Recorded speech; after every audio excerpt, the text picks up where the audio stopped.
my name is Marcus. I'm the compiler of a collection of therapy quotes entitled 1001 Windmills of the Mind. A collection of advanced self-help quotes taken from what's often called the psychodynamic or the psychoanalytic perspective, which long ago, as I understand it, was referred to by some as philosophical medicine or narrative medicine, helping one to find their narrative truth, their story. And to that end, we want to make the unconscious conscious, and in the unconscious, meaning memories about us, knowledge about ourselves, put into the non-reporting brain or the inferring mind or the unconscious mind related to us, which we don't know, bundled up together. That's called the repressed self, the secret self, the second self, the shadow self, the shadow soul. It's the one who walks with me, who's not like me, who is me. Someone's living my life, I know nothing about him. In literature, it's the motif of the double character. As discussed in recent videos, our lead author on this is Otto Rank, his essay called The Double, and he bases it on the story The Student of Prague, where the main guy bumps into some other guy, not knowing that this other guy is him. The unknown side of him is expressed by the double self. So it's like a science fiction, metaphysical fantasy kind of story. And the idea was that the protagonist is meant to befriend this other strange character and get to know him, because it's him. He never made the connection. Finally got into a big argument with this guy, which was himself. And he hurt the other guy. He was hurt. Now, on the tombstone it said, here's a guy who never got to know himself, or something like that. Just a metaphor. And so the moral of the story was, we want to get to know ourselves. But when we say know thyself, yes, we have the conscious self, but we also have the unconscious self. Now, mainly this unconscious self is actually our wounded true self. It's our real self. We were all born with an authentic self, a real self. It's emerging, it's developing. Okay, the word of the year by the Merriam-Webster Dictionary Company was authentic. So we're all born with this authentic self. It's not fully blossomed. That takes place ballpark at around the age of 3. Mahler's phrase, the psychological birth of the child. So then it's more, we have a recognition, and we can operate from a real self at the age of 3, assuming the child is not traumatized in the process, where he concludes that he has to put his real self into cold storage for safekeeping because mother rejected it. It's too painful to have it, and the mother told him, well, if you want approval, you got to give up your real self and try to please me and do what I want, kind of thing. That's a pain so utter. So the child says, geez, do I have to give up me to have a connection with you? The title of a self-help book. There's a self-help book entitled, Do I Have to Give Up Me to Be Loved by You? So we can modify it. Mother, do I have to lose my real self, put my real self and repress it and bury it and down a tunnel, down a cavern? And the image might be like, do I have to exile my own innocence like a baby in the forest or something? Or do I have to freeze up like the woolly mammoth inside? Emotional hypothermia, emotional coma, emotional catatonia. Do I gotta not have the feelings, and that's like turn to stone inside? Or am I gonna be so scared of you, like petrification? Do I gotta feel unreal, like the Velveteen Rabbit? Do I gotta feel not really alive, like the story about the toy made out of wood? And the owner was, the woodcutter was praying for the little figurine of the boy made out of wood to become real, kind of thing. Mother, do I have to do all this to have a connection with you, to feel some kind of relationship with you? Do I got to sacrifice myself like this to please you? And the mother, unfortunately, she says, well, sorry, kid. Jesus Christ. That's called attachment trauma. Attachment trauma. A betrayal trauma.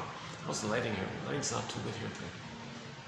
Problems it's really busy around here. I got staff all around me, so they're kind of behind me and beside me here. So yeah, that's a little better, right? The lighting. You know, tell you the truth, just to get it off my chest here, I did, today's video is going to be 2721. Yeah, so this will be a TQ 2721. The first of a two-part set video on a term that's that I also find confusing, but so we'll see if we can clarify a little bit this term. So we'll talk about that in a minute. Tell you the truth, I did this yesterday, outdoors in the park with the swans. 4-hour video, a good video. I was energized. I had my guava juice. They had it in stock, and so I was charged up, like, you know, with spinach, like Popeye having his spinach. I felt energized. I was speaking quickly and smoothly. I crammed in a lot. I packed in the suitcase. I kind of crammed in a lot of material. I felt pretty good about it. And I accidentally, I unknowingly, there it is there. I think I pressed that little square, that shrinks the size of the screen or something. If I do that, I lose the whole thing. So if I accidentally hit the wrong button, I lose the whole video. I have to hit the stop button first in order for it to be recorded. So I lost a very good video. So this is a redo. This is a redo. And these guys, I gotta be out by a certain time here. So this is gonna be sort of an abbreviated redo. Really, it's a bit of a pity. I gotta mention it just to make a note of it for myself, I guess, and to give myself permission and a reminder that I'll come back, and maybe next week I'll come back in a fully more energized state, and I'll try to do another crammed in video where I can really pack in a lot of great insights in one video. I'm looking for that nice video like that. I thought I kind of had it yesterday.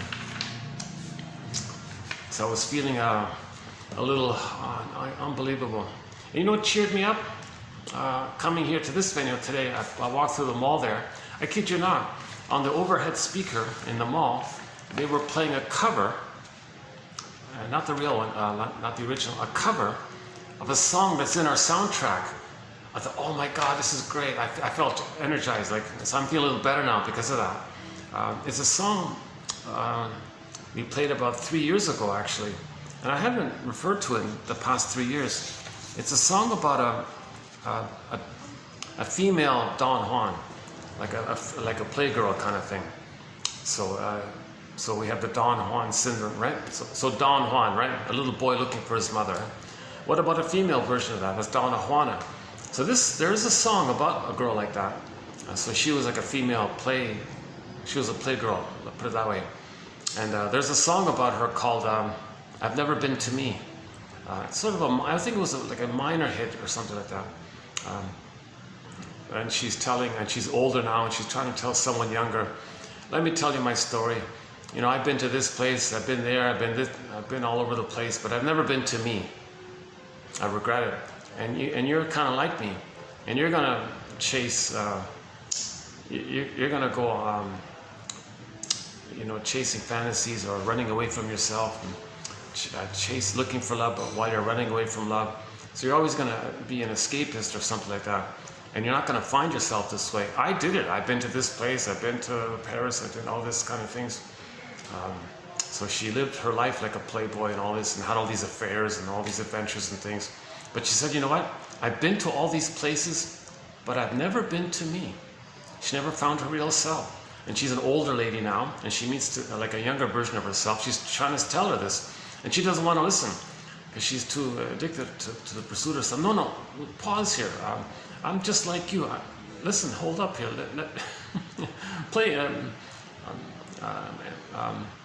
Placate me or something. Like she's like, listen to me for three minutes. Then she sang the song about this. Not a bad little song. I've ever been to me. So we're trying to find our real self. We're trying to be to ourselves. We're trying to be to us. Be to me. We're trying to find ourselves. So she's basically saying she never found her real self. So that's the famous split that called arrested development, static development, developmental arrest, a fixation around the needs not being met for the real self to emerge and blossom and animate the person. If the real self is missing, then we're left with what's called a false self, or the adaptive self, or the social mask self, or some kind of fabricated kind of thing.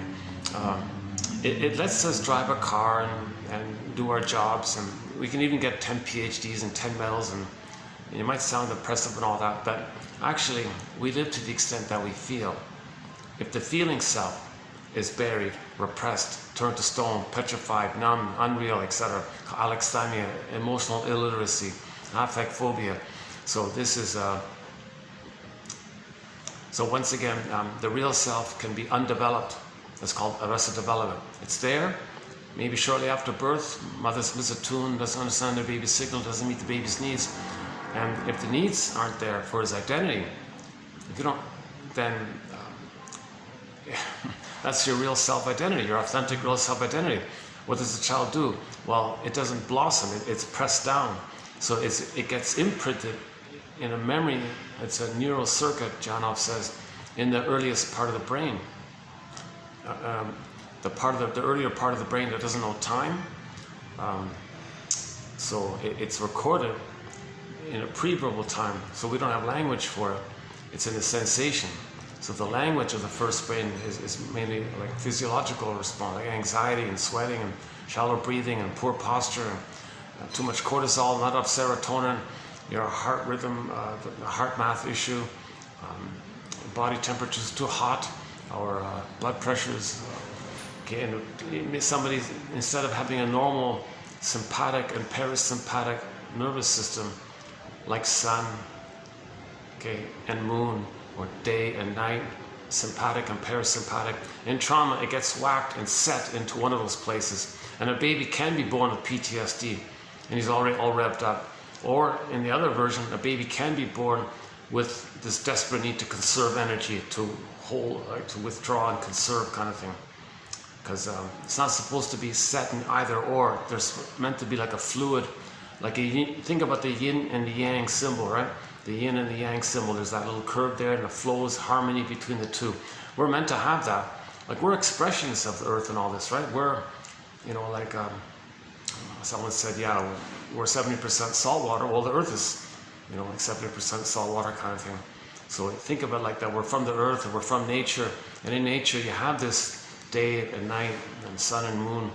Okay, and so we're also from nature, so we're like little mini natures. So we're all supposed to have the sympathetic, the parasympathetic. Sympathetic means like more active, doing, and the parasympathetic is like the more rest and restoration.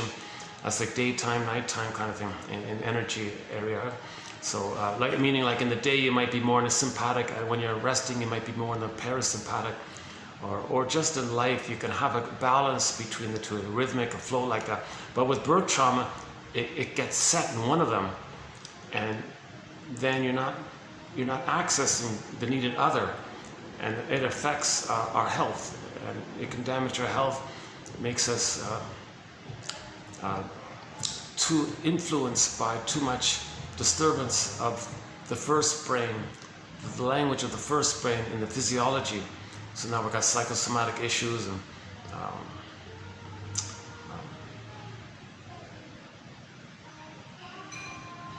anyway, that's just a piece of the puzzle. Maybe I should move here. I got the guy right beside me here. Maybe I should. Let's try this. Hang on a second. Move around here. Is that better if I do this? I guess that's a little. Yeah, that's a little better. Yes. Okay. Hold a second.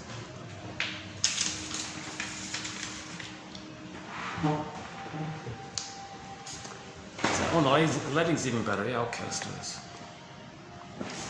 A little slightly awkward, but today's Friday, it's busy, I get it. And they're preparing for a function tonight, so I gotta be out soon.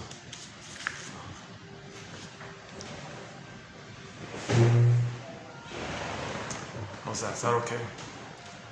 The lighting's not the greatest thing.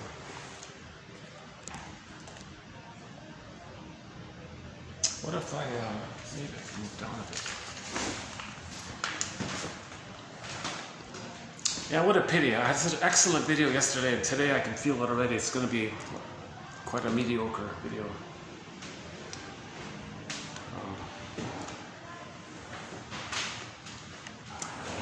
But I did feel a little bit of encouragement when I heard the song from our soundtrack in the mall by accident. It was an okay cover of it. I forgot the original singer of it. Something, I've Never Been to Me, I think it's called.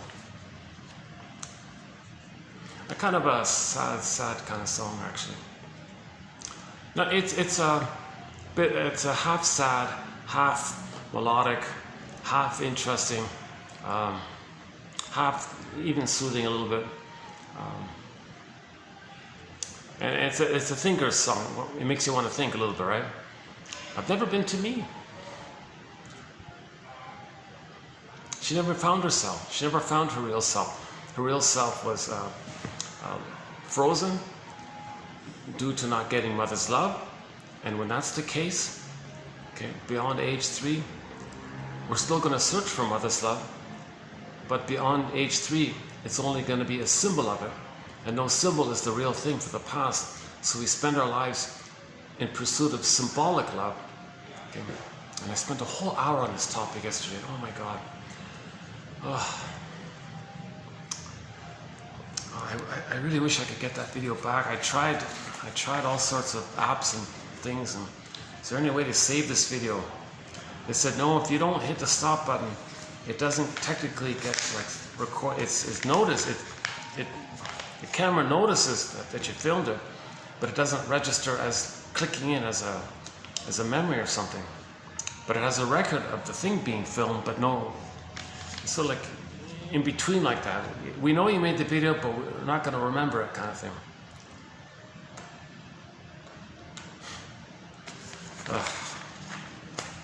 Okay, next week I'll do a summary of Janoff's thing called symbolic acting out. Symbolic acting out.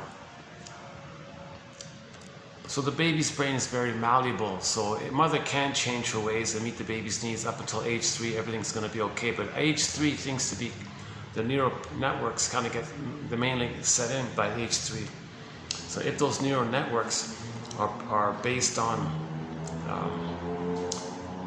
no memory of mother meeting the baby's needs, that means he's still stuck with the mother in a quote struggle with her or unfinished business with her to get mother's love for their real self.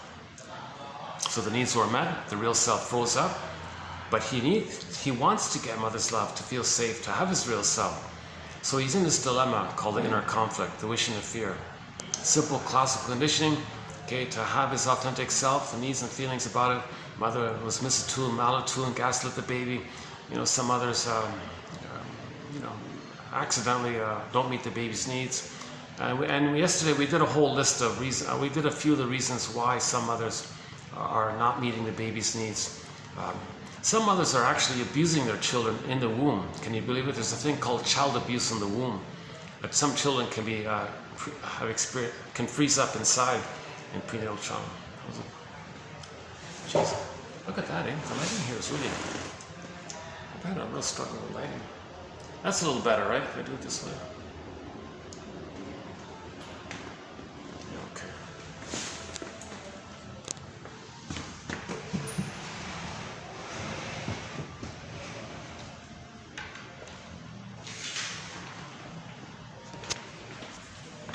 How's that? Is that a little better?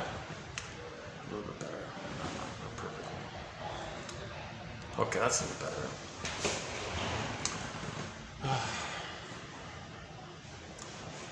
Yeah, I've got an interesting view here. Yeah, I'll show you when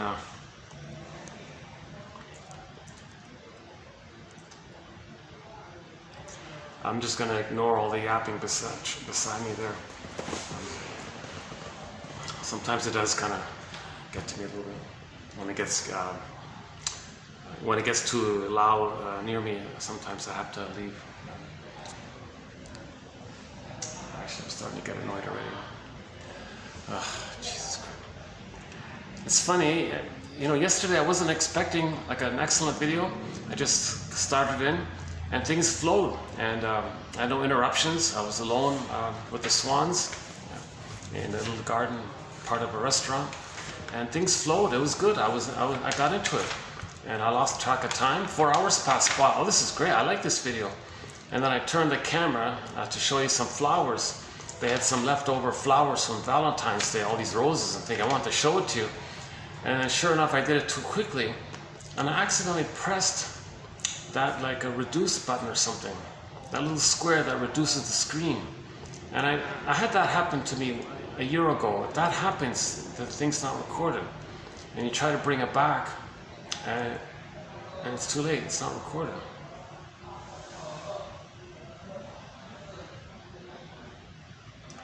So, do me a favor. Do me a favor. The past 26 videos, beginning with 2745, okay, up to 2770, okay, those 26 videos. Print, so in the more link for each video, you get the quotes, okay. So for those 26 videos, let's just say on average there are 10 quotes for each of those videos. So print out or copy out those 260 quotes and read those 260 quotes. They're all by the author, a guy named Arthur Janov, a very popular psychologist from the early 70s, made famous by celebrities and musicians and all that. Instant bestseller, best-selling books, became rich overnight kind of thing. So he lost popularity later on, but anyways, he wrote 16 books, and I have plucked out as best I could some of the best quotes of the books I was able to find, and put it into those 26 videos. So those 26 videos are a very good 101 of the work of Janov, who himself synthesizes psychology in a way. So he clarifies repetition compulsion by calling it symbolic acting out. He talks about the imprints, and he talks about how beliefs can trigger endorphins in the mind. Interesting area. And so there's a lot of good quotes sort of in those basic areas. And the difference between a genuine, actually today's topic, a difference between a genuine expression of your feelings when you're conscious of your memory and your feelings, and you have all three brains working together, meaning you're conscious of what's in the first two brains, and you're conscious in your third brain. Then there's an integration where you make the unconscious conscious, because the third brain's the conscious, and the first two are unconscious. So, but the memories are in the unconscious. So if you're conscious and you can experience your past, be aware that you're using a defense mechanism to not feel the pain. So defense mechanisms are things we do to not feel the pain. So if we're aware that we're doing that we did that, and we're still doing it, then we can observe ourselves maybe easing up on the defense a little bit, and letting the feeling do its thing.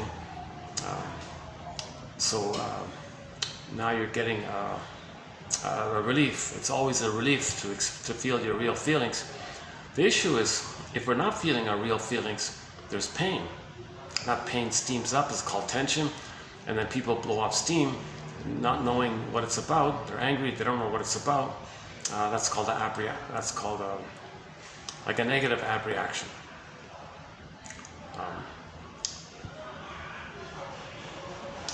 We're getting going back there, right? You know, let me maybe I'll go. Yeah, if I sit here too long, it's gonna wear on me, that kind of thing. Let's go to the outside part, and I'll come back later.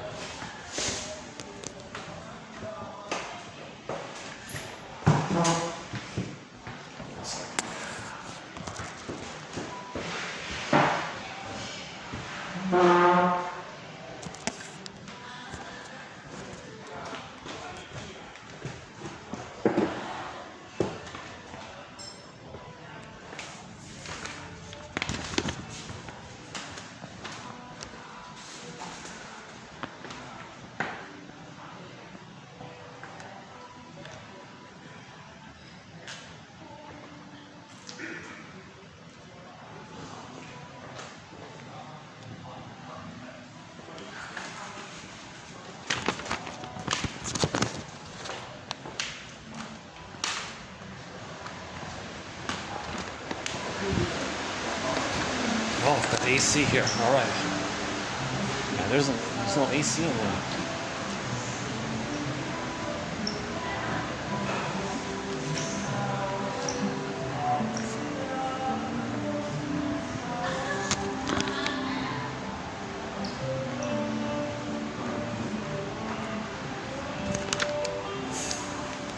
Well, I might just be better off here. Let's just stay here. Jesus, I've got AC here. It's not too busy here at the moment.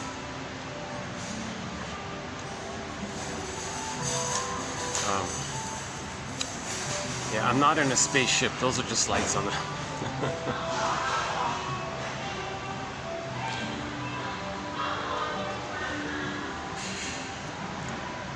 Yeah, so if we're afraid to feel something and we block it with a defense mechanism, whatever it may be, blaming somebody or being manic or eating or false beliefs to trigger the endorphins to numb the pain. So there's a whole bunch of defense mechanisms that we do, coax others to express what you're feeling but don't know that you're feeling it. And then you have others as a proxy to express your feeling which you don't know. That keeps you distracted from feeling it. That's a defense mechanism. Or just make lies, that's a defense mechanism. Or reaction formation, just say the opposite of what you're really feeling and believe the opposite as a defense against the truth. So shall I compare thee to an onion? So we do defense mechanism like a scaffolding of tricks of the mind, operations of the mind, maneuvers of the mind, mechanisms of the mind called defense mechanisms, because we're trying to protect ourselves from the pain, so we're in defensive mode, so to speak. And we're in defensive mode from our mother not meeting our needs. That led to the pain as well. So we're protecting ourselves from the effects of the abusive mother and the pain that we can't feel, hence the idea of their defense mechanism. So we're protecting ourselves from both the rejecting mother and from our inability to handle the pain. So we're going to buffer it with defense mechanisms. So like for example, the moment like projection is a common one. So if you feel ashamed by what the mother did, others are no good. Another defense mechanism, you may regress to the safety place in the uterus when you were on the throne. It's called narcissism, infantile megalomania, the idealized self, the glorified self, okay, being on the throne like that. So then the humor, another defense mechanism in that area it'll be dark humor, cynicism. So others are no good, meaning you, but you don't want to feel it. Get others as a proxy for you to express it, and then you revert to the archaic time in the uterus when you were on the throne, when you were safe, and when you were on the throne in the uterus, you were in a blissful oneness with the mother. A blissful oneness with the mother. That's a happy thing. We forgot it. So it's very blissful. Like it's kind of exciting. So when you think you're omnipotent and all this, you feel this powerful feeling because the baby is one with the mother. The mother's got all the power, and the power of the mother, the baby thinks is his power. So that's called infantile megalomania. And he's one with this power, and he's safe, and he's in I call it like an oceanic feeling, oceanic bliss, oceanic oneness, unico mystical, one with this big power. Like imagine a baby cloud lured in with a bigger cloud, and a baby cloud thinks the bigger cloud is him. So it feels kind of powerful like that. So the person, that's a defense mechanism. To say, well, I'm important and my unloved self, my real shame self, well, you can have it. Well, it's not like, it doesn't work like that. He wants to trick himself from feeling unloved, find others, and just attribute and say shaming things that they felt with the mother, and say it's outside of them. It tricks them to not think that it's within. It is within, but when your attention flies out like that, hence the idea of projection, it distracts you from it being within. So that's another defense mechanism, right? So Masterson might say to somebody, one of our mentors, James F. Masterson, it's so painful for you to focus on yourself and look inward. So what you do to soothe yourself is you find somebody to criticize or blame or something, or you focus on others too much or something. How does he say it? It's so painful for you to focus on yourself. So what you do to soothe yourself is to attack me. Now, what do I have to do with these? I think that was the example. It's been quite a while, huh? So that's like a defense mechanism, right? So you might blame someone that they're no good, so you don't feel that you felt no good with the mother. You revert to the time that you were on the throne and say, I'm okay, you're not okay.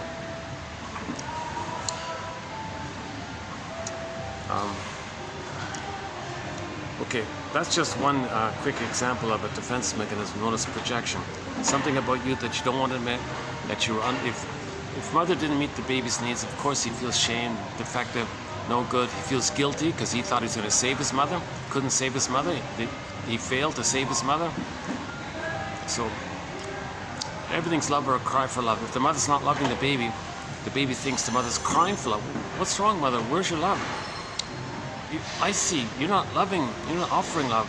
I think there's a problem here. You're crying for love. Don't worry, mother, I'll save you, I'll cure you, I'll heal you, I'll correct you, I'll fix you, I'll make you be a loving mother. I need a loving mother, so I'll make you be a loving mother. I'll fix you, don't worry, I can do it. I'm a little god, I'm a little magic man, I'll do it. So he thinks he's going to try to save his mother. It's impossible, it's ridiculous, he fails. He thinks he's guilty, he failed, he did something wrong, he couldn't save the mother. Or he's defective as well, that's shame, identity.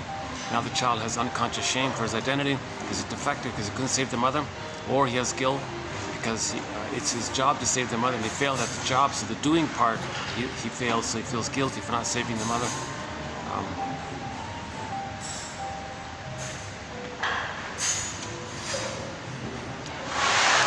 Hang on a second.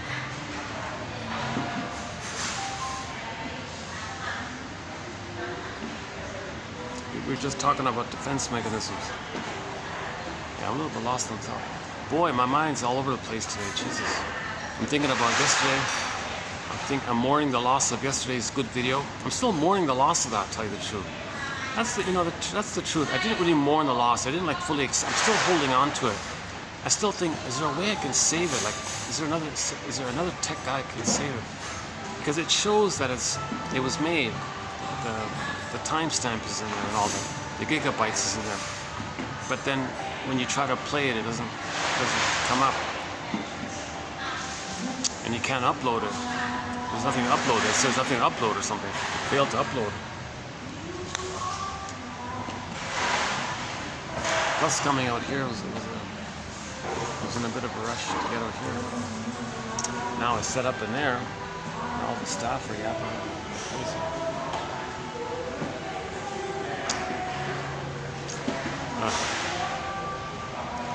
Defense mechanisms. Okay, so the idea of that is that the theory is there is such a thing as a defense mechanism, meaning something we do to help us not feel the pain. The pain is there, but we don't want to know it. So we do tricks to make us unaware of it. So the content is the pain, and there's a defense to make us not feel the pain. Okay, so like the baby had an authentic self, he repressed it. So it's buried, unknown, frozen, petrified. These are defense mechanisms.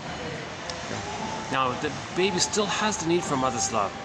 So we have three brains, right? The first brain, second brain, third brain. Okay. First line consciousness, second line consciousness, third line consciousness. Okay. The first brain is about sensations, biology, visceral, pre-verbal, okay. Nervous system area, biologic area, right? Automatic nervous system area. The second brain, okay, that's the mammal brain, the feelings, the human side of being human in our feelings, trust and love and pleasure, joy and sadness, the whole spectrum of feelings. So our feelings are in there. The first brain is more about sensations. So technically anger and fear and all that, those are sensations. Although we call them feelings and emotions, strictly speaking, they're kind of in the sensations area, like you're too much cortisol and stress and all that. So we don't really say it's a feeling. There's sensations from the first brain. Now the first brain is only about survival and reproduction. No feelings. So that's a survival mind. So the first brain is called a survival mind. Okay. The middle brain, the second brain, okay, which we evolved over billions and billions of years to the mammal, right? The first brain, some people nickname it the crocodile brain, the reptile brain, or the salamander brain, or pick your favorite cold-blooded, little the gecko or something like that. So that brain only thinks about the instinct of survival and reproduction. There's no friendship and play and creativity and joy, like crying and mourning and losses, apologizing, rupture and repair and correcting things, understanding, mutual understanding. There's none of that. There's no mammal there. The crocodiles, there's no mammal there. Right? So, but we in evolution things build up. Right? So, but we still have a residue. We still have a residue of that in our spine and the tip of the spine called the brainstem. So the spine and the brainstem. Think about the salamander, Janov says. Okay, that's like our first brain. That's our first brain. Okay, so that's like in the background of our physiology and all this. And we don't want the baby to be traumatized there. That whacks our physiology, and we can have a poor posture our whole lives or something, and poor or shallow breathing, body temperature too high. It affects our health and other areas. So now the main brain is the middle one, the mammal or mammals. Okay, the hominid came from it's a branch of the or mammals, right? So we can call it many people call it the chimpanzee brain or the monkey brain. Pick your favorite mammal brain, the moose brain or the giraffe brain, or whatever. Pick your favorite mammal, the koala bear. I don't know, any kind of mammal, right? So we have the mammal brain. So there's your warm-blooded affection. Oxytocin is there. So oxytocin is there. And joy can be there.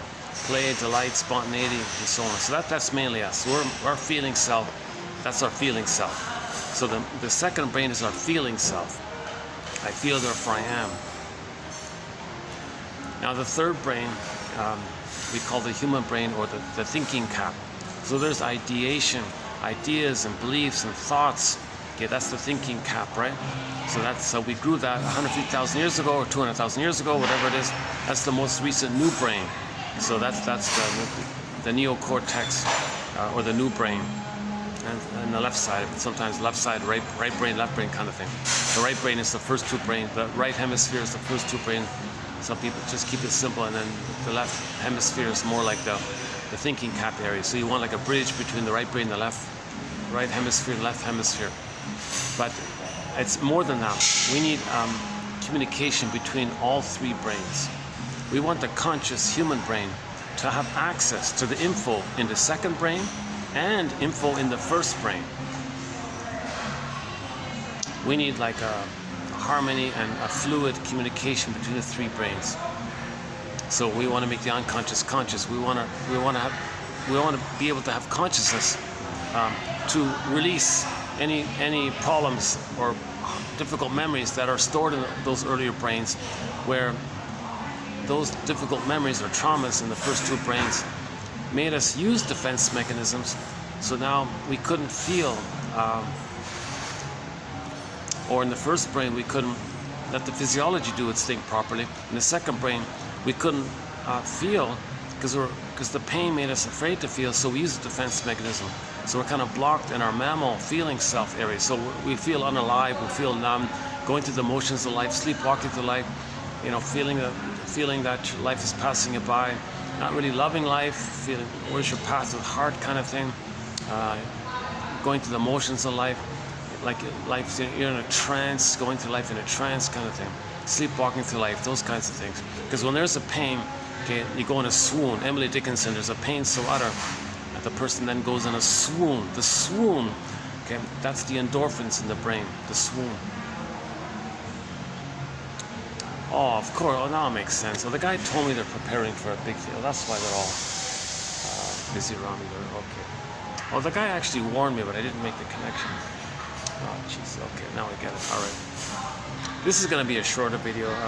When I do part 2, I think what I'll do is when I do part 2, this is part 1, I'll spend more time. I'll go back. I'll backtrack and spend more time on this. So this will be just like I'm just going to skim through this a little bit, the part 1 here. I feel kind of antsy to leave here for some reason. Anxiety, by the way, is trauma in the first brain. If anyone has anxiety, Janov's theory is, well, that means when you were in the womb, or during birth, or in the first 3 years, if there was an experience that you weren't going to make it, okay, and there's a memory there that you weren't going to make it, and there's a memory there, that memory, okay, that terror, that strong fear of not being able to make it and all this, that's remembered there. So it can be buffered over with defense mechanisms and all that, or it can leak up. That's called anxiety. Or there can be a generalized dispersed anxiety. All the pain can disperse around and make the person just generally anxious all the time. Right? So my speaking, you see it with my speaking, my stops and starts and ums and ahs and self-corrections and being a little distracted easily or something, and kind of getting off topic and forgetting forgetting where I was going with a point, kind of thing. Not concentrating fully on all this. So yeah, I have anxiety, obviously. Yeah. So once again, my disclaimer: I haven't been analyzed. I didn't do Janoff's thing. I didn't do primal therapy or any therapy, unfortunately. That's too bad. I would love to do an analysis. I would absolutely love to be able to sit down and do a full analysis and allow my consciousness to be strong enough to welcome back my feelings and get back my feelings, kind of thing. And so psychoanalysis looks for an egg in a basket that's missing. So first we want to weave the basket. So we have 10,000 quotes in our collection to that end. These 10,000 quotes that we have are theories, constructs, ideas, approximations, clues, stepping stones, prompts to free associate with. We're trying to be a detective here. And if we can weave this basket, that it communicates that we're willing to get back our feelings, that we're willing to try to understand patterns, repetition compulsions, how we're communicating with our behavior, how we're crying for love, how we're searching for symbols of mother's love. Are we recreating the disappointment with others to know that we were disappointed? Are we treating others in the way our mothers treated us so we can know how our mothers treated us? So we make inferences and with the help of these quotes like this. Right? And then this seems to weave a basket, and the system seems to respond to that favorably, and things loosen up when you get a little ahas, and a feeling might come up to you, right? Or you wake up in the morning and a new feeling come up to you, and you feel better like that, right? So it's all very gentle. Just all we're doing is weaving the basket. So we have 10,000 quotes in our collection. Hopefully 1 out of 10 will be of interest for anybody. That means each person can customize and create their own 1001 windmills of the mind, right? That's a good starting point. It's not the answer. It's just a step. It's a step towards healing. It's not the full healing.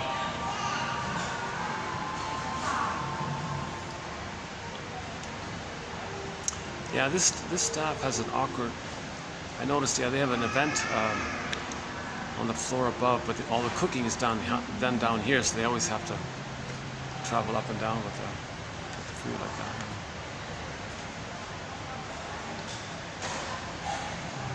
Oh, these guys have been great. This is. I'm really starting to get that feeling of this place being.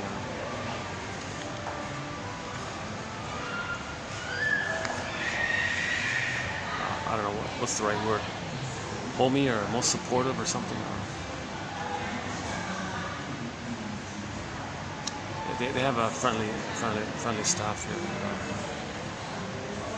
Intelligent, friendly, funny, intelligent, friendly staff here. Intelligent. These guys are pretty. Oh my God! Like the manager there is a smart guy, really smart. witty, like smart, perceptive guy, you know.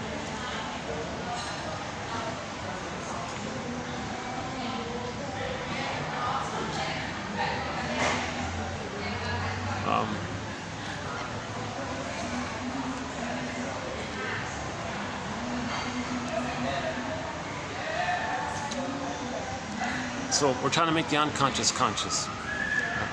So our behavior is, we observe our behavior. We behave in a certain way due to the motivation called unconscious motivation by the first two brains. The memory in the first two brains bundle it up. Burglar, one of our mentors, Edmund Burglar, calls it the puppet master. So it's getting us to restage, recreate the past, to symbolically look for mother's love, in the present. Okay, so we're not aware of it, that's the issue, but we keep doing it. It's called repetition compulsion. Baby needed mother's love, didn't get it. Post age 3, the memory goes to the third brain. I think Jana puts it this way. He said the circuit, the memory circuit, the memories are relational. The baby was shamed by the mother. So although they're fused, there's still two characters there, the mother and the baby, right? Can I go back? Let's just hang out here. So memories are relational. So there's a neural circuit in the brainstem, in the salamander brain, right? In the crocodile brain, the brainstem, that area.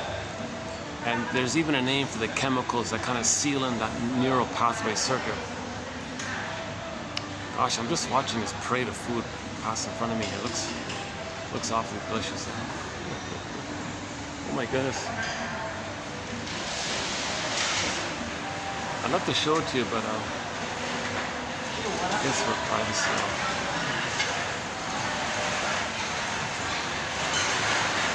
All those are desserts. Oh, they're little oh my goodness. Oh, they're really busy today. Oh, they must have hundreds of people up there. Oh, they're doing the little desserts, like a little a fruit type of, like a fruit custard in a cup kind of thing or something.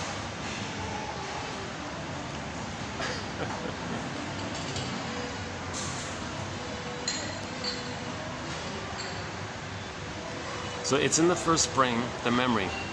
Baby cried for love, mother said no. Okay, the memory's there. He still has those needs. This is in a state of timelessness.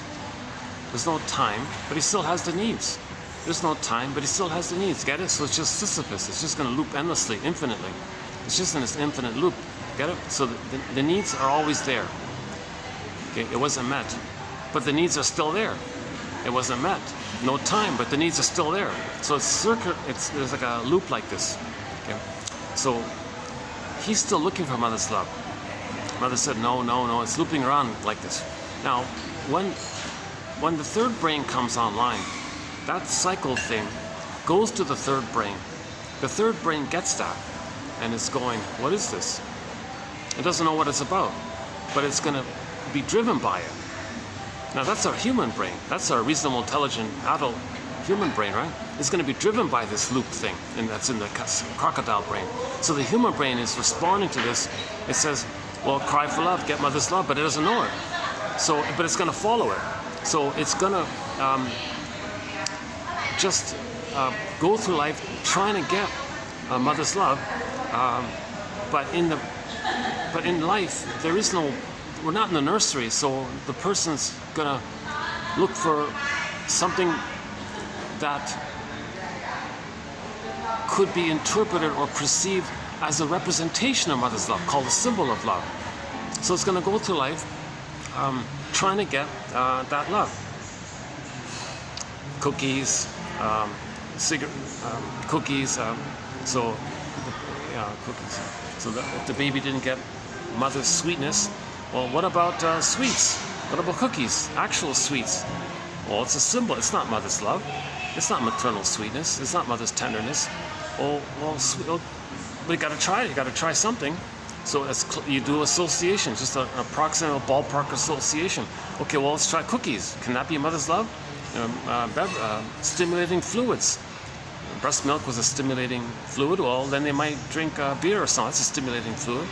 It's crazy, right? So people are going to just keep on searching for symbolic. Okay, now it's going to be rejected. It's going to be rejected. So they're going to keep on searching. Now there's two things going on here.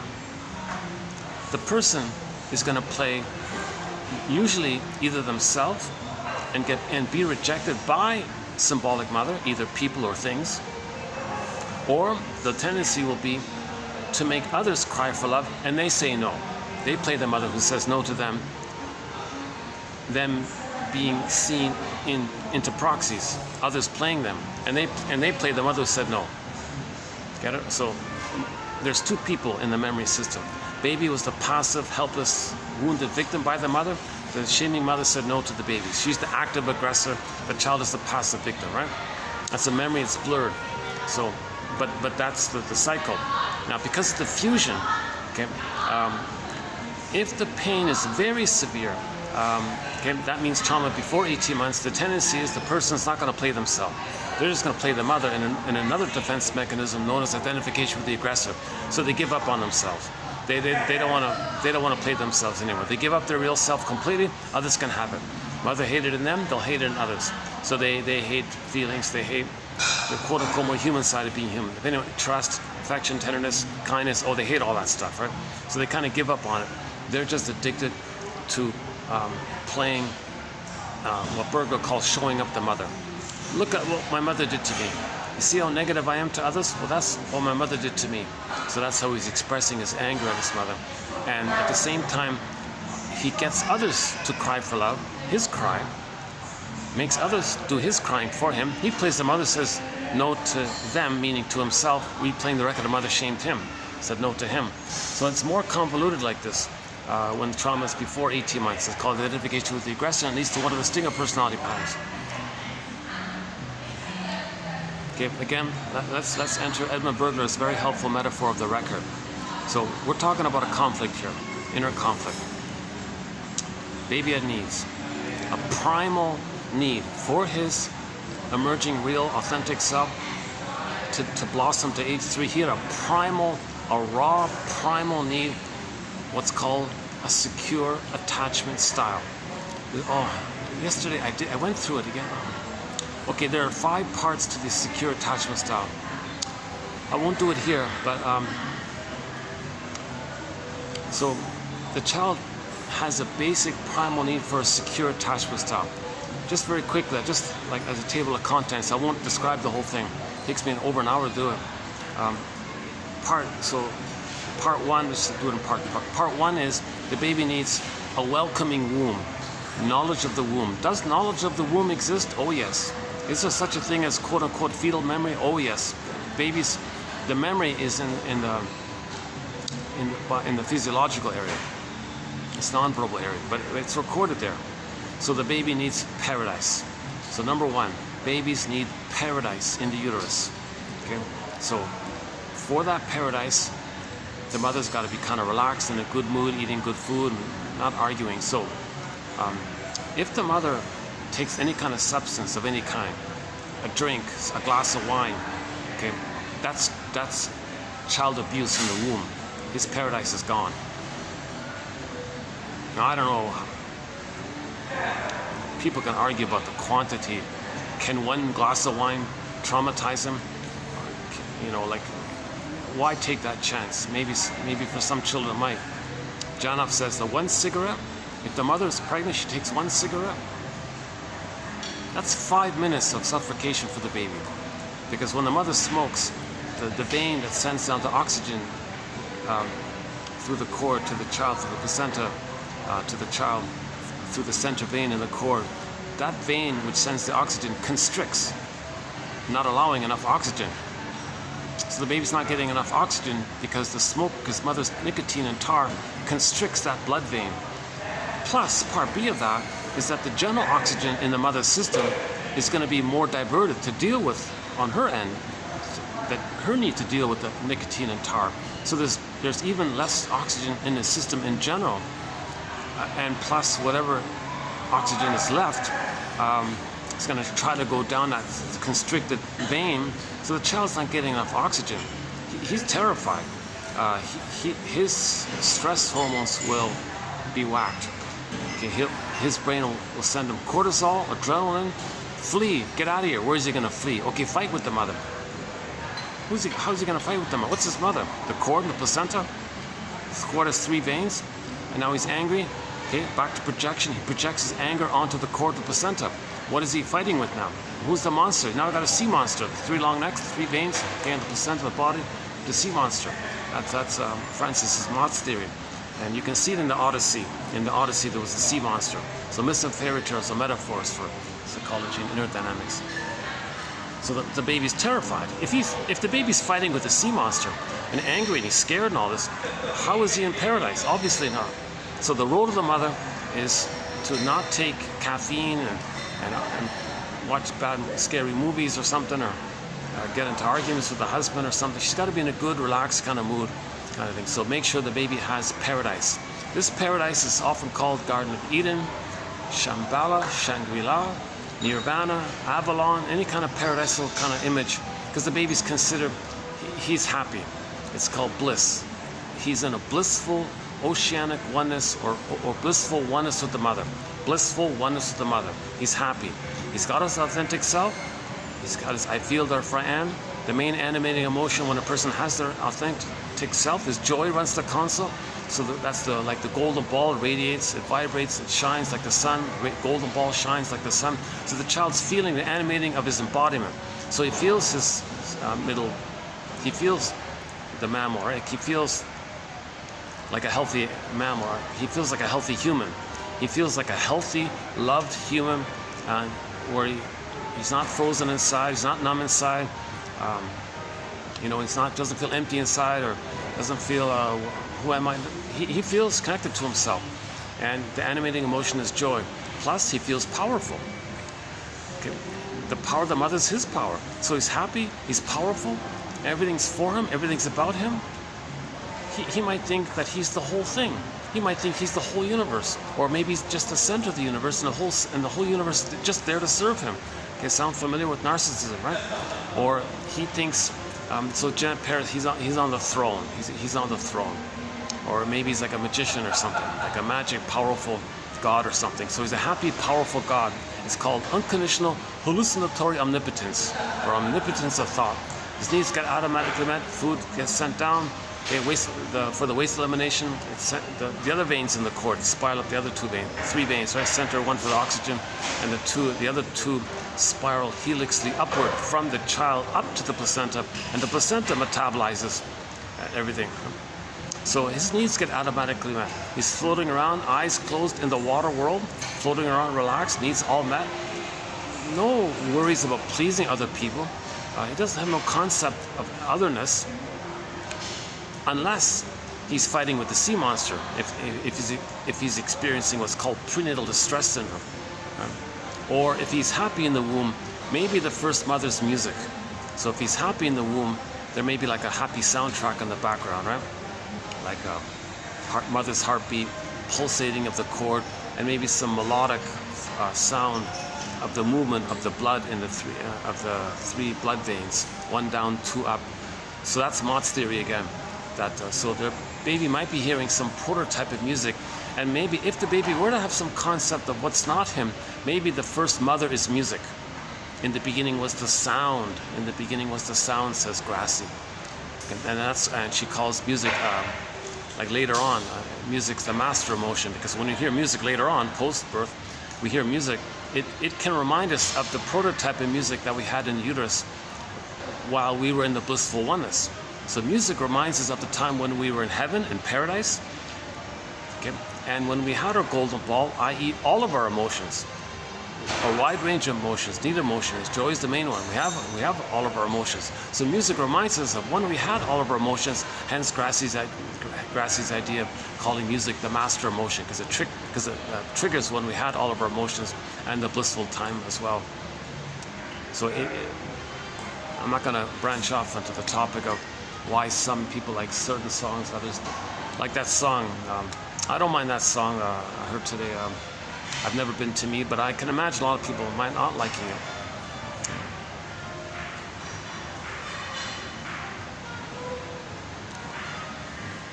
That was her only song. That was like her only song, I think. It was like way on the bottom of the hit list or something for a short time. Dun, dun, dun, dun, dun, dun, dun, dun. I've been to paradise, but I've never been to me, she said. That's one of the lines. Now, I don't mean the paradise that we're talking about here. She means like she went to some club, some resort somewhere. She went to some expensive resort somewhere. So she means like that. I've been to luxurious places.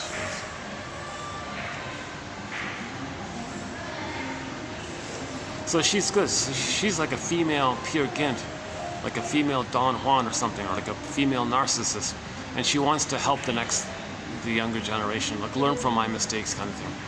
So that's a sign. That's a good sign, actually. That's a good that there is a song like that to pass on and help the next generation. So she's being conscious and wanting to make some kind of amends to teach the younger generation. Look, I've never been to me. That's a pain so utter. I've been sleepwalking through life, and you're about to do this kind of thing. Well, at least listen to my song. Just give me 3 minutes to sing this song. Put yourself down, let me sing this.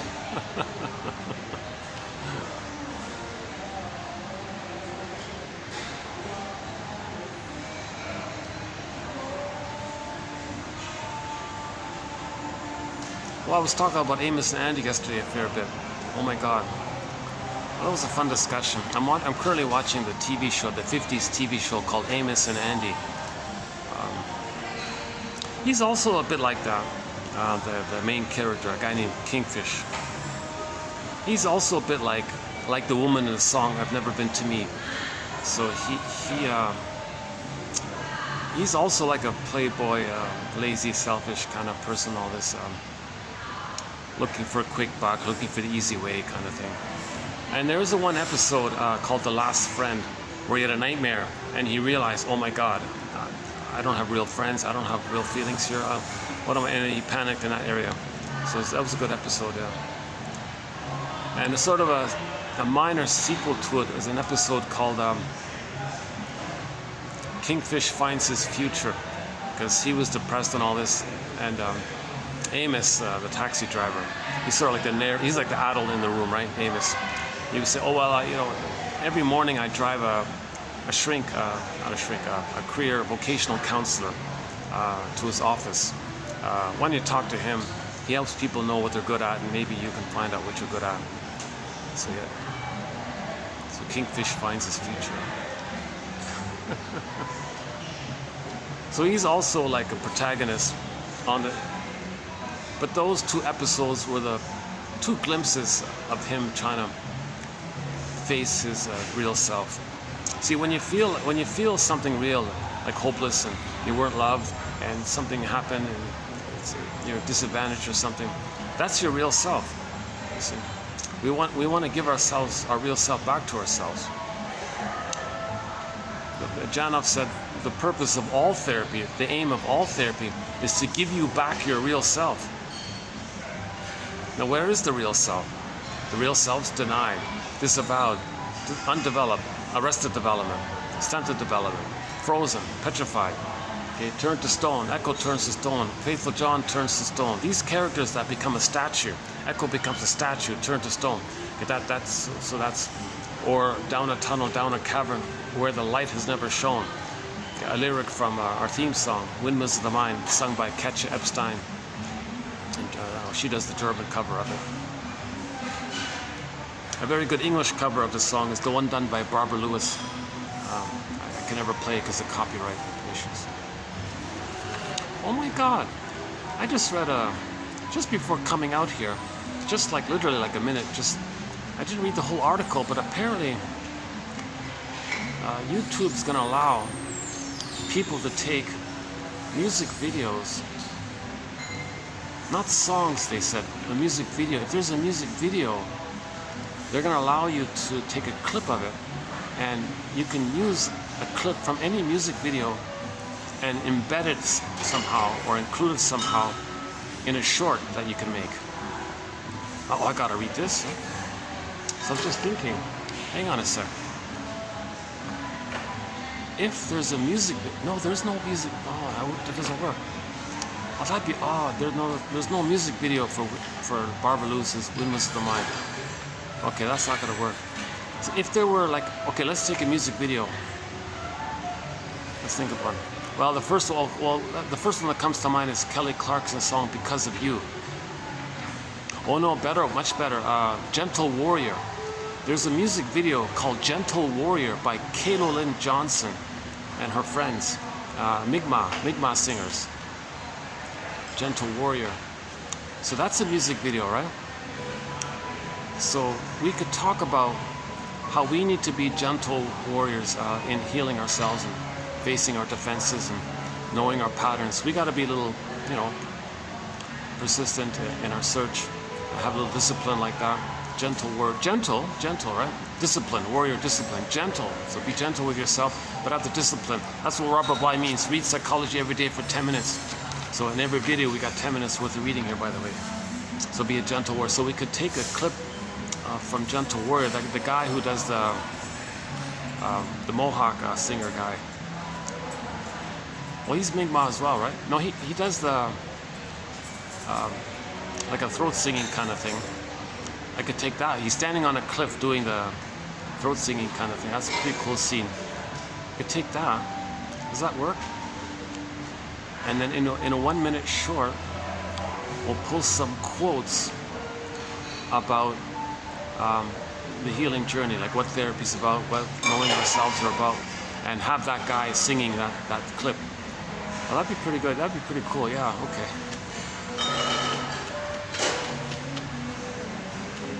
Oh my God, that'll be. Let's try that. Yeah, that'll be the first one. Right, that one there. I'm not sure if it's available now or it's in progress. It'll soon be available. I didn't read the full story. So yeah, so imagine an indigenous singer on a cliff. Oh, Robbie Romero, he's got a good song. Robbie Romero has a good song called Heartbeat. So those two guys, Robbie Romero and his friend, they're also on a mountain kind of thing, beating the drum, talking about like we can borrow it for the innate drive for healing. There's this innate drive for healing, and while we have some quotes about this innate drive for healing from our collection, we'll have those two guys beating the drum on the cliff, and I'll post some quotes in relation to this innate drive for healing that the Great Spirit wants us to heal. It's embedded within evolution that if we're wounded, we're trying to heal. So we'll have those two guys in that Heartbeat video. That's a music video. Maybe we can use that one. Yeah, I can see some potential with that one. Yeah. Okay, let's not talk about the Amos and Andy show. I spent like a half an hour on that. I really got into it, didn't I? See, the protagonist, his name is Kingfish. So already there's a clue that he's a protagonist. So king is like a metaphor for the embodiment, your inner king, your embodiment, sense of connection to yourself. Okay? That's the king part. And the fish part can be the image of the sense of self that flows, like the movement. So I feel, therefore I am. The amness can be the inner king, and the flowness, the feeling, that's the fish part. So he was called Kingfish. Interesting name for that. So I think that's a reference to him being the protagonist of that he's looking for his sense of embodiment and feelings. I feel, therefore I am. He's a charming con man, basically. He's a very charming, very humorous, articulate. Does a lot of wordplay. The last episode was he wanted to say Picasso. He said, "Oh yeah, pistachio." He called it pistachio. Like he does a lot of little mistakes. They do a lot of like unexpected, simple other words to stand for other words, but it's still meaningful. It catches it surprisingly, and it means something. And he does it like in a childlike way of not fully knowing the more advanced words. So he chose another word that he was more familiar with. So not knowing Picasso, but he.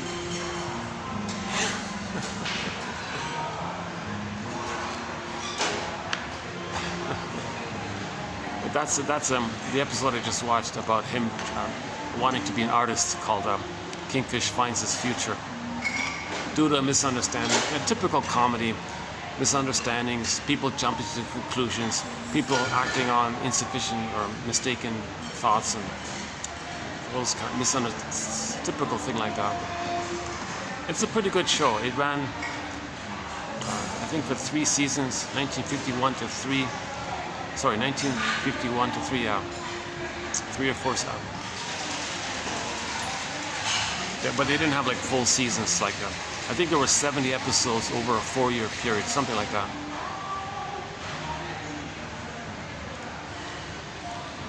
And we talked about Kingfish.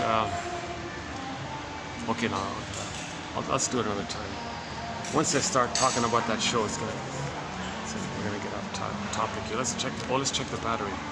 Battery's holding up here. All right, 3:30, 4:30, 5:30. So I've got about, maybe if I'm lucky, I can get 2 hours in. I gotta leave at 5:30. This place.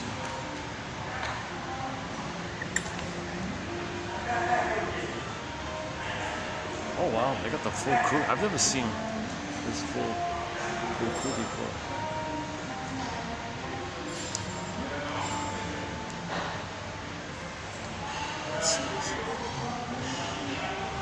Let's do this. Oh wow. Okay, hang on a second. Where are we here?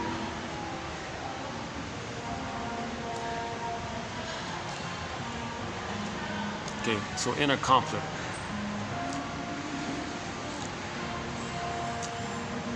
So, the wish and the fear. The baby has the need, but he was pained by it.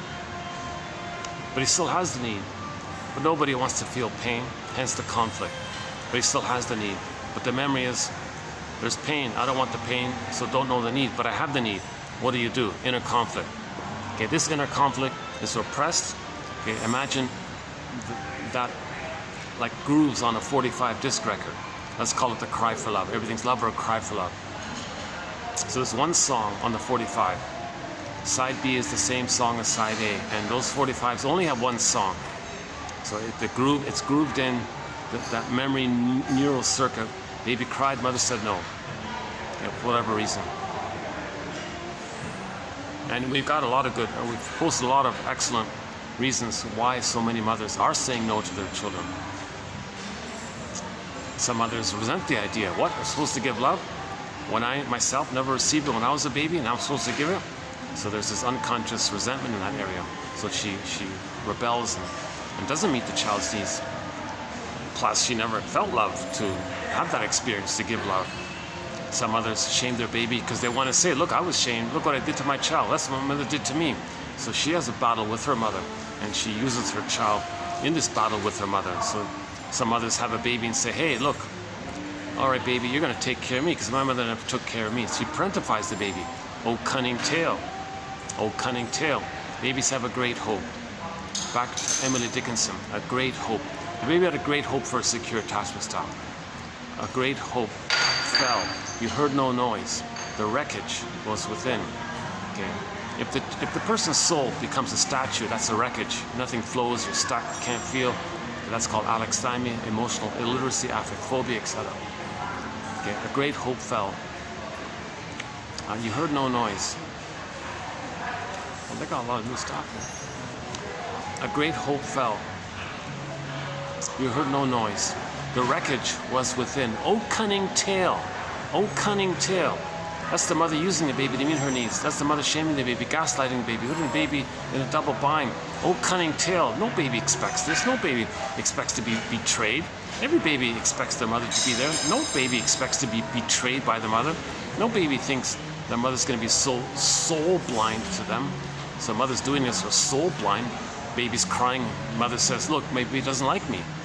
How soul blind is that? Baby's kicking the uterus. Mother says, hey, look, everybody, he's going to be a soccer star inside. He's starving. He's suffocating. How soul blind is that? So that's oh cunning tale. We gotta look at this tale. What is this cunning tale?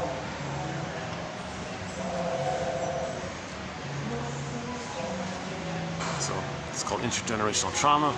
Yeah, back to Kelly Clarkson's music video, Because of You, is about that.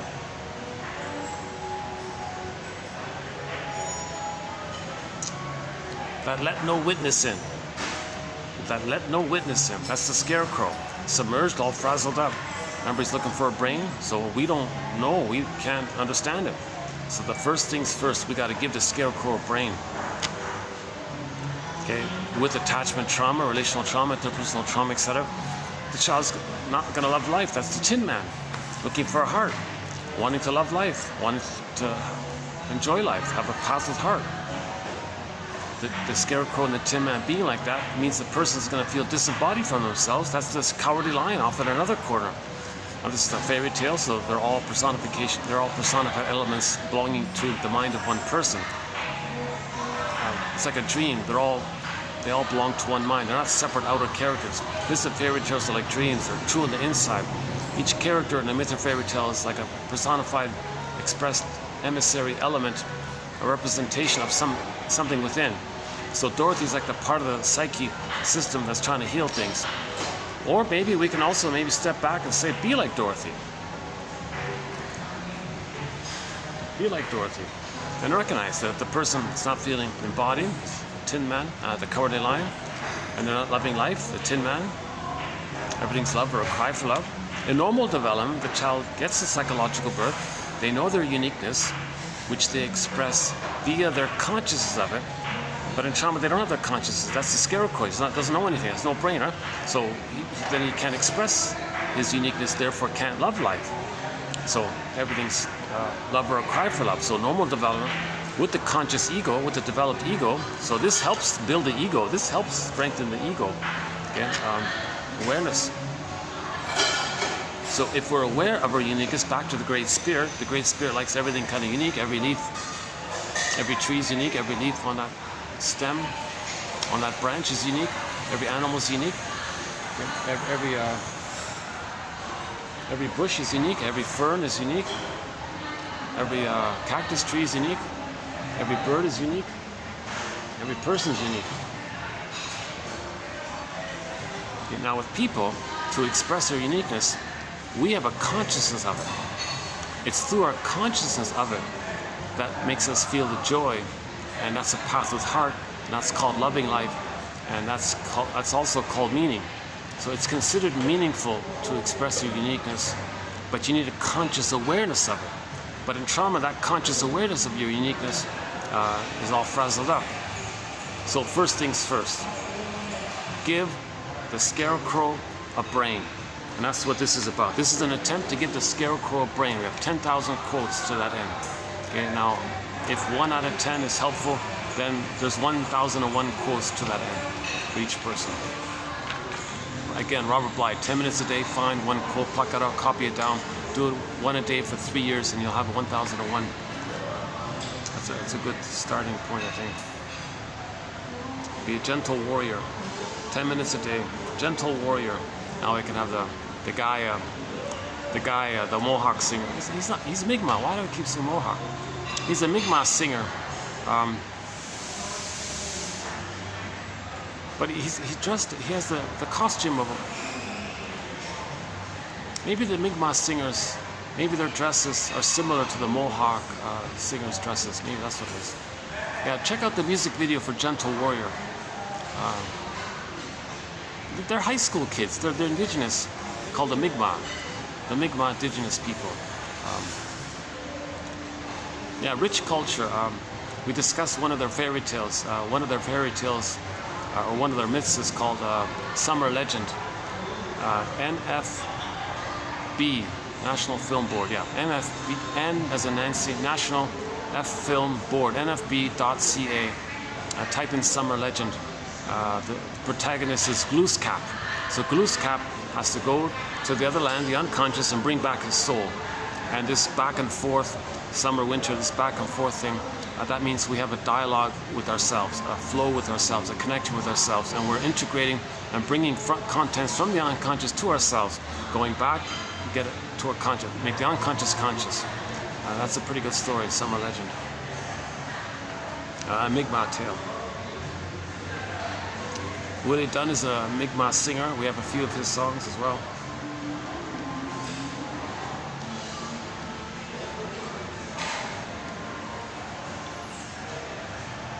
In that music video, it's mainly about, the song is about a poet, a Mi'kmaq poet, a lady, Rita, her name is Rita Jo. She wrote a famous short poem called I Lost My Talk. Because in trauma, indigenous people are severely traumatized, obviously. A lot of people lost their talk, they lost their voice, they lost their voice with trauma. That's like losing our real self, in effect, right? 70 million indigenous people lived on Turtle Island for 100,000 years, and then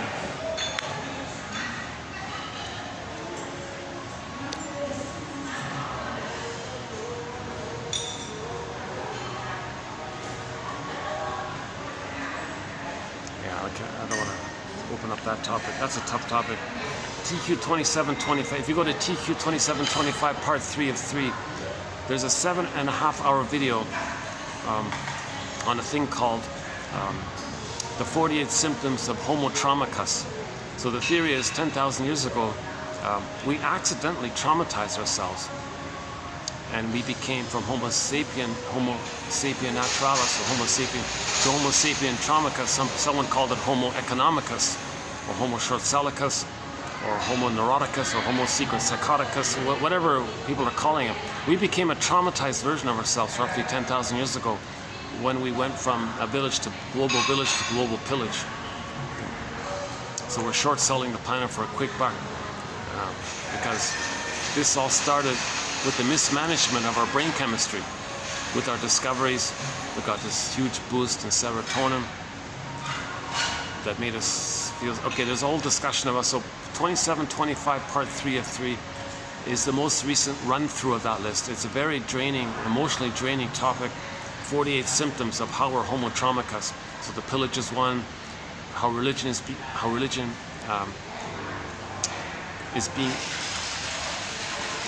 So whenever we talk about religion, the psychoanalysis of religion, it's only in the context of when it's being used as a tool of the pillage and the plunder. So religion is actually a tool in the context of when religion is being used as a tool of the pillage and the plunder. So we talk about that area, how that takes place. So religion blocks healing, because innate drive says we're trying to heal. Religion says don't heal. So we talk about that. Okay, breaking the ecology, the poverty. Okay, if the baby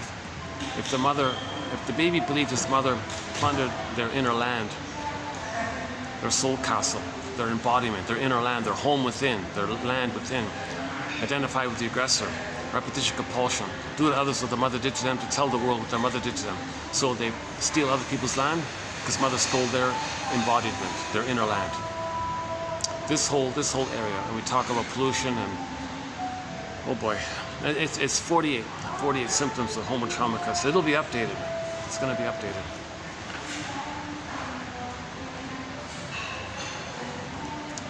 Okay, so back to the 45 record. Imagine a 45 record on a turntable, the plastic vinyl music disc records, 45. It spins around and around all the time.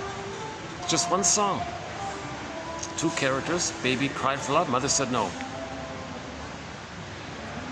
Every neurotic. Now it makes the person neurotic because in every new situation, they play that scene, they recreate that scene. That means they're living in the past, or dwelling in the past. They're not enjoying the present, loving life in the present, because remember the Tin Man. Actually, we have one self-help author said, be like the Tin Man and search for the heart. No, you're not going to find your heart without consciousness. So no, first, give the scarecrow a brain. Don't just look for your embodiment, and don't just look for your heart and your embodiment. No, your brain will reject it. It only works if your ego understands what's going on. So first, give the scarecrow a brain. Again, these 10,000 quotes are the brain for the scarecrow. Another metaphor for this is these quotes are giving us night vision. We need night vision. So the repressed self, the unknown self, the secret self, all these inferring, we don't know it. It's considered dark, like in a shadow, can't see, like in the forest, dark metaphor. So, and go I know not whither, bring back I know not what. It's a dark forest. We need a lantern. These quotes, to go in the dark forest, okay, we need a lantern. These are giving us night vision. These quotes are giving us a lantern or night vision. We got to see what's going on with us. So that's making the unconscious conscious. So find something in the unconscious, make it conscious. The image is Hermes flies across with a message from the unconscious. Okay, now everything about us that's repressed and unknown, all of the energy in there is sometimes called the id. Now the id representing all of the energy is sometimes personified in some fairy tales. Like in one example in the Odyssey, it was Poseidon. So Poseidon was a metaphor for the id. And Poseidon said to Odysseus, hey Odysseus here, you're ignoring yourself. I don't like this. So Odysseus said, what are you talking about here? I don't need you. Oh, really? You think so? I don't need feelings. I don't need a soul. I don't need inner life. Oh, really? I'm very angry that you have this attitude, this arrogant attitude. Yeah, I'm Odysseus. I'm Superman. I'm infantile God. I don't. Who are you? Oh, I don't like this attitude. You're gonna quote unquote suffer. You're gonna feel, not punish, suffer. Just it's gonna come to you. This innate push for healing. So finally, Odysseus understood the issue. He finally clicked. He kind of had the virgin birth. He understood that he's got to find his self. So at that moment, when he went into the underworld, and who did he see in the underworld? His mother, Jocasta.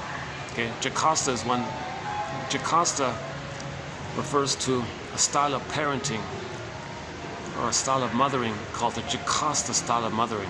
It's when a mother uses the baby to meet her needs. That's called Jocasta. So Odysseus saw Jocasta. His mother was Jocasta. So Jocasta, his mother, shamed him and used him. He identified with her. He saw Agamemnon in there. Agamemnon betrays the feminine, just like the mother betrayed his feeling. Feminine principle meaning feelings. So that's him. All of the characters belong to one mind. Odysseus saw Sisyphus in the underworld. Odysseus looked into Sisyphus' face and he saw that it was his face. So he recognized mother betrayed him, he betrays himself, Agamemnon, and he's doing it in a loop like this. Okay, he finally got it. Okay, I cried, and he went up to consciousness. I gotta find my home. I gotta find my inner land castle called Ithaca. Okay, 20-year journey, that's the midlife phase, from 40 to 60 ballpark, 35, 55, 45 to 65, 50 to 70, 60 to 80. There's no set kind of thing. Maybe 30 to 50, maybe 30 to 60. I don't know. There's no set kind of thing like that. It's just sort of ballpark, middle part of life, the middle life, second half of life, second journey of midlife. When you realize this, when you realize that you've been chasing symbolic mother, or telling the world how angry you are at what your mother did by getting others to cry for love and you saying no to them. When you realize this is all symbolic and you get that and you give that up, okay, that's called the death. Janov calls it the death of unreal hope is the birth of new life. So the death of unreal hope, Arthur Stark calls it relentless hope. The death of this symbolic hope, okay, that something can be mother's love in the past. Nonsense. No time machines, no morphing machines. You can't go back in a time machine, change the past. But you're still thinking you are in the past because that part of the brain doesn't know time. So all time is that time. So the present is still the past, or the present is sometimes called the presenting past. Janov calls it symbolic acting out. Masterson uses transference acting out. You're going to transfer the past to the present. And like actors, you're going to act out the whole thing. Either you play yourself and others reject you, or you find others to play you and you reject them. Because you're playing the mother who rejected you, so you're just recreating the scene kind of thing. So the death of unreal hope, that's the motif of the pregnant virgin. Now you got this new potential, this new beginning of something new, right? And then now you want to get the return of yourself. So we had our golden ball, we lost it, we want to get it back. So we had it, we lost it, we want to get it back. Okay? Or in the Greek myth of Miss Persephone, before Persephone was Persephone, she was Miss Kor, the maiden. So we had the maiden, earth opened up, pulled down, repression. Okay, and Demeter brought her back up. So that's we get it back. So we had it, we lost it, we want to get it back. We had our embodiment, our feelings, we lost it. Okay, earth opens up, Miss Kor gets pulled down. Golden ball goes down the well. Okay, and the Iron John and the golden ball are locked in a cage in a forest. Okay, up in a mountain, down a tunnel, baby exiled in the forest, Pied Piper story, the children are in the mountain. Any kind of pureness or of our if it's a baby, it's like our original pureness, innocence. If it's like a mammal or an animal, for our embodiment, and that's lost or wounded. And if it's for the feelings, something like a golden reef, a golden ball, some shine, that's for our feelings kind of thing. So when myths and fairy tales, when those are discussed, that's a symbol that we lost our real self like this. So we lost it, and when you recognize you lost it, that's the pregnant virgin motif. Now you got a birth, a new birth, the beginning of new life. So you want to get back yourself. Every finding is a refinding, somebody said. We had it, we want to refine it. But in the first half of life, you don't know that. You're still searching for mother's love. or telling the world how angry you are at what your mother did to you by doing to others what your mother did to you to show up the mother. So you're still in this kind of neurotic mess of still living in the past, dwelling in the past, lingering in the past, still looking for a mother's love or expressing your anger around it. So when you finally realize the futility of that, okay, now there's a new possibility. Right? Now you begin the second journey. So Odysseus went on that 20-year epic, and the midlife phase for men and women is also roughly 20 years. I'm quoting Robert Bly here, leader of the men's movement, mythopoetic men's movement. Robert Bly would use myths and fairy tales to teach psychology. He didn't do it directly. He was just so he was interesting how he did that.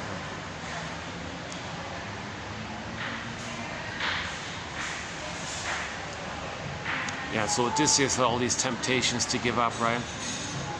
You know, okay, and who was it? Circe said, oh, just live in fantasies or something. Lotus land, oh, just stay spaced out or something, just numb out or something. Calypso said, oh, just stay childlike, just eat cookies and ice cream all the time, kind of thing. The siren said, just, yeah, why bother, give it up. That was a real desperate point when someone feels like giving up, kind of thing. So Odysseus said, I want to find myself. I want to find my real self. So he tied himself to the mast, the famous scene of tying himself to the mast or putting wax in the ears. Right? So to resist the temptation, because some people might feel tempted to just give up and listen to the siren call. Don't find home. It's too bothersome. Just give it up. There's that really icky kind of temptation right there.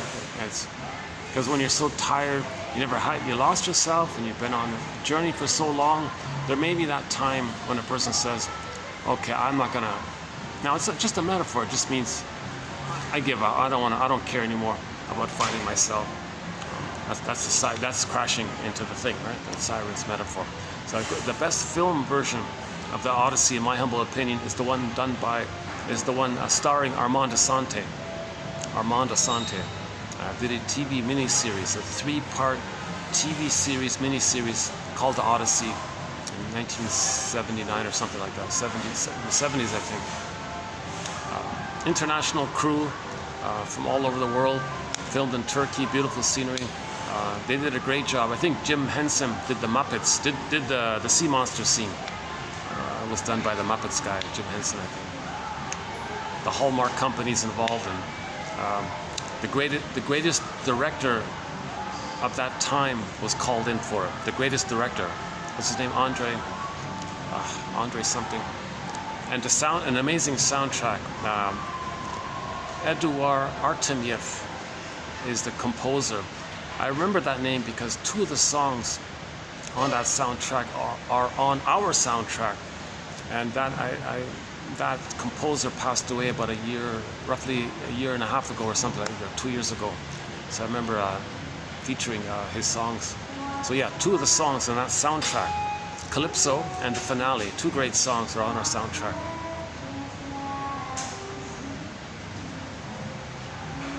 Hi.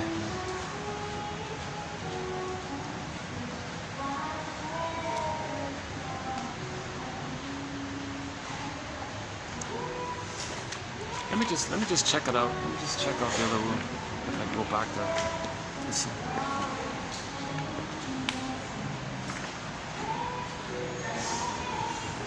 Are they still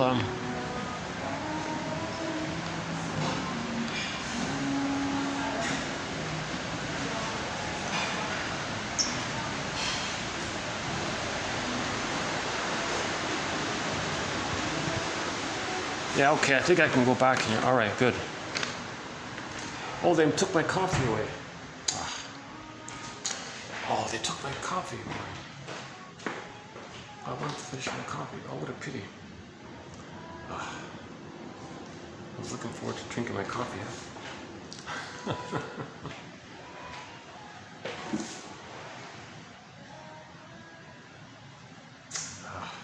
All right. I could use a little caffeine here. Okay, that's okay. Okay, let's keep going here. Oh, good, they stopped beside me. Yeah,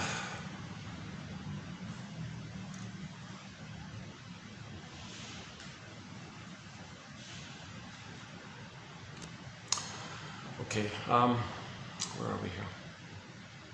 Is the lighting okay?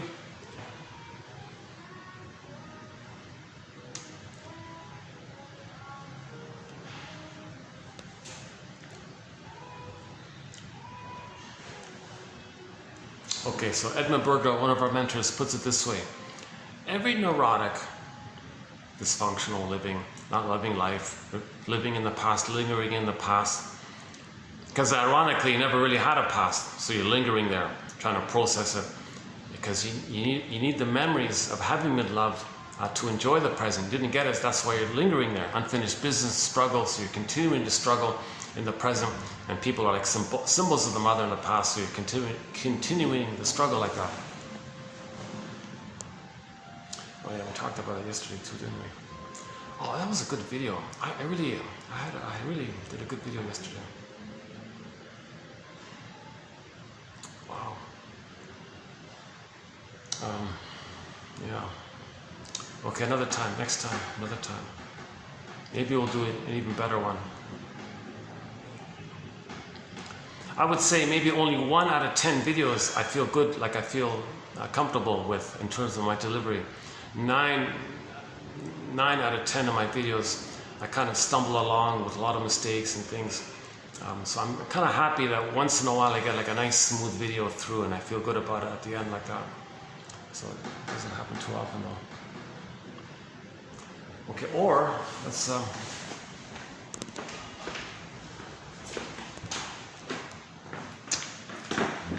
lighting's better. Yeah, it's a little bit better here, right?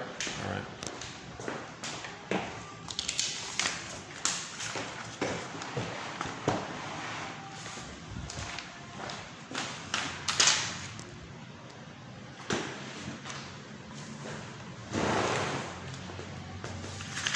Well, I appreciate them letting me use this space here on occasion. It's hard to get this. I can almost never get it. It's just so rare to get this from here. How's that? Is that okay? Oh, jeez, the lighting's tough today. Where can I get good lighting now? Wow. I guess like that, huh? I guess like that, right? I gotta face the sun. Is that it? Every neurotic is a music enthusiast, but he only has one record. This record that we're talking about, the Cry for Love, the 45 that we're crying. He carries this record with him everywhere he goes. Every time he sees a turntable with never-ending fiery ardor, says Edmund Burger, he plays that tune. He spins up that tune. He recreates in the present what's created that, hoping to change it. He's going to recreate it.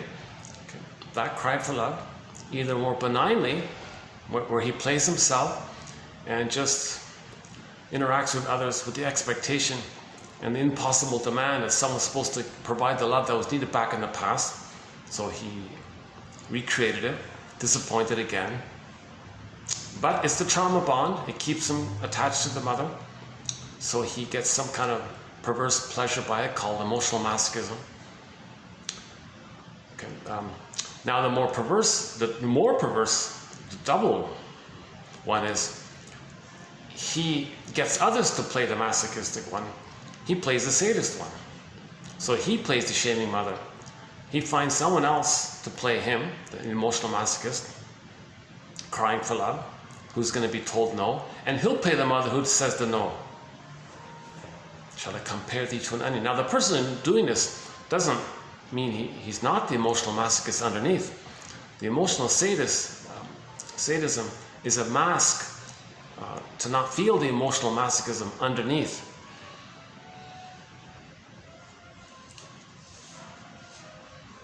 Just think about the typical person with the bully pattern. They find an innocent, non-threatening subject other, okay, make them feel ashamed and all this. That distracts the person with the bully pattern from feeling that shame within. They preserve their grandiosity, thinking they're on the throne, okay? And they reject the human side of being human, and they're stuck in the first brain of the survival mentality. They're addicted to playing infantile God, and they reject the humanist. So the main emotions for the sting of personality patterns, by the way, okay, like the bully pattern, iago pattern, narcissistic patterns, etc., are hate, greed, envy, granby, spite, vindictiveness, schadenfreude, grievance collecting, Burglar calls it injustice collecting. Okay, the constant search for this fame, glory, prestige. Back to Emily Dickinson. Fame is a fickle food. Poem number 1702 of hers. 1702. Fame is a fickle food. Fame is a fickle food. Shifting plates. Okay, and it goes on a bit. The crow appears and inspects it. And with ironic caw, he flies over to the farmer's cornfield. But the man took it. The Pied Piper story, the 57 animated, the animated film. No, live action. Was it animated? It was animated, yeah. No, it was a live action, sorry. It was an actual film. A fantasy actual film, 57, Pied Piper. He was singing the song, oh, just give me prestige and fame and power. Forget about feelings, and the mountain opened up and the children got locked in. Again, all metaphor for one mind, for one psyche, not separate characters. The Pied Piper is like an emissary of unconscious processes, and the Pied Piper is the one that opened up the mountain and led the children into the mountain. He's not punishing anybody or anything. It's describing the dynamic that when we reject our feelings get buried even further, and there's more pain there. And sure enough, at the end of the film, there was an immense amount of pain in the village, and finally they came to their senses. The mountain opened up and the children came back. So we got back. So we do get it back, right? To enjoy sadness in the Disney film, and Sada got zooped away, it did come back. When Miss Core got yanked down, she did come back, became Persephone, and so on.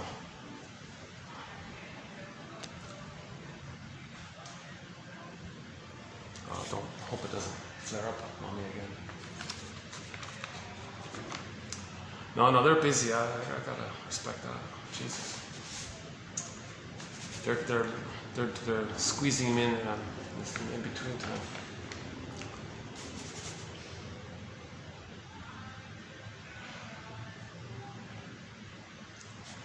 I'm tempted to just go back to where I was for some reason.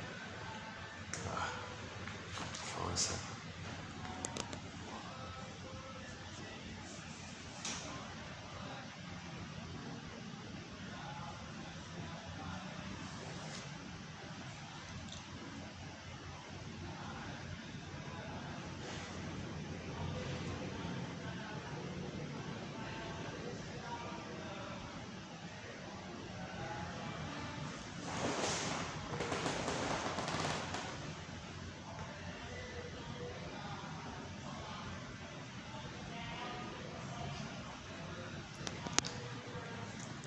Okay, maybe what I'll do is let's go back to where I was. I feel more relaxed, ironically, and we'll get into today's quotes here and see how we're doing after that. Okay.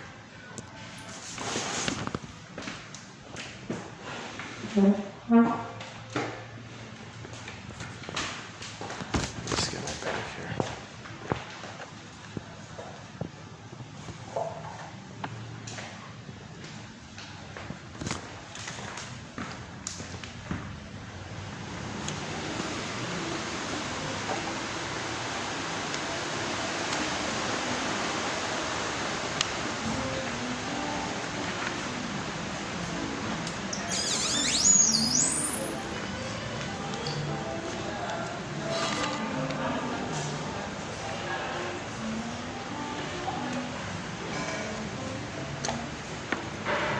Hold on a second.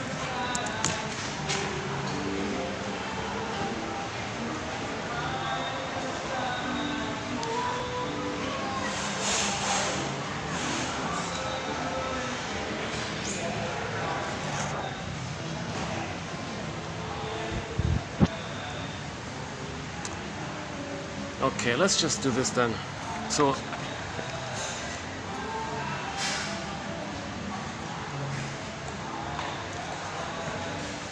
in the past 26 videos, let's back up even further.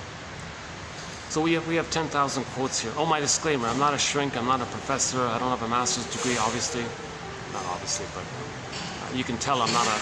You can tell I wouldn't be a very good therapist because of my anxiety. So the basic requirement of being a therapist is that a person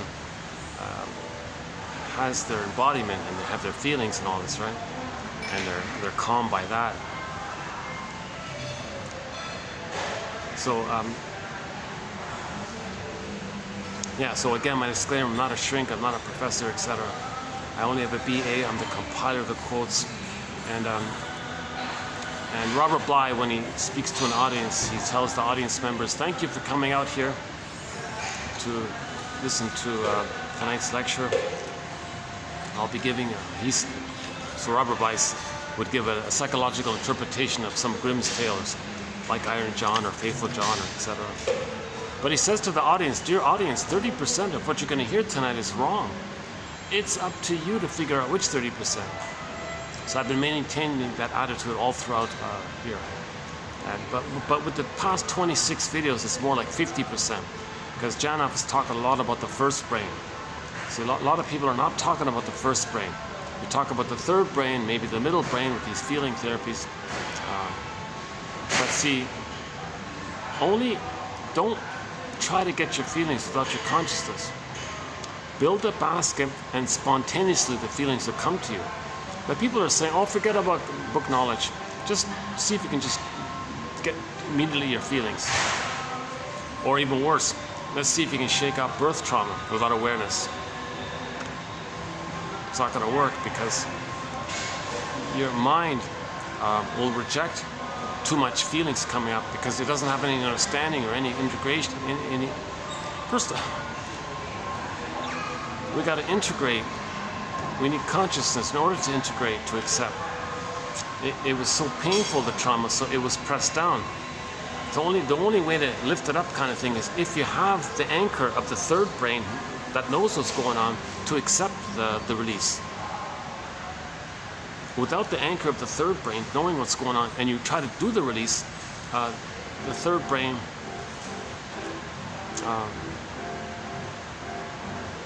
isn't available to accept the feelings to the person.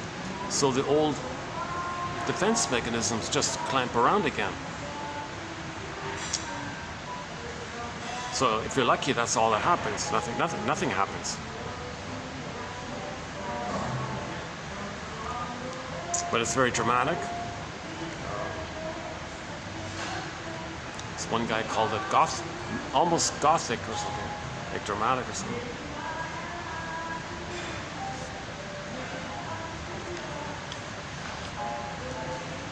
Okay, so these 10,000 quotes are, they fit Grice's, as best as I can see them, they fit Grice's criteria for communication.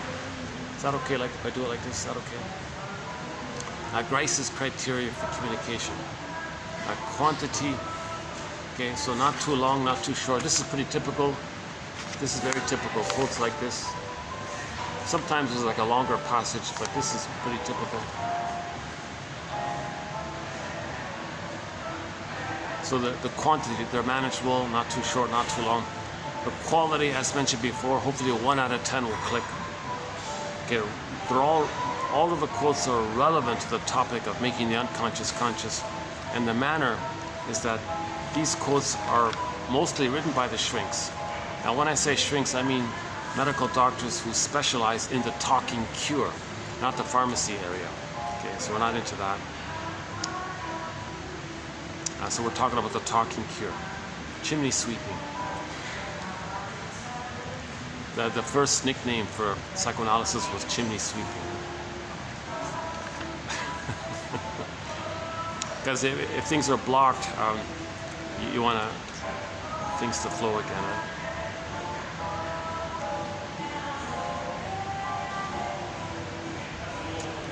Okay, another point about this collection of 10,000 quotes is that there's no Freud because of the convoluted English translation of it. And here's a good example of what I'm talking about, today's topic here.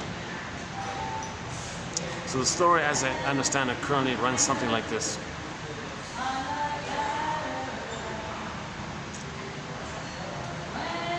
At least as old as recorded history, man has been interested in catharsis.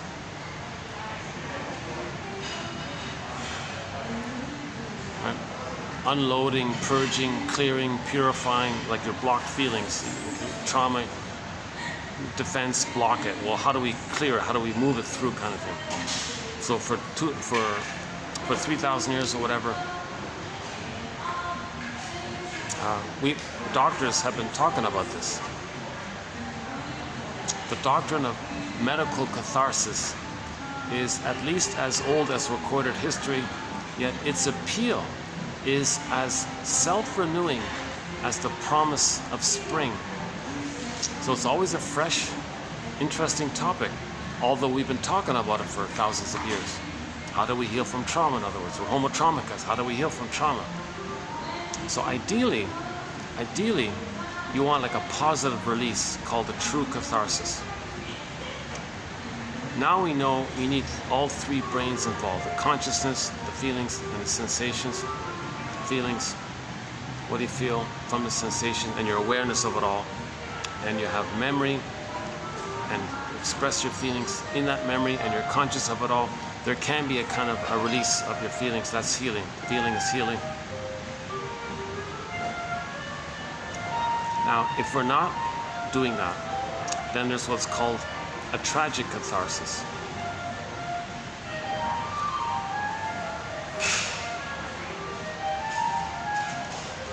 So, okay, back to catharsis.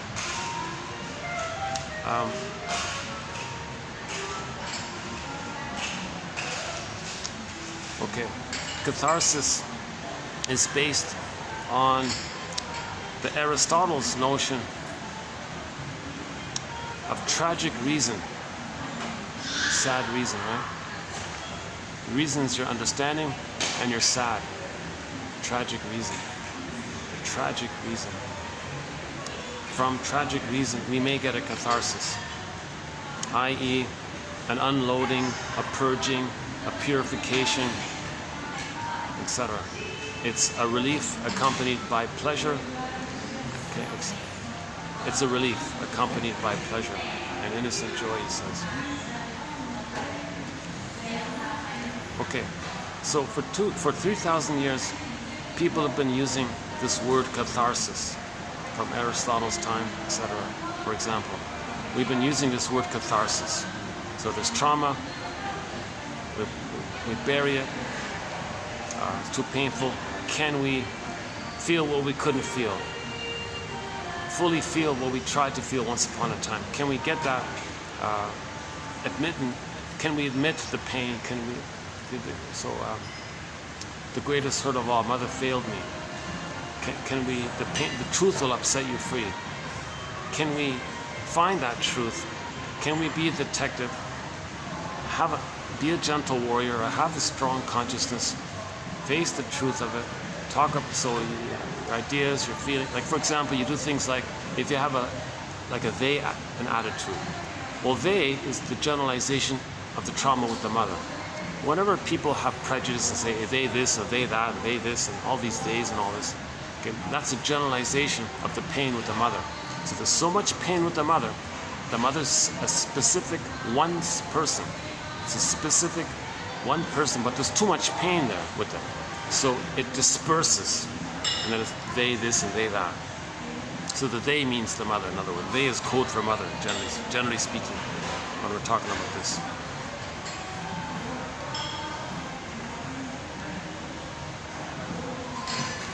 So that's part of finding our story.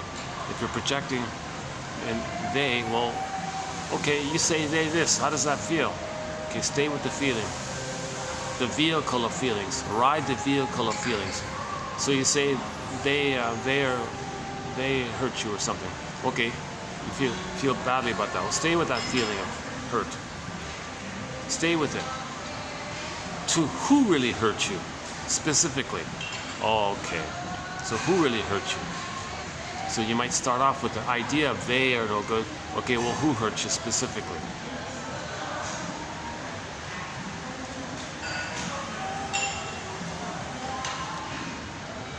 Okay, so anyways, so for a long time we've been using this idea of catharsis. It's in a positive meaning, in a positive sense. Now, if a person is just blowing off steam, and it's not a true catharsis, then there could be like a fake catharsis or a tragic catharsis, or some kind of faulty catharsis, or incomplete catharsis, or incomplete catharsis, or faulty catharsis, or tragic catharsis, or some kind of blocked catharsis, or partial catharsis.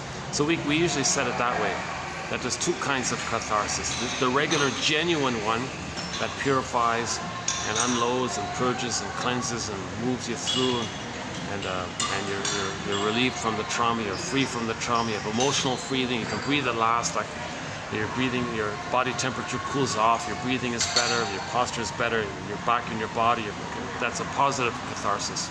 So we're all looking, in trauma, we want to get we want to be healthy, emotionally, psychologically, spiritually. We want to be healthy, right? So for the longest of times, we've been using this word catharsis.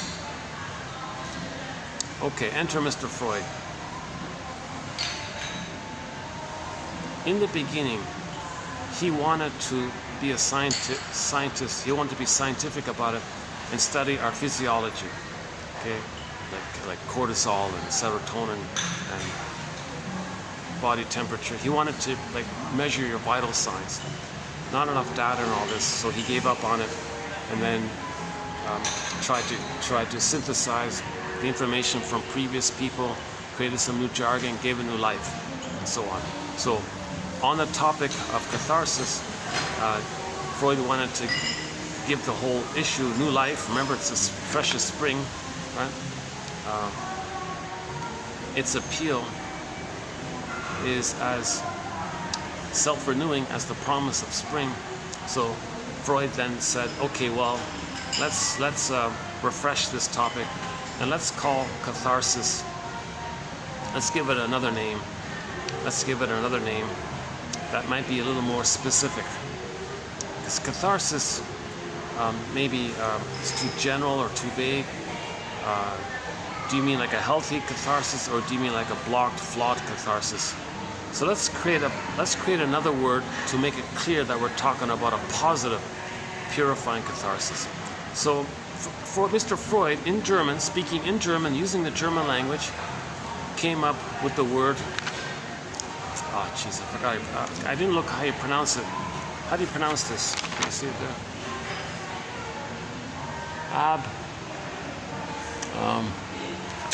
Hang on a second, is that it there?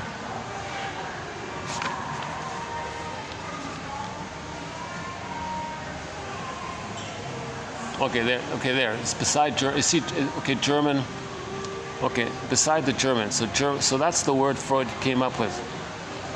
Like so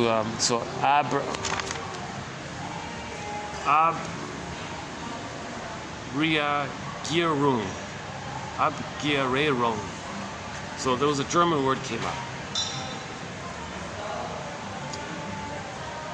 So in German, Freud came up with the word Abreagieren. Now in German, the AB part of the word means we want to be free from, away from, move away from that trauma, that traumatic reaction, okay, the wreckage within it. We want to be free from it. We want our emotions to flow away from it, to move away from it. We don't want it to be stuck there. We don't want our emotions blocked and bottled up. They call it like mucked up there. I don't like the phrase they use for it. They use a very dramatic phrase. It might be a tip off to when the cord is twisted around the baby when he's stressed out in prenatal trauma. I don't want to use that kind of phrase, but so anyways, the feelings of trauma are frozen is stuck with the memory of the trauma. So what we want is we want the feelings of that event to be away from that trauma. We want it to flow out and away from it. That's the ab part. So it has a positive connotation of Abreagieren. Abreagieren, whatever it is. So Abreagieren is the original term, which means our feelings can flow away from the trauma. They can be free from the trauma. We can be relieved of the trauma. It's like a flowing out. It means catharsis. He means it like catharsis. We want it to flow and be free and purified and let it unload and purge and and be have things be pure again, kind of thing. So that's the original meaning of Abreagieren, right? It's a positive. So the original term that Freud came up is clearly, immediately in your association for German speakers, it's positive. Oh, okay, I want to be away from the effects of trauma. I want to be free from the effects of trauma. I want to be free from the effects of trauma. I want my emotions, the river to flow again. Let the river flow again. The river of feelings to flow again, right? To get a better feel for this, okay? So this German word Abreagieren simply means deferred reaction from the inside to the action of the trauma coming on the outside. So there's a deferred reaction, a delayed reaction. So the trauma took place, the feelings are frozen, and there may be a delayed freeing of that, right? So that's what he means. We want this freeing. It's a delayed reaction from the inside. So the baby was traumatized, blocked up. Okay, maybe sometime later there'll be a freeing of it. So the deferred reaction. Okay. Now, when they talk about this German word Abreagieren, they often associate it with a similar, almost like a synonym of it, called Nachtraglichkeit. Probably nach, right? Nach. Silent night. Nach. Maybe like that. That one there, the nach. Okay. Nachtraglichkeit. Okay, so that's another German word. So it means belated understanding. Belated understanding. So you had the trauma, you didn't understand it. Then there's a deferred, delayed reaction of the feelings, and then you have a belated understanding. Aha! So there's a conscious recognition and conscious integration. So that word technically means afterwardness. There's an afterwardness. So something happened and there's going to be an afterwardness of your feelings and understanding to it. So Nachtraglichkeit, meaning belated understanding, and the afterwardness has also been linked to Abreagieren. Not merely as a delayed discharge of affect, a delayed discharge of affect, a delayed discharge. So the affect is there, it's supposed to be freed up, but it got stuck there, mucked up there, kind of bottled up or twisted it, tied up in a knot, let's say. The emotions got tied up in a knot, so there's a delayed, you untie the knot and there's a delayed freeing there. So not merely as a delayed discharge of affect in the psychological, economic sense, but as the establishment of a new level of meaning that can only come about as the result of in-depth working through of early experiences.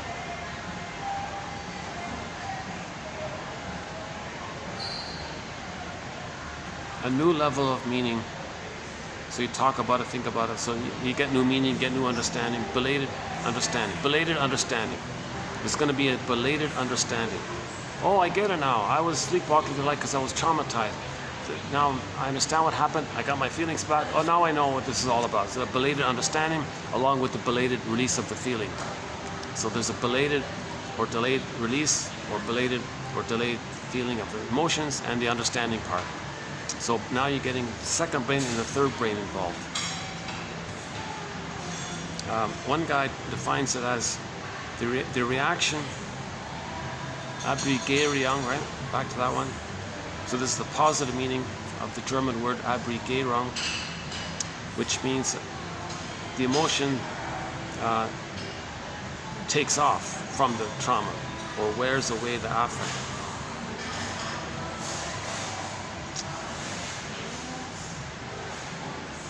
Okay. So it's a positive meaning. So we're just trying, Freud was trying to give us new life with this term, that there's going to be a delayed reaction where our feelings can move away from the event of the trauma, and it can lead to a new understanding as well. That's the Nachtragkeit one. Okay. So now enter the English translator. He sees the word, takes Abreagieren, and creates the English term Abreaction. Now hold the phone here. In English, when you say ab something, it means against.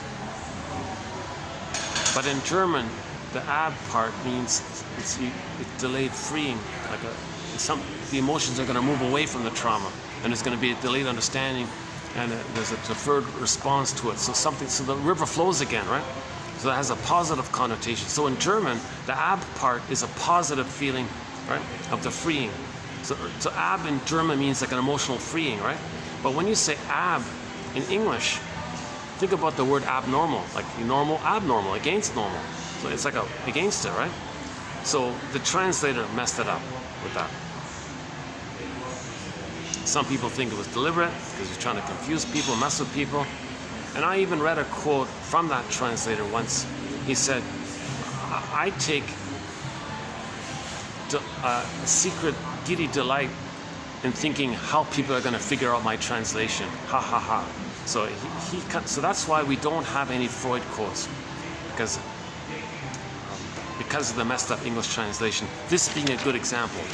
So in other words, when you hear the word abreaction, do you have a positive feeling with that? Like most people, no, that's a negative thing, abreaction. That's a bad reaction, against reaction, that's a terrible reaction.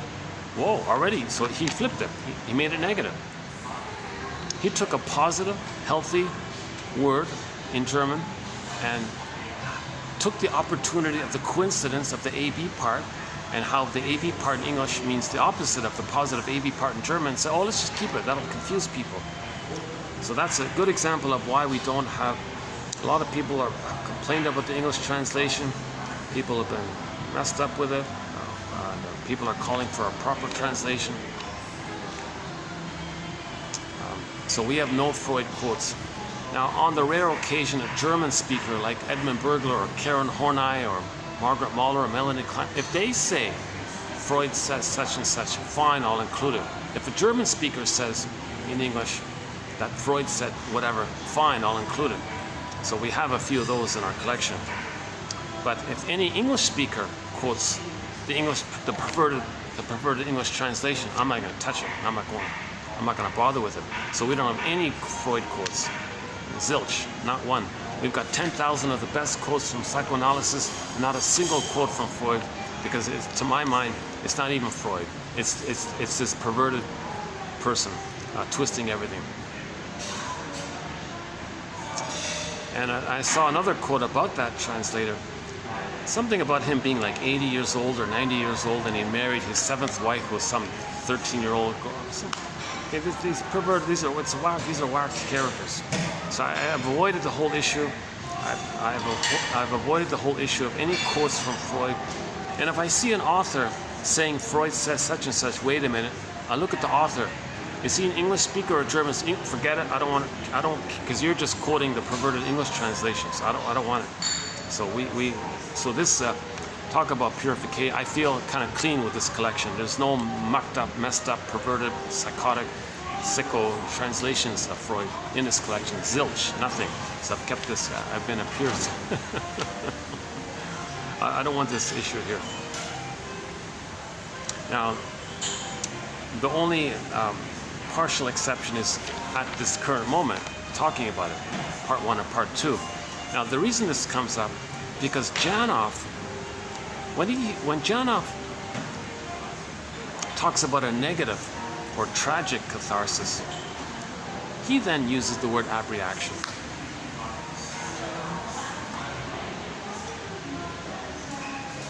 So here we have an issue.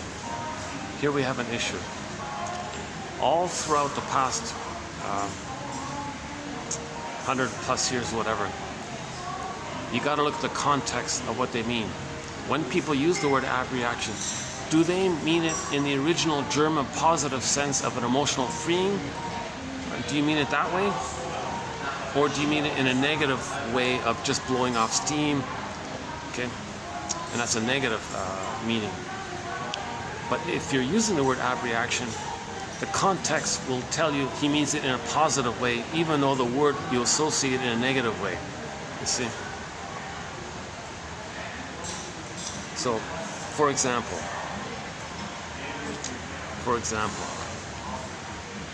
in a negative way, for thousands of years, a negative way was this. Frequently, the actor acts by assuming emotions which he doesn't have, but which he might have. So if you're pretending like an actor to have a feeling, they would use that phenomenon as abreaction. A sham emotion, a fake emotion, dramatic emotions, pretending emotions. That's called abreaction. So in that sense, abreaction is in harmony with that, if it's negative. If it's a fake release of feelings, then that's the negative side of the word abreaction in that context. And that's where the thing came from. It was, if you're using catharsis, it's positive. If you're using catharsis in a negative way and call it abreaction, it's from there. So all throughout history, there's been a up and down, left and right. Do you mean the pure way, like the healthy feeling is healing, memory? You link your memory and your feeling and your consciousness, and you have your consciousness and you're ready to feel it, and you can lift the defense and allow and know what you're doing and let the feeling flow. That's a positive way. Do you mean it that way when you say catharsis or abreaction? Or do you mean it in the sham way of pretending like an actor pretending it on the stage? So another thing that actors do it. So the context of the sentence will tell you if the word abreaction is being used in the original positive German way, or in a way that's unhelpful. Another way with the actors is this. Some actors, if they're supposed to pretend that they're angry in a theater thing, well, they'll just imagine somebody else who's angry, pretend to be them. So yesterday I was saying, imagine the Hulk, right? So imagine the director says, okay, actor, pretend you're angry. So he might think in his mind, I remember as a child seeing the Hulk. I'll pretend to be the Hulk. He's angry, so I'll pretend to be the Hulk and show anger by my imagination of my identification with the Hulk character, right? Is that right? Is that right? Yeah, the green guy, right? Yeah, the Hulk. Yeah. That's sham. That's sham. The actor's not coming from his genuine feelings. He's not coming from any genuine personal memories. He's just imagining that he's the Hulk, and he's going to pretend to be the Hulk and show emotions. So that's negative abreaction. So that's an abreaction in the negative sense that's not healing. So abreaction in that sense is not healing, but abreaction in the sense of how Freud meant it originally, that's healing. So there's a double thing going on here.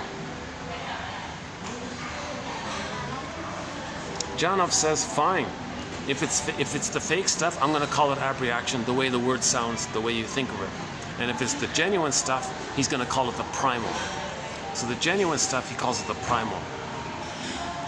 And he keeps the word abreaction for the fake stuff.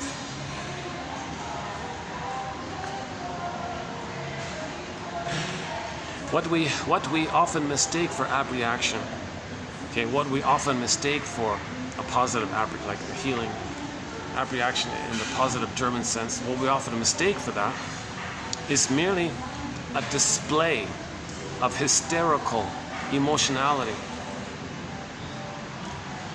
And that although we may succeed in changing the situation in the moment, we have only, like it felt better in a moment, he blew off steam in the moment, we have only served to alter the neurotic equilibrium by strengthening the defenses. So the defense buries the pain. You lift it up for a moment, you got hysterical, but the defense clamps it up. So there's no healing like that. The pressure cooker's there because the person is always not feeling. So the steam is there. You manage to lift it up for a moment, it's going to clamp down again. That's not healing. And if you keep blowing off steam, then you always got to blow off steam because now there's going to be more steam. So things can get worse for the person. So this abreaction, in the negative sense, blowing off steam without consciousness of why you're angry can make the person worse. So for example, at least know that if the person is angry, at least know that it's the survival mind, it's the first brain, because joy and sadness got zooped away because the needs for a secure attachment style weren't met. So a person's angry because the need for a secure attachment style wasn't met. Oh yeah, the secure attachment style. The secure attachment style had 5 parts. Okay, the paradise in the uterus, a normal birth, that's a huge topic there. Okay, for the first 4 to 5 months, an extended blissful oneness. Okay, 4 to 5 months to 18 months, the child gets to play the world is my oyster phase, Superman. 18 months to 36 months, the now Voyager phase, where mother is a secure base for the child, where the child learns that he can learn about himself and not lose his mother in the process. Because some children discover stuff, run to the mother, mother's not available. The child says, gee, to learn stuff, I lose my mother, I can't do it, they freeze up there. So yesterday I spent like 2 hours on that point, Jesus Christ. No, I spent like an hour on that, the 5 parts to it. It's well worth spending the time on it. I'm not gonna do it today. I feel like I want to leave here as soon as possible. Let's see, what is it? 4:30. So by 5:30, I'm gonna leave for sure. Even though it starts at 6, I want to leave at 5:30.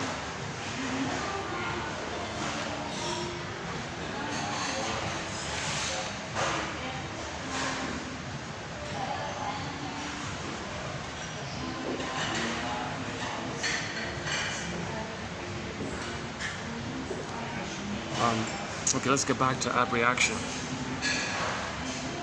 So think about it. When you hear that word abreaction, what do you think? Is it? Chances are it's a negative feeling. Chances are you associate that word with something negative. But that word in its original form in German is positive, and German people know it's positive.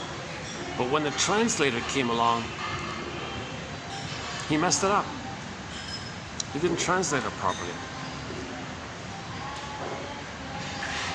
He could have used some other word that better conveys the German meaning, the German spirit, the positive German spirit of that word. The sicko English translator guy had an agenda, or I don't. Whenever I see quotes from that fellow, I just, oh no, I'm not. It's like my attitude towards him is similar to Marilyn Monroe's shrink. Whenever I see that guy's name, oh, I'm not gonna brush it up. I can't include everything here, right? So I gotta be a little choosy a little bit. I mean, very inclusive. I'm trying to find the best quotes from the clearest, most helpful shrinks. So Masterson, Karen Horney, okay, Rinsley, Solani, Ogden, Grotstein, okay, the list goes on. We got a lot of great authors. Even Janoff's material, I think for the most part, is pretty good. Although his name's been tarnished, but I think he's a clear writer. He's been very helpful, I think. I highly recommend those 26 videos mentioned earlier. Not for the technique, because he admits it. Janoff admits it. No, you can't rush this kind of thing. You got to be conscious. You need all 3 brains involved. You can't leap over it. And that's what happened with the weekend workshop. So when people learned about Janoff's primal book, the Primal Screen book, written in 1970, following that, because of the huge demand, there were spin-offs. So people created weekend workshops, and there were all these self-help seminar things. And they did the negative abreaction. Just beat the pillow. Why? I don't know. Just beat the pillow. Give me money. nothing happened. That's not healing. So when you do it that way, that's called abreaction. Janov would call that abreaction. And the good stuff, the genuine stuff, he would call it primal. So he created a new term. So we had a primal need, primal pain. Okay, we need primal healing. So if you do a primal and do a primal healing, that's called a primal. So he wants people to do primals, meaning the original positive meaning of the German original term Abreagieren, not the disturbed English translation of abreaction. If somebody does a tragic catharsis, then Janov calls it an abreaction. Oh, you had an abreaction. See? But shrink writers in early on knew it in their mind that it's positive. But that confused people, because the next generation, what's this? So the term dropped out of favor. So you don't really hear the term too much. You don't really hear the term too much. Occasionally you do. The term abreaction is unfortunate. The term abreaction is an unfortunate one. It doesn't focus on release. It doesn't imply release. It doesn't imply resonating, like you're resonating and there's a release there. In fact, quite the opposite. It focuses on maybe a momentary relief, but is it a healing relief? You focus on reaction, but is it a response and a resonation? So it's confusing, right? Elizabeth Howell says this: I suggest that it is not the discharge of tension, negative abreaction, blowing off steam, getting it out that's helpful. Rather, we need grief is healed when it's witnessed by a caring other. The communication of emotion and memory to another person, that's healing. So you feel safe with somebody, you're talking about things, you might have a good cry in that area, a good weep in that area. So to do a positive, proper abreaction, a healing abreaction in the original German positive sense of that, okay? That's the act of becoming conscious. So the positive abreaction, the normal healing abreaction, the primal healing abreaction, that's making you conscious. Making you conscious is that. They're synonymous. The act of becoming conscious, i.e. abreaction, positive abreaction, occurs under the influence of the synthetic function of the ego. So the ego synthesizes. Psychoanalysis leads to psychosynthesis. You want to synthesize and get it all, understand it all, right? So that's why we're saying, first, give the scarecrow a brain so he can synthesize. The ego synthesizes, includes, it synthesizes, brings things together, new things come up, new understandings, new ahas, nachtrag, lichkiet, a belated understanding, to get a belated understanding. One guy calls it associative correction, the concept of associative correction, free association. Associative correction contained the seeds of later formulations regarding the therapeutic value of making the unconscious conscious. So once again, we want to make the unconscious conscious. So we need associative corrections. That's one way of saying it. Catharsis is close to the original psychoanalytic hypothesis of abreaction, which for our purposes will be synonymous. So so abreaction in its positive original German sense, okay, and catharsis are synonymous.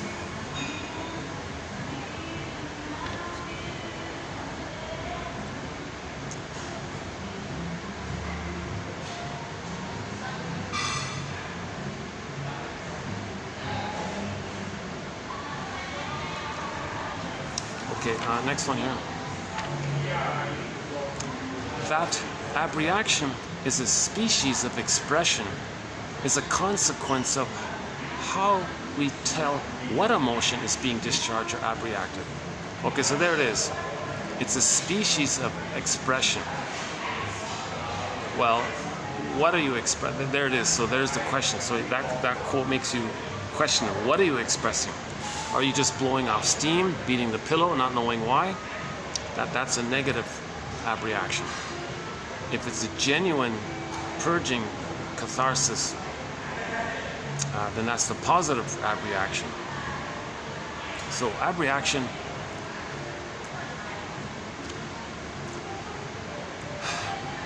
is supposed to,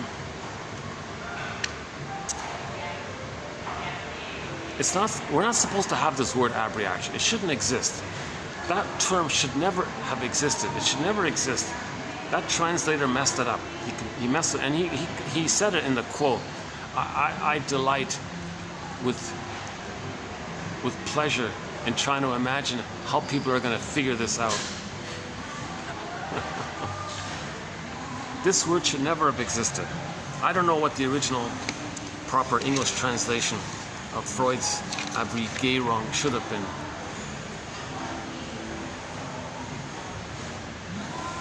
If we're going to create a single word for it, or just not bother, just keep the German word Abreagieren. What's wrong with that? Just keep the German word Abreagieren. Don't translate it into English if you can't find a positive version of it. If there's no English positive version of Abreagieren, then don't bother. Just keep the German word Abreagieren. Abreagieren, right? Deferred reaction coming from the inside to the trauma which came from the outside. Okay? Belated understanding, a belated response to trauma, and an emotional freeing where the emotions take you away from the trauma, an emotional freeing of the trauma. The blocked emotions are free to flow, and now you're healed, you're free. Right? So the German word has a positive connotation. If there's no way to provide an English translation for that captures the positive spirit of the original term, then don't bother. We shouldn't have this term. So what Janov did was say, oh no, I'll keep the term abreaction only in its negative sense, because that's how you first think of the term. It's in a negative way. So there is. So let's keep that term. So when people blow off steam, that's abreaction, because people are going to think if it's negative anyways. So let's just keep it that way. And if it's a positive thing, well, let's call it primal. That's not too helpful, no. Primal, that's too vague. So we got to bring back catharsis. So Freud accidentally started something with this new term, Abreagieren. He wanted to distill it a bit, clarify it a bit. Because in prior times, there was a negative catharsis, incomplete catharsis, and a proper purging catharsis. So we wanted a word for the proper purging catharsis. So he said, well, feelings that move you away from the trauma. There's the positive ones. So now we have a word that limits itself to the positive use, Abreagieren. So there should never be an English translation for this term. But since there is one, and it has a negative connotation, Janov says, okay, we'll use it for negative, for the blowing off steam stuff, for the fake, the sham stuff, the actors stuff, people pretending to blow off steam, people want to look important or narcissistic, or people want to play machismo and be angry. Or what are you angry about? I don't know, I'm just angry. Well, because that's abreaction. That implies something unhealthy. So abreaction in this current context is unhealthy. Abreaction is unhealthy. If we, in the way Janov, if we pick up from Janov, right? But the original shrinks understood it was the positive one. So the context of the sentence will tell you what the author means by it. If he's not clarifying what he means by it, you might have to assume the positive way, the German way. You got to push aside that perverted English translation and assume and adopt the original positive German understanding of it. If a shrink uses the word abreaction, control yourself and remember the original positive German version of that term and ignore the messed up English translation of it. Okay, recovery depended upon recapture of the traumatic memories. Okay, recovery depends on the recapture of traumatic memories, okay?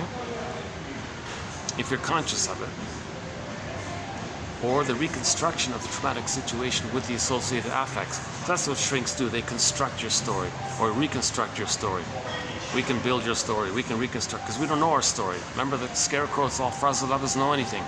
So that's one of the things shrinks do. The talking cure does. Try to piece together your story. You said this, and you repeat this, and that links to this, and you're doing this.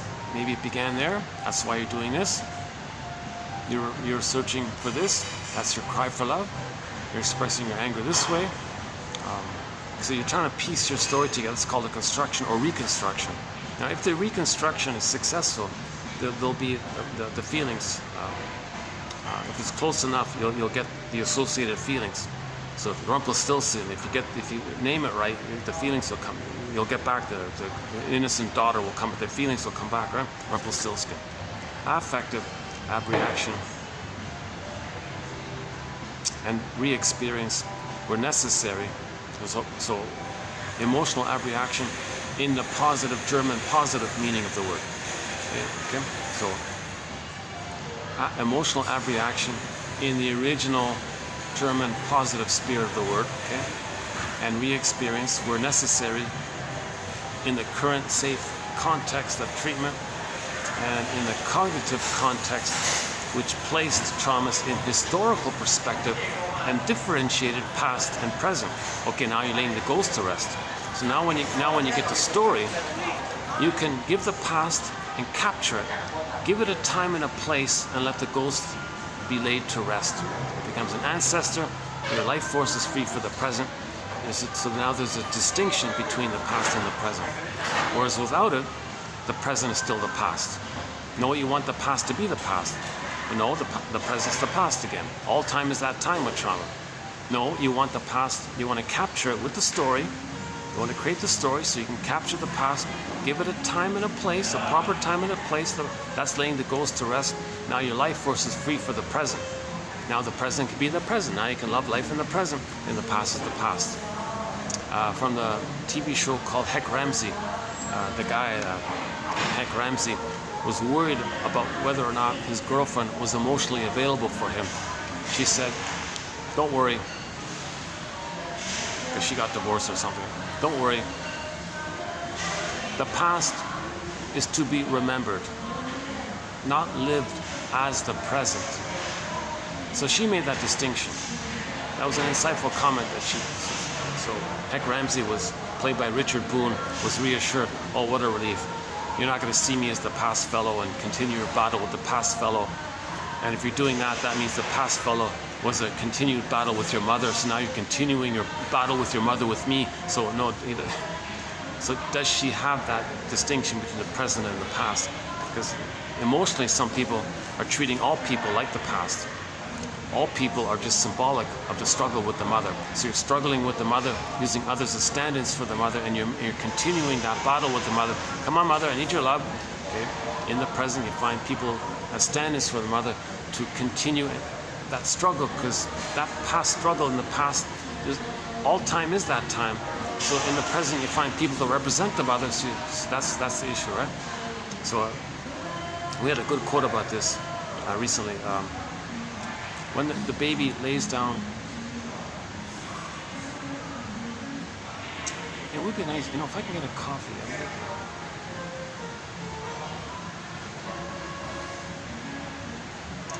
And maybe I should get an extra coffee. I don't usually do this, but or can I go somewhere else? Things are pretty busy here. Friday night, it's going to get busy. Okay, let's just press on then.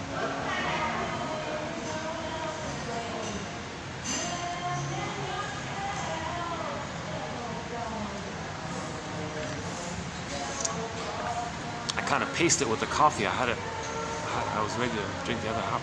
They took it away on me.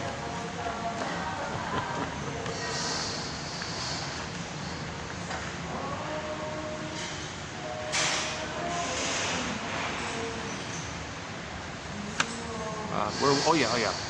So the baby, human connections lead to neural connections. So when the baby's having the human interpersonal connections with the mother, he's going to lay down a wiring, a memory of his relationship with the mother. There's a wiring that's set down by that interaction. Human connections lead to neural connections. The interpersonal becomes the intrapsychic. But it's frozen, and it's unfinished business, but it is the bond and the fusion with the mother. Okay. But there's a struggle there. It's unfinished business, and it's an ongoing struggle, but it's frozen. It's frozen. So, if somebody in the present has a psychology like the mother, that's called love at first sight. Because what's going to happen is the person in the present is going to trigger, flare up that wiring with the mother. Now you with the mother had a blissful oneness. The person in the present triggered that up with the mother. And now you look at the person in the present and see them as an emotional reincarnation of the mother in the past. So that's called transference love. You're going to transfer the mother to the person in the present. It's called transference love. Okay, love at first sight, puppy love, infatuation, spellbound, can't live with you. This instant falling in love, it's called transference love. Spellbound, infatuation, puppy love, right? So because the person in the present has a wiring like the mother, a personality like the mother. So seeing that person even across the room like that, right? Whoa, you flared up. Love at first sight. It's the same thing, right? You don't even know the person, but you're madly in love with them. Oh my God, what happened is you're feeling the blissful oneness you had with the mother. The chemistry is within. The person just triggered that chemistry because they remind you of the mothers. That's flared up with the mother. So then now that struggle you had with the mother, it's going to continue with the person in the present. Now first is the blissful part, because you had a blissful oneness with the mother. So you fell in love, spellbound with the person in the present. Enter the play title, I love you, you're perfect, now change please. Now you want that person to be the positive mother that was needed back in the nursery. So first you're excited, the great hope is going to fall again. Just like originally, there was a great hope, it fell. You're just replaying that. We recreate and relive it. So this relationship with the person in the present is still the past. There's no time there. Now you're struggling with the person in the present. What are you arguing about? I can't please you. What is all this? You're confused. Well, they're still arguing with the mother. They don't even know it. Now one guy realized this. He said, oh, that's why I'm attracted to them, so I can know the frustration I had with the mother. So the complaints you have with the partner in the present, you're a heartbreaker, you're a liar, you cheated me, fill in the blank. Okay, that's how you felt with the mother. The person in the present not being able to invent a time machine and a morphing machine to change the past, you can't blame them for that. They're just being, right? So your strong, angry feelings towards the person in the present, that's for you to know how you originally felt with the betrayal trauma of mother's soul blindness, okay? And mother failing the child, not meeting the child's needs. So take it up to the source. You chose that person in the present to know your original feelings for the past. Then now you can differentiate and separate things. That those feelings that you have now in the present are flared up. That's what you felt with the mother. And you chose that person to make yourself conscious of the past. And if you do that, you're making the conscious, you're bringing the unconscious to the conscious. Hermes is flying across. So you want to get the message. Well, that's how I felt with the mother. For more on this, TQ 2291 and 2 by Morten Kiesen, K-I-S-S-E-N, Morten Kiesen. That's sort of a key quote in our collection. 2291 and 2. Read just those two quotes. They're lengthy ones, but they're important ones about saving the mother, pleasing the mother, trying to cure them. That whole issue, dysfunction means still trying to save that whole one there.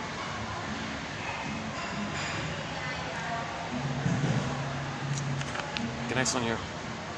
The emergence of unconscious material into consciousness can be understood in relation to abreaction in the positive way, in the original German positive spirit of the term, i.e.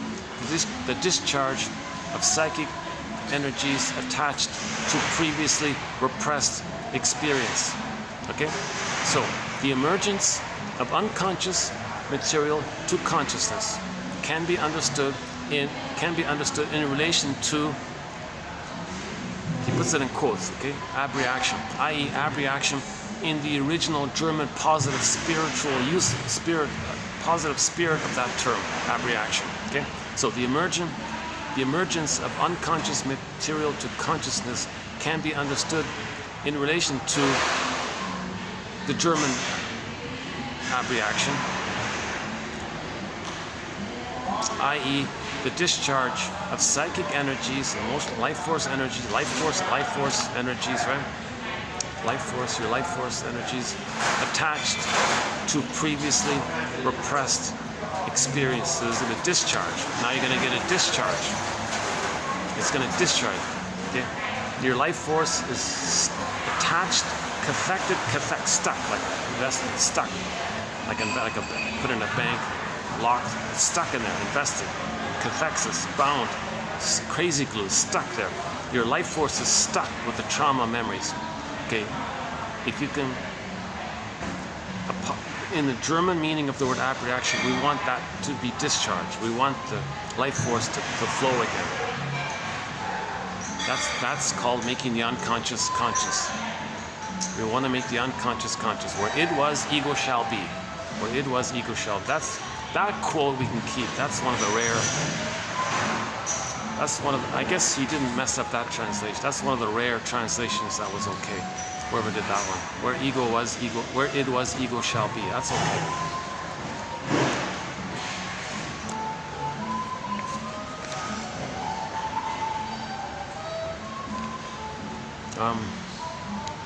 The value of abreaction is significantly enhanced if it is specific and if current resistances to self-knowledge are clarified to the point where connections are established and some life force readjustment occurs. So he says it, he puts it this way: the value of abreaction is enhanced, is enriched if you can be specific, make connections, be conscious, and you're loving life in the present again. That's abreaction in the original German positive meaning use of the term. It means it that way. If it's not specific, then you're gonna have abreaction and it's blowing off, messed up, gothic. What did that guy say? Gothic. Meaning just some actors, drama, okay, people kicking the pillow, and okay, people blowing off steam, people swearing, all these kinds of things. That's a negative abreaction. Or simply abreaction if we maintain the original negative association by it. That's what Janov was trying to do. Although many of our clients complain that intellectual knowledge about a conflict is not enough, simple abreaction without higher order processing is equally ineffective. Okay, so here he makes it clear. Simple abreaction without your third brain, without consciousness, i.e. higher order processing, is no use either. So just blowing off steam and you don't know why, that's the same thing. Just like an intellectual insight, that's not enough. We need emotional knowing. Emotional knowing is positive abreaction, is positive.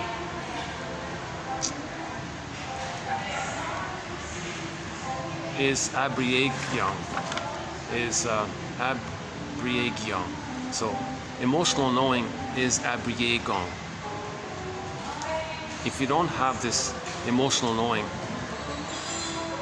and it's just an insight, and you're blowing off steam, that's abreaction. Yeah? How's that? Does that clarify? It took me 4 hours to clarify yesterday.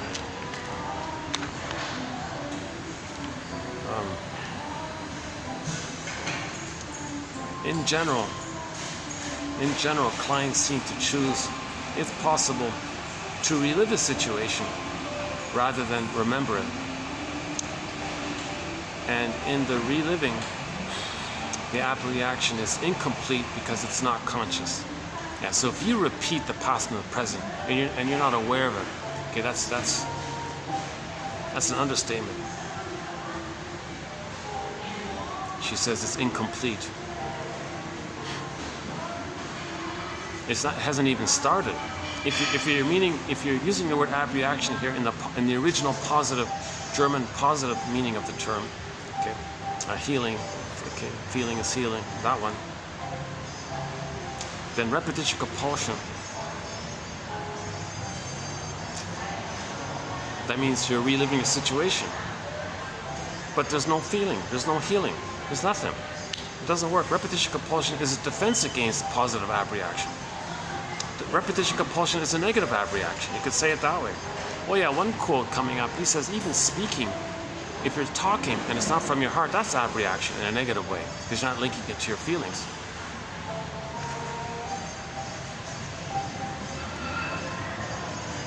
Yeah, so we can remember and feel, that's healthy, or we just repeat and repeat and repeat, chasing symbolic love, and be disappointed again, or find others to play our disappointed self, and we identify with the rejecting mother and shame others, and we're just repeating the past again and again. So there's no positive abreaction. That we can say is a negative abreaction. So there's no German Abreagerung, there's only an English abreaction, something like that. English language. Okay, mourning, or the realization.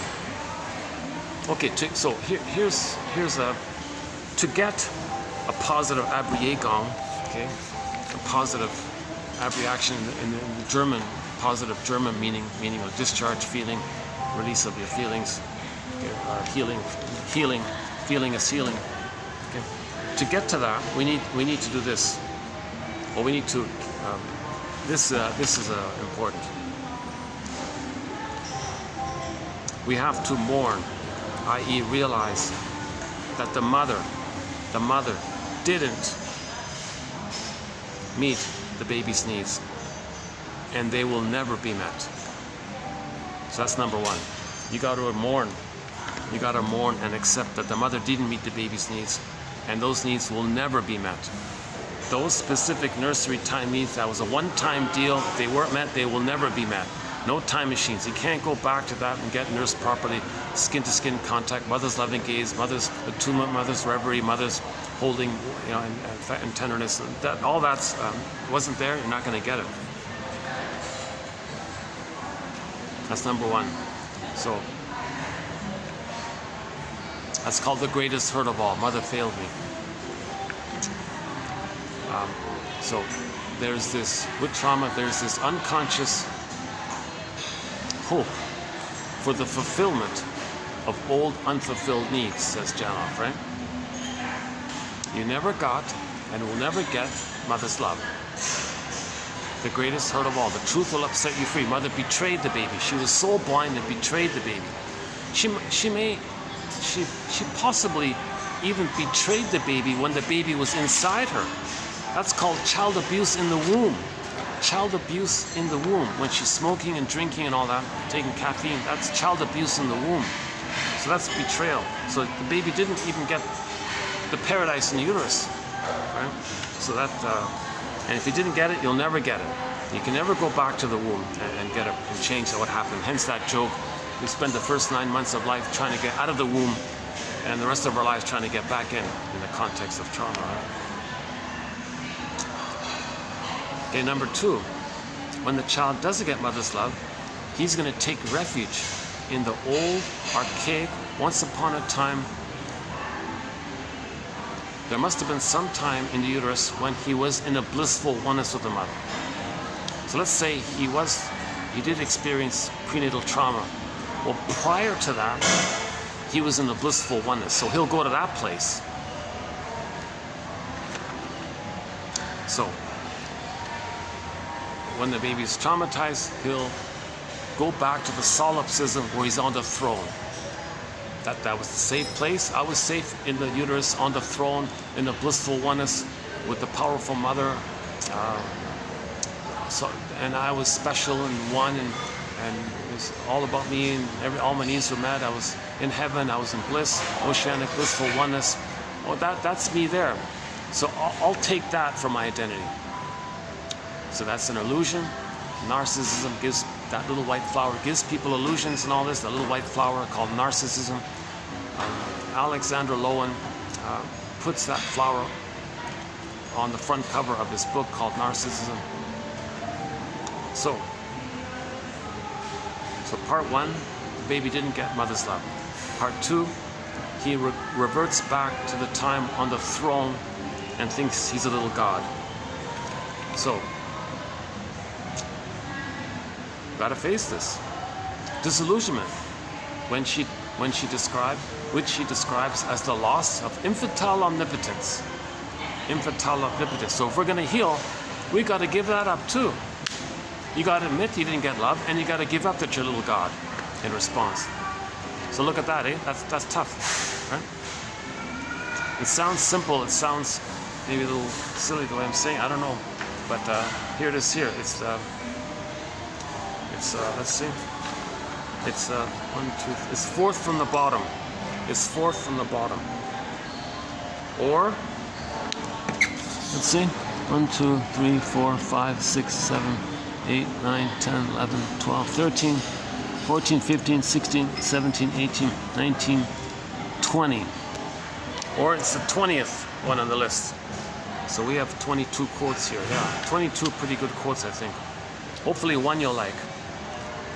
Even though there's 22 here, the goal is to find one that you like. Yeah, for me, I think it's a good one here. I like this one. Oh, 23, pardon me, 23 quotes. 23 quotes. Edmund Burglar talks a lot about this. People have to give up this infantile megalomania, this glorified self. Okay, the fame is a fickle food, you got to give that up. That's symbolic love. Fame, prestige, money, material goods, status, that's also. Well, the materialism, the moneyism, the money is a symbol for mother. Okay, the food, the substances, the drinking, the smoking, the cookies, ice cream, that's all symbols of mother. You gotta give up that hope that a cookie could be mother's love in the past. You gotta give that up somehow. While that's going on, the person feels omnipotent. I reach for the cookie, I open the cupboard, I'm important, I open the package, I get the cookie, and you feel omnipotent, you feel powerful like this, right? So you got to give up this nonsense.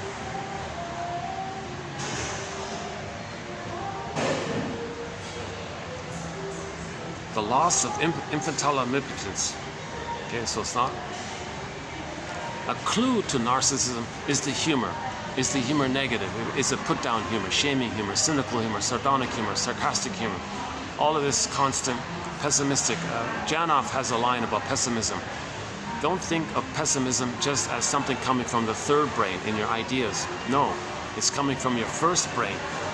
The pain in the first brain is churning them out and cranking it out. All these bitter barbs and cynical shards and verbal sharp put-down statements, okay, all these pessimistic comments. Pain is cranking them out. Mr. Paine, imagine Mr. Paine holding a dictionary of insult terms, and he puts one in the machine and cranks it out, and the person spits out a negative comment. Okay? So that's infantile omnipotence doing this. Cynicism gratifies infantile megalomania. Okay, so Burglar calls it infantile megalomania. This one here calls it infantile omnipotence. Same idea. Okay, so we refer to this as the search for prestige, fame, power, one-up status, you know good, me good, you know good. This whole nonsense. Anything in that area of I'm above, I'm superior and self-sufficient, and you're no good. Okay, that's trauma. Because what you're saying about them in a negative way, you're talking about yourself. You're doing it because you don't want to feel that within. That's why you're doing it. And then plus you reverting to the time in the uterus when you're on the throne, okay, then that's your attitude that you're superior, superiority complex. So the superiority complex is a defense against the inferiority complex. Emotional sadism, Schadenfreude is a defense against the emotional masochism, the shame self. So that's not okay. Then part 3, abreaction. in the positive meaning, in which unconscious affects are felt strongly for the first time. If you can feel safe with a caring witness to talk about your losses and not having mutual relationships based on feelings, not utilitarian relationships where two people take turns playing big shot. You play God, you get a turn playing God, I'll get a turn playing big shot. All of the anger will scapegoat a third, and so scapegoating is another sign of this, of playing infantile megalomania. Yeah, back to burglary. He says two people with a narcissistic personality pattern, if they become friends, quote unquote, the deal is they get together. First thing they do is identify a third. They don't want to direct their hate at each other, because what they want to do is take turns playing big shot with each other. You get a turn playing big shot, talk about what a big shot you are. I get a turn talking about what a big shot I am. Okay. But the truth is, there's a lot of hate and shame and anger. Okay, well, we'll agree to hate a third. Let's pick a third. So they'll identify a third, a they or a third, or it could be a single, it could be a group, and whatever. They'll identify. That's Murray Bowen's thing about the emotional triangle. The third is the scapegoat, and they're holding all the shame that the first two can't admit. So the first two don't make I statements. They don't have affection or real feelings. If a real feeling comes up, they gotta hate it. So they'll hate the third. Put on the third and hate the third. Anything to do with real feelings, they'll put on the third and hate and attack the third. Right? That's called scapegoating. Some parents do this with their children. They scapegoat one of their children. If the husband and father both have a stinging personality pattern, they will covertly, sneakily fix it so that one of the children is naughty and ashamed.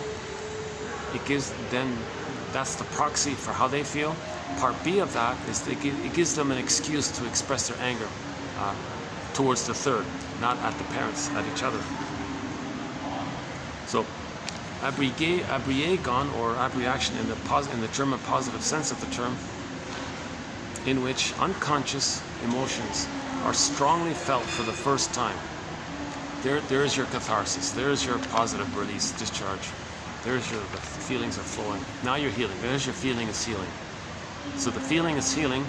Okay, the Abreagieren or genuine catharsis, or positive German Abreagieren, or if you're going to use the word Abreaction, filter out the negative connotation of it and pick up on the original German and infuse the vacuum with the German, positive German meaning of that term.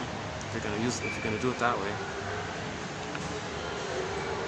So to get the positive Abreagieren, feeling is healing, or Abreaction in the positive meaning, in the original German meaning of in the original. Okay, so in this quote here, they're saying the word Abreaction. They're talking about it in the original German positive meaning of that term, Abreagieren. So you got to filter it out yourself. You got to retranslate the translation in your mind that Abreaction is the Abreagieren. The Abreagieren, okay?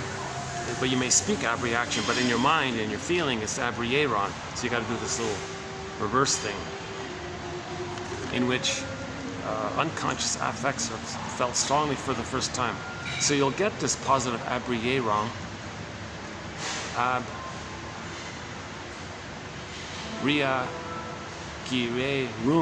I bet you it's rung at the end. Rung, not wrong. Rung. Abreagieren. I'll look it up tonight.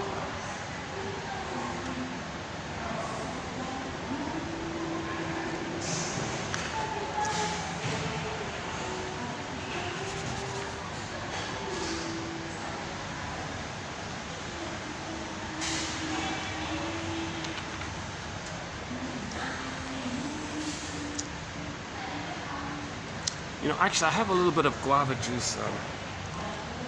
You know, what a pity. This other vendor doesn't sell the real stuff. This is sort of the fake stuff. So I'm a little disappointed. So I'm down to only one shop that sells the genuine guava juice. Can you give me a minute break? Let me drink this the original guava juice. If it's the the fresh pressed one without any processing. That's awesome stuff. I regard that as in the way Popeye regards spinach. I find it very energizing, and I had it yesterday. Today I got this fake stuff. So he told me, yeah, the original vendor is gone. So now they bought this cheap stuff here. Give me a half a minute. Hold on a second. I'll never buy this again, but.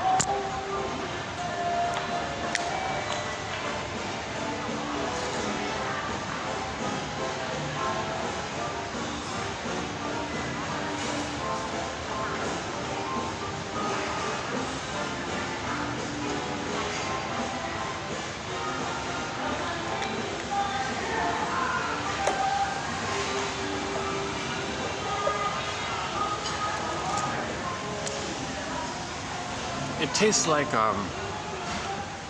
apple juice from concentrate mixed with a lot of water, plus a little pineapple juice maybe, and then a little bit of guava as well. So you can partially taste the guava. It's some concoction of leftover pineapple juice, apple juice from concentrate, and maybe a little bit of guava. Yeah, it's too bad. It's too bad. So I'm down to only one shop. And they're often sold out. They don't carry it all the time. Jeez, that's been a key companion beverage here to 1001 Windmills of the Mind, guava juice, but the good guava juice. I mean like the fresh pressed one.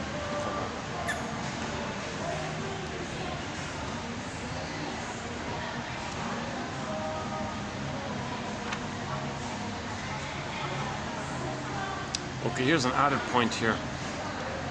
Psychoanalysis tended over time to downplay the role of abreaction in favor of the working through of emotions revealed through such acting out of the past. Okay, so now we're focusing more on interpretation, making in transfers interpretations, complete interpretations, clarifying interpretations, clarifying statements or empathy statements, so we're more about, now we're making it more gentle, so people are not focused too much on how do we get this out, how do we get the catharsis, what do we do? Okay, well, just back up a sec, let's slow down here, let's give interpretations, let's make the person conscious, and feelings will come up when they come up. So that's what's going on now, right? And that's what we've been doing here in 1001 Windmills of the Mind. Just focus on interpretations, theories, constructs, and maybe little feelings and emotional knowings will come, just bit by bit. If you force the issue, it'll clamp down again. Only when you're conscious and you can integrate the experience with knowledge and memory and consciousness, understanding and theories and construct, and maybe a caring witness has got to be there to help facilitate all this, then you can integrate and have the discharge of those pent-up trauma feelings, right? So in general, we don't hear too much about this whole process of trying to feel your old trauma and all this until 1970, when Janov came along and wrote this book called Primal Scream. So there was a huge pent-up demand for this. So everybody flocked and flew to California because people are yearning for this. People want to heal from their trauma. Janov made it sound easy, kind of. He said it wasn't easy, but in that first book, he says, oh yeah, we have techniques, So he's a little half and half there. But with his later books, he made it more clear. No, you don't rush this stuff. It's slowly. You need knowledge first. So here let's have all this knowledge. So Biology of Love here, one book, and the Primal Man book. Teaching the public about the brain's response to trauma, make you conscious, know that you have three brains, know the difference between the three brains, i.e. the three lines of consciousness, the three memory systems, three lines of consciousness, three brains, three in one brain. So be aware of this issue. And so it's a sequence, right? 1, 2, 3, 3, 2, 1. You can keep it in that way, right?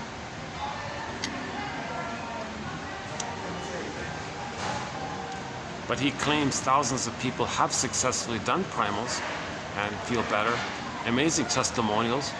But again, that could be just a lot of actors and things. Oh, they're coming in. Okay, so I guess they're coming. Let me go back to where I was over there. What's the time here?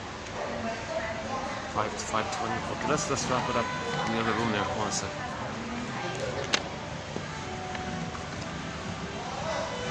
Or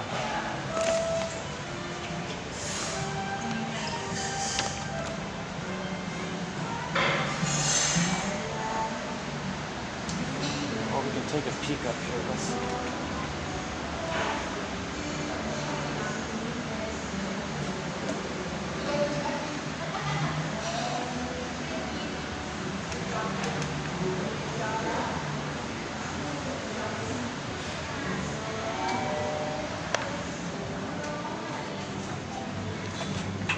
Let's see if they're still going on. Okay, so we're posting this in the year 20. Well, I gotta be careful. You know, I gotta be careful when I turn this thing. I sometimes accidentally shut the video off, and then the whole video is lost, like yesterday. Jesus. That was a good video yesterday. Oh yeah. Oh, they got a whole thing going on here. Oh, look at this. Oh wow. Oh, jeez.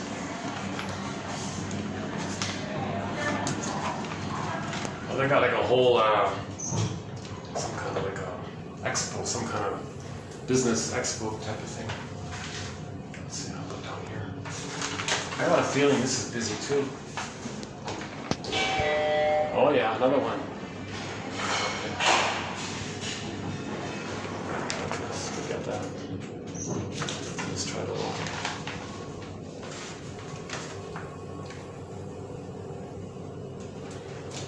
Okay, we got 2 more quotes left, so we're almost through it. Hang on a sec. Let's see if there's a spot here. Oh, geez, we're busy here too. Yeah, it's not gonna work. I can't sit here because they're gonna.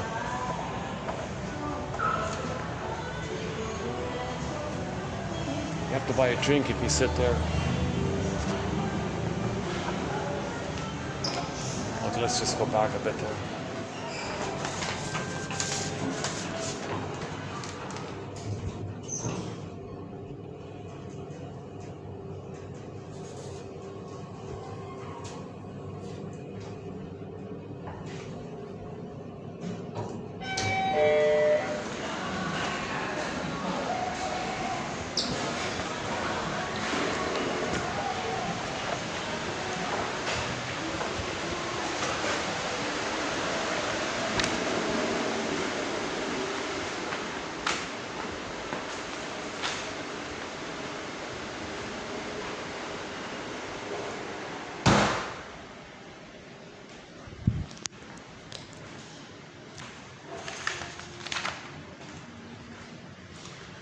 Otto Rank,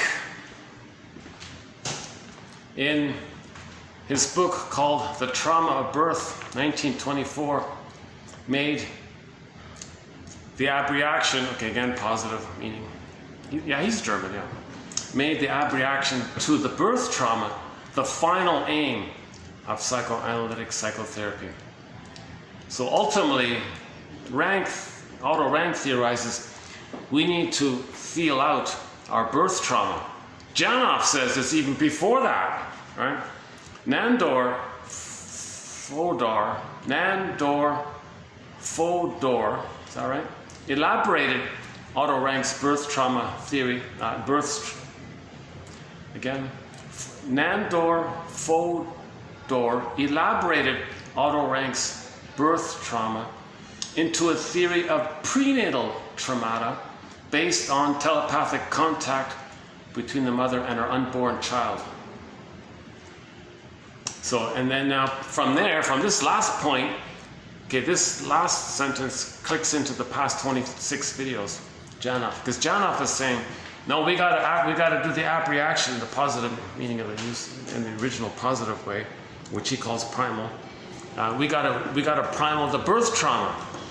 That's what Janov thinks. We have to primal the birth trauma.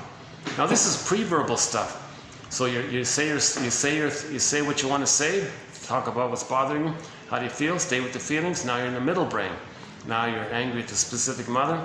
Now from there, maybe there's a spontaneous shaking. The body will, he says, the body might shake. And he says the arms and legs are not even in use because it's the spine. So he means the spine is shaking.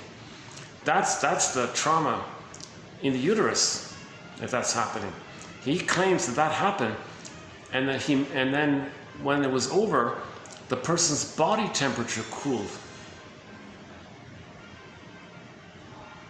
Like normal, it normalized. Before it was too hot. The person had lifelong mild fever or something. He was too hot all the time. He said after that, his body temperature was normal, stabilized. That's quite a testimonial. And all the other things got better. His breathing, his health, his voice was more resonant into his body. Whereas previously the voice had a kind of a coercion to suggest to people and expect people to admire them or pay respect to them or something. Or some voices had like a booming, controlling quality. It was different. The voice was more from the selfhood. I feel them for Annis. So he said the voice quality was nicer, and people enjoyed hearing the person speak. Not in a seduction, not in a promising, and not those kinds of things, but just that the person was coming from himself. So he had all these. There's lots of amazing testimonials in his books. Half of the books are filled with these incredible testimonials. Personally, I think half of it's from actors. It's just made up stuff. Maybe partial truths elaborated. People want to sell their scripts. People want to be important in this area. People want to keep psychology alive. There must have been a lot of motivations. I personally don't really buy a lot of these testimonials. But like this quote here says, there's a constant. It's the appeal. The appeal is as self-renewing as the promise of spring. We're always interested in how do we heal from trauma. So there's an appeal in this area, right? So maybe that's part of it.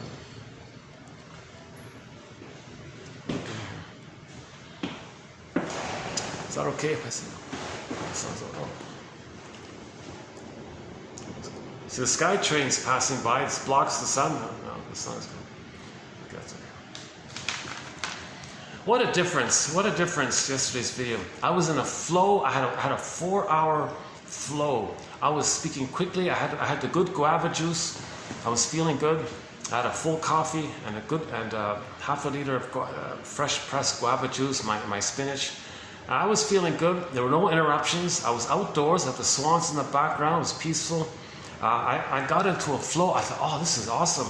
I turned the camera to show. I said, I want to show you the leftover flowers, the roses they had from the Valentine's thing they had there. I turned it. Yeah, and I hit that little square button that I see there. That minimized the screen, and then that was it. I lost it from that.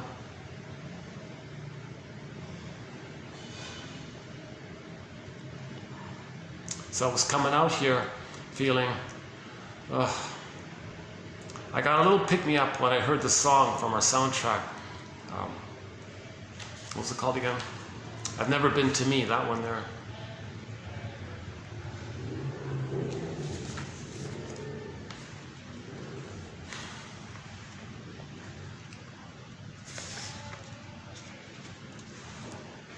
If you think in the original positive German meaning of this phrase, Abreagieren, if you keep that in mind when you speak the English translation of Abreaction, but keep the German body of it and just have the superficial fake word for it, but maintain the meaning underneath it, if you can do that, then that's what most people mean when they say Abreaction. It has that kind of thing. And when there's a failed abreaction, they'll say, well, we weren't conscious of it. You're just blowing off steam, like Elizabeth Howell here. It's what did she say again? And letting it out, blowing off, discharging of tension. That's not helpful, right? And yeah, hysterical display of hysterical emotionality. So there's abreaction. What we often mistake for abreaction is merely a display of theatrical emotionality.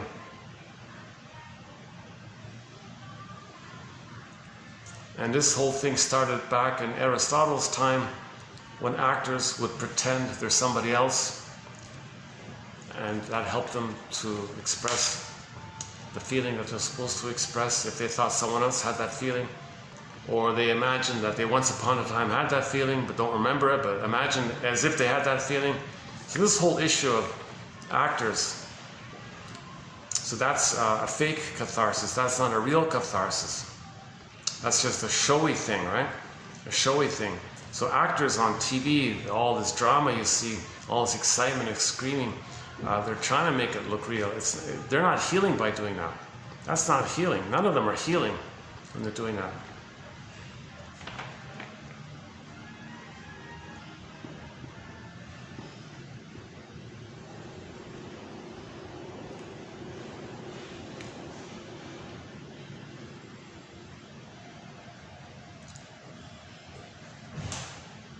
So the positive meaning of the German positive meaning, Abreagieren, right? It's catharsis based on tragic reason, which is also from Aristotle, which has the purpose of purging, unloading, and with it a sort of purification. The word catharsis means pure, like to make pure, to purify yourself, catharsis. That means purification. A relief accompanied by an innocent joy, a pleasure, etc. And all these testimonials in Janoff's books, they all conclude, I feel a relief. I can feel finally. I can be me finally. I found me. That woman in the song, I've never been to me. Well, all those testimonials in Janoff's book, I've been to me, I found me, I'm free, I can enjoy life, I can love life now. This is all new to me, this is awesome. What I missed, I missed this all my life. I'm so glad I finally found it. Near the end of life, usually if people are going to find this, they find this, you know, late in life. So again, first things first. Okay, give the scarecrow a brain. Okay. Give up this infantile megalomania stuff. You're not a little god. You're not chosen. Oh, this obnoxious chosen phrase. Okay, let's remember what the famous. I don't know the full story, but some statistician or mathematician said that the odds. Pause here. Back up a sec. When the baby's in a blissful oneness with the mother in the uterus, he feels special. Maybe he feels chosen, you know, right? He feels like that, like special, just him and everything in him. Is he chosen? Is he special? That's the kind of feeling. Loved and special and chosen, right? That comes from that kind of blissful oneness kind of place. So babies have that thing. So you can say from there that every baby feels chosen in that sense, right? Now this dissipates post 18 months when we're all humans and we're all members of the same Homo sapien Traumacus family, right? Developed from Homo bodoensis, one theory that we came from a million years. We're the only hominid. Right? Homo bodoensis was the earlier version of us. So we used to have only two brains, the first and the second brain, Homo bodoensis. When we developed the third brain, 150,000 years ago, we called ourselves Homo sapiens. But then 10,000 years ago, due to the mismanagement of our discoveries and how we panicked with the release of the chemistry by our discoveries, and then the reactivity around that, we accidentally traumatized ourselves and became Homo sapien Traumacus. One guy calls it Homo economicus. And then we started to pillage and plunder from there. out of the panic of the trauma. So we've been in this manic abreaction in a negative sense. So we're living in a negative abreaction, if we use the word in the way Janov uses it, negative, right? So Janov's the only one who uses the word abreaction in your instinctual, in your sort of immediate understanding or association of how that word should be used. But all of the other authors have to make a whole paragraph about it. No, if you're just blowing off steam, that's not abreaction, or it's incomplete, it's etc. That abreaction is a species of expression, is a consequence of how we tell what emotion is being discharged or abreacted. Discharged or abreacted. It's funny, if you say abreacted, then you can think of it as being a discharge. Or it's been abreacted, it's been discharged. It's funny about that, eh?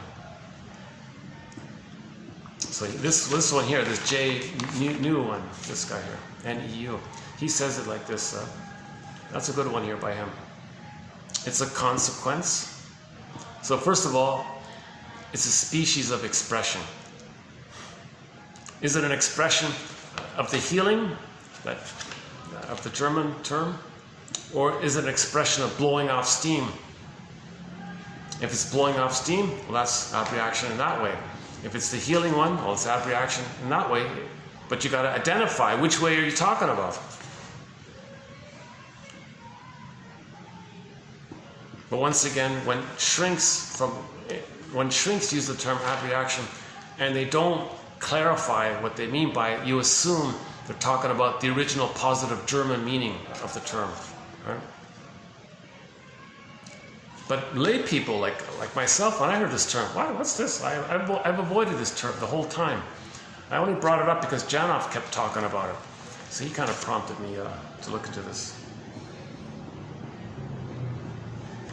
So in Janov's theory and all this, abreaction is only means the negative stuff. Blowing off steam, acting like the theater thing, drama, show, fake stuff, power play, tricks, or anything that's not authentic. That's called abreaction in the Janov model, because that term has a negative association. So if there's a negative abreaction, well, let's use that term because it's already negative. The term's already negative. But generally speaking, outside of Janov's work, when shrinks use the word abreaction, they're coming from, they're accepting that it's a positive catharsis of healing. Expressing your feeling is healing. It seems shrinks have forgiven this translator for doing this. I don't know why.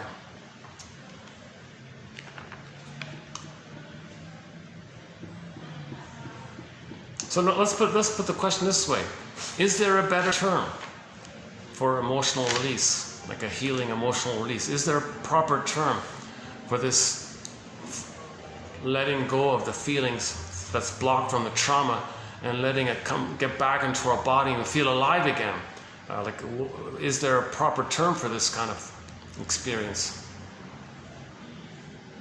Janov calls it, let's call it primal. Primal feeling, primal healing, or something. Primal.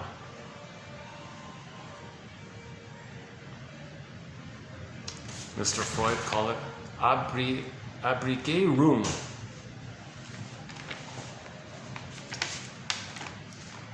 Usually catharsis means that, but sometimes there's a faulty catharsis, i.e. a tragic catharsis. A tragic catharsis is the reaction in the way Janov is using it. It's a tragic catharsis. The fake stuff, the theater stuff. So Althea Horner says this, beating the pillow. Oh, what's the time here? Okay, I gotta go in a few minutes. Althea Horner said this,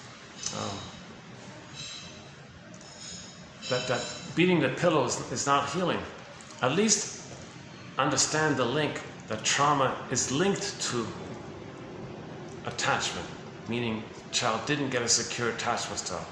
At least make that link. Marshall Rosenberg's famous one-liner is, anger is an expression of unmet needs. So the needs weren't met, the pleasant feelings, the range of feelings, joy, sadness in the Disney film Inside Out, got zooped away. That's the middle brain, that's the second line consciousness, the mammal, the feeling, I feel therefore I must. That's our human, that's the quote-unquote more human side of being human, our feeling self, got zooped away. Then we went back, okay, to the survival brain. And that's where fear, anger, and the character disgust appeared. Disgust was mainly about the physiology of distaste and dis-smell, right? But and fear is your anxieties coming from there, so he's shaking, that's the anxieties coming from there. But anger is mainly the guy there, because the baby can't flee, he can't go anywhere. So the person's going to be angry all the time. And he's always blowing off steam, okay, he's blowing flames from his, right? The cartoon always had him flaming and blowing off steam. He's quick-tempered and flies off the handle easily, and little things make him angry, impulsive, impatient, survival mentality. So that's in many old sitcoms. All these crude characters are like that, right? The obnoxious honeymooners guy, right? Always threatening to hit his wife constantly, and then all these the Al Bundy one and what's it called? The bunker, that awful. That obnoxious art bunker one, right, and so on. You know, the Danny Thomas show is a little better. He's still a little like that, but not as bad. He's a little friendlier, but he also keeps making jokes about corporal punishment. He's gonna hit his kids and makes gestures about reaching for his belt. Like he's also in that area, but not as vulgar as the other characters just mentioned. So he's a little more tolerable, but I still don't like that side of that show.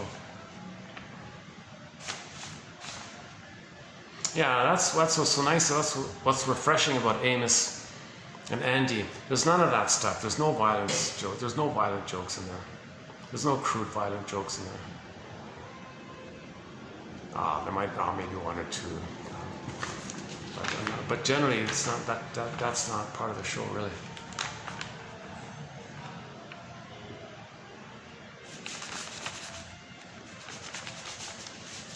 You know, I'm tempted to. Where can I get a coffee and continue this video? If I can get a coffee, I can probably continue this video. I'm just thinking where to go. We could try next door.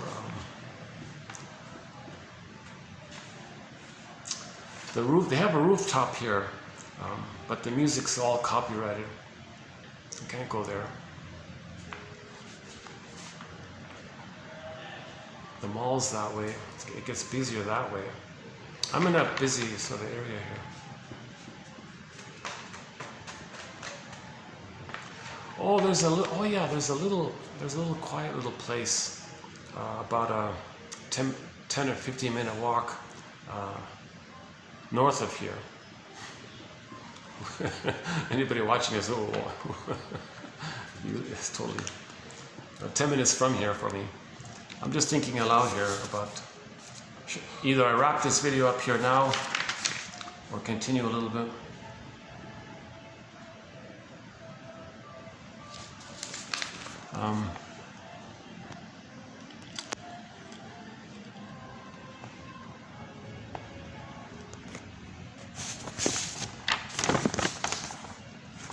Okay, let's just take a look next door. If it's too busy, I'll close the video there.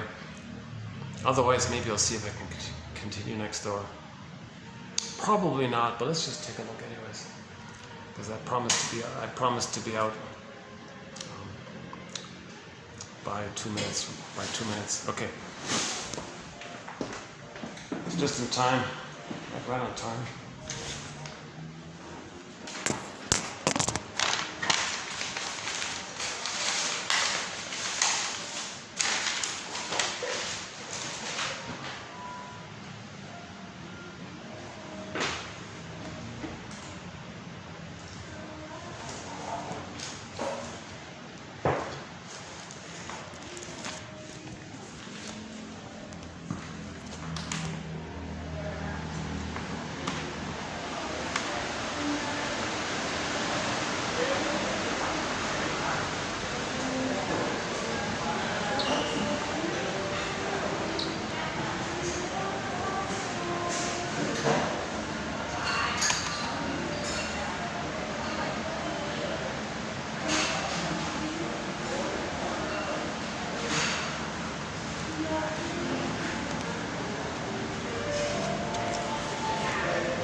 yeah, so yeah, about the dreams. So, oh, look at this. Oh, busy. Oh, it's busy. Oh, look, that's packed in there, eh?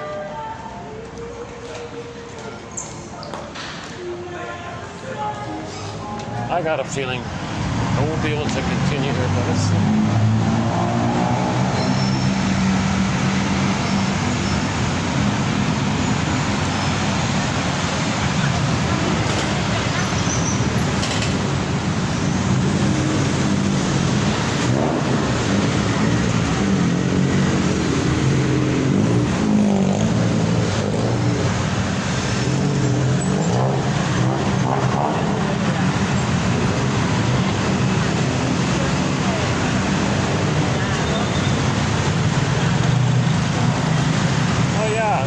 Shop's down. Was it there? Let's see.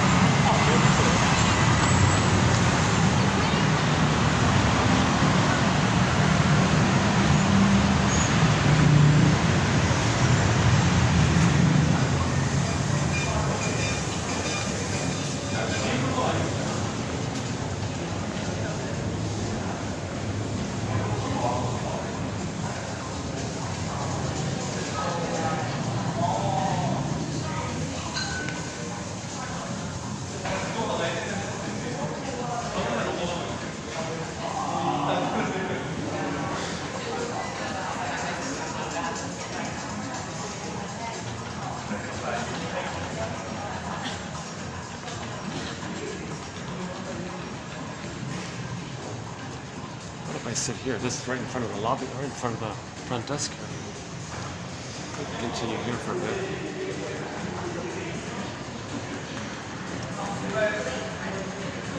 Wow.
If I'm on the right road, there's another little coffee shop about 10 minutes from here.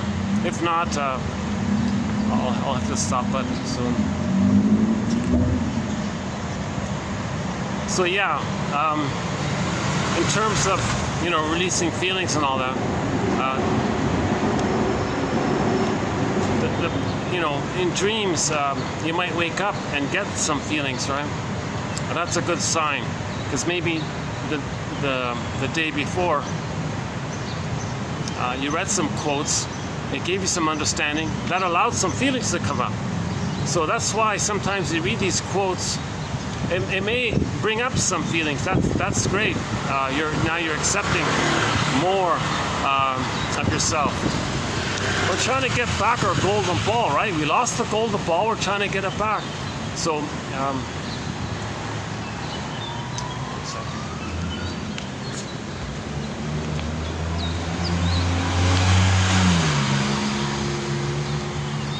I think I was here last year, about a year ago.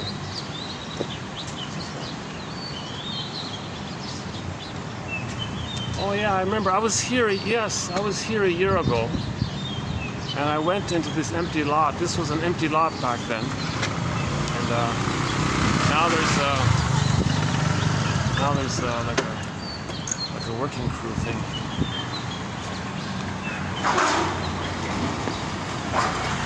Oh, there's a sign. Oh, I see. They're building a hotel here. Yeah. This empty lot I told you about last year, that's what they're going to build on it. This spiffy, shiny, brand new hotel looks pretty good. Wow.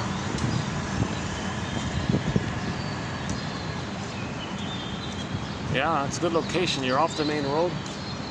Yeah, it's a good location. See, there's the main road there, right? You're off the main road. And there's another sort of little hotel right there.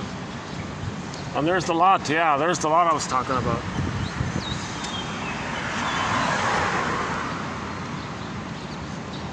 Yeah.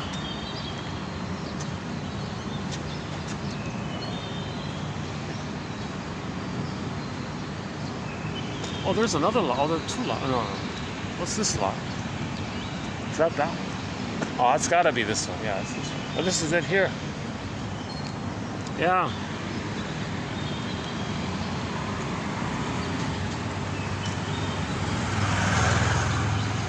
But yeah. Oh, yeah. So that's right. If you wake up in the morning, TTAQ. Oh, there's two kitty cats here. Two stray cats. Aww.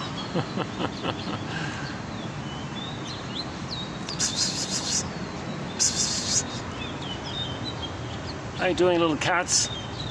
Are you managing okay? You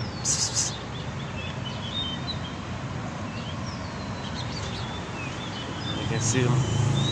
They're in the... Are we getting it in the camera? I'm not sure.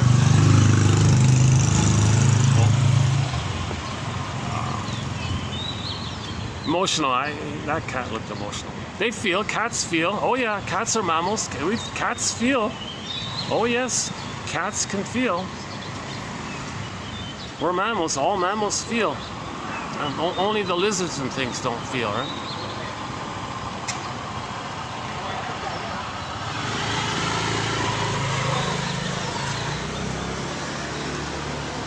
See, and that's why we're angry. If we lose our mammal feelings, that's why we're so angry in the survival mode.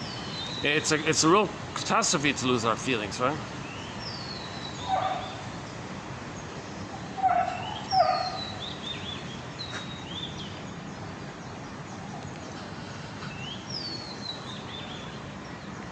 It's a narrow lane here. Yeah, sometimes there's only space for one, but cars going in both directions have to manage. You know, when I was in Germany last year, I noticed that issue. There'd be like one lane, and cars had to share it. They were going in opposite directions. They had to find a way to share it.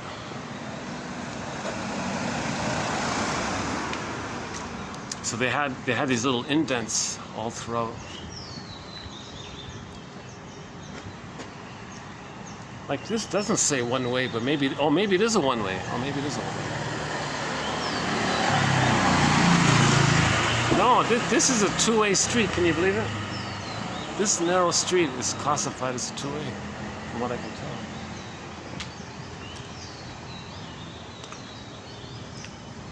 Yeah, so some quotes you read, right? Unexpectedly, you might get some deeper kind of feeling. It feels good, like you feel.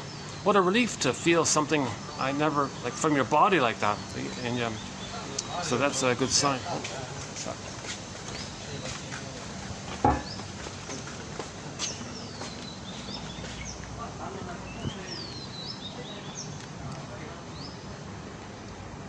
It's amazing the contrast, eh? 5 minutes off the main road, it's just so peaceful. You can hear birds chirping. Eh? Jesus.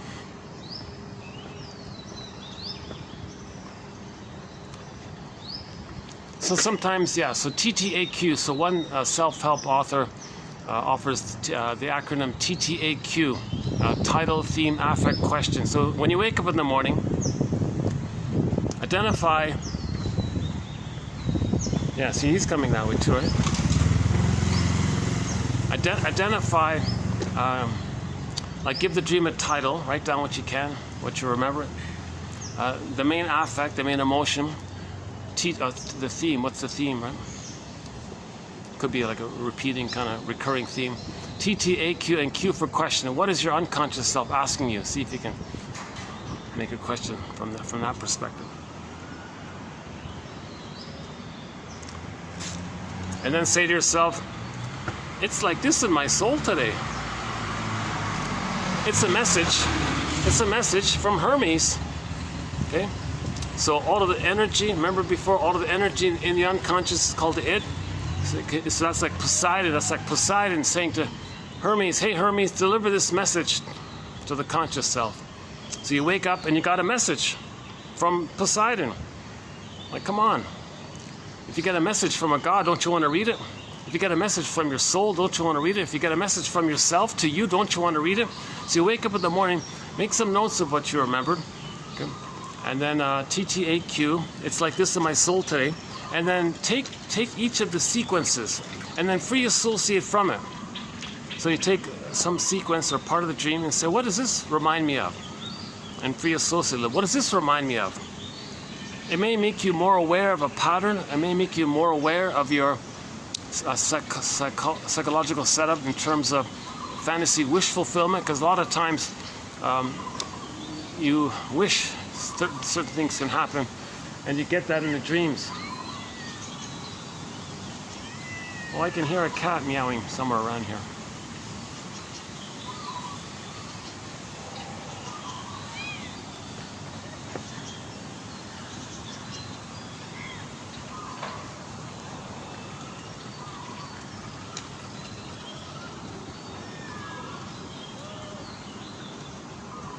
Oh, those kids have some dogs. Maybe it's about that. Huh? Oh, here's a nice plant. Look at that. That's nice. Oh, here's a wonderful plant. Look at that. That's awesome. Look at that.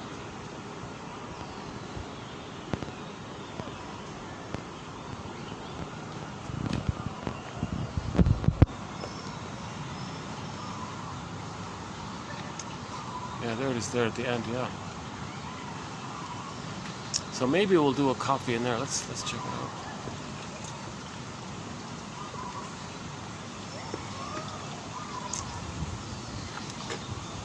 Yeah, so TTAQ, it's like this in my soul today.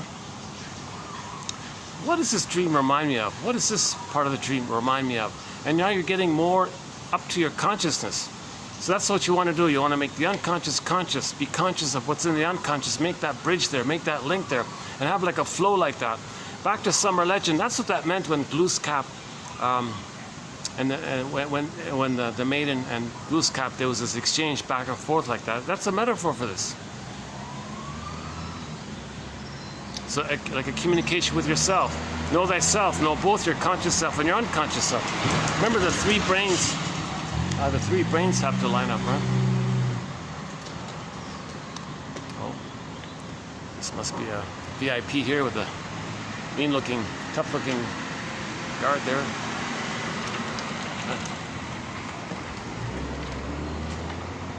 Well, the owner of that residence has his own security beach.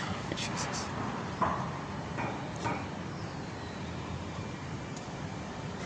Jeez, eh? I'm not gonna ask who lives. But there's a little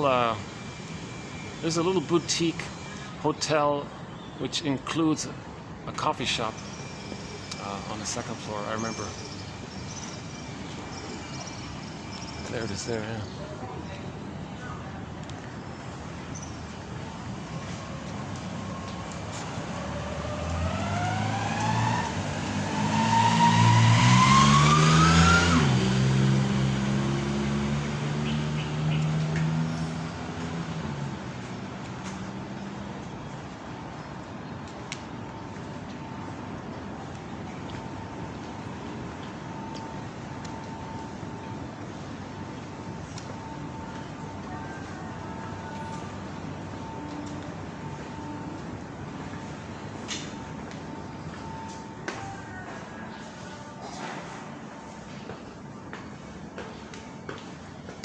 Nice and quiet. Good. That's a good sign.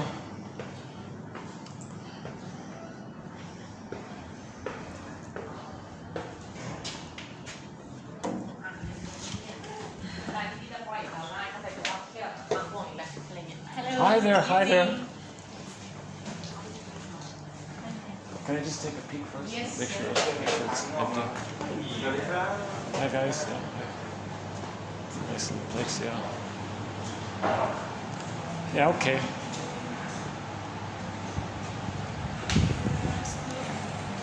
Yeah, there's nobody. Yeah, good. Okay, let's hang out here for a bit. Let's put this down. Give me a couple of minutes. Let's get out the battery pack. How's the lighting? Okay. No, the lighting's not too good, is it? Maybe like this. Is that better?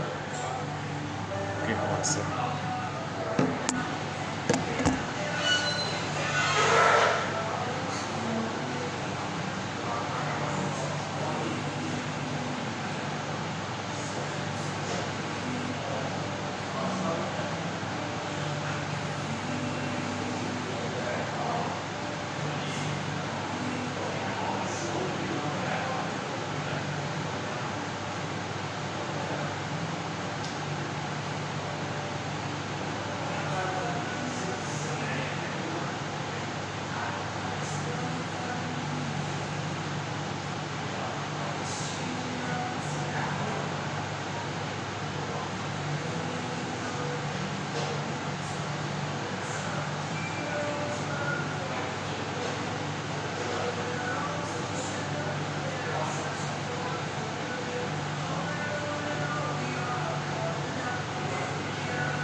How's lighting it? Lighting's okay? Oh, it's okay. Oh, here's my snack. Okay, great. Thanks. Looks good. Looks great. Okay. If you want to drink something, call me. Okay. Okay.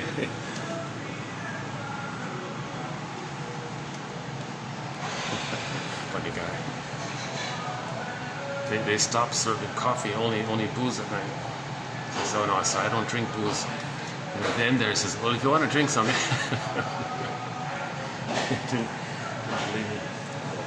he pretended I was lying.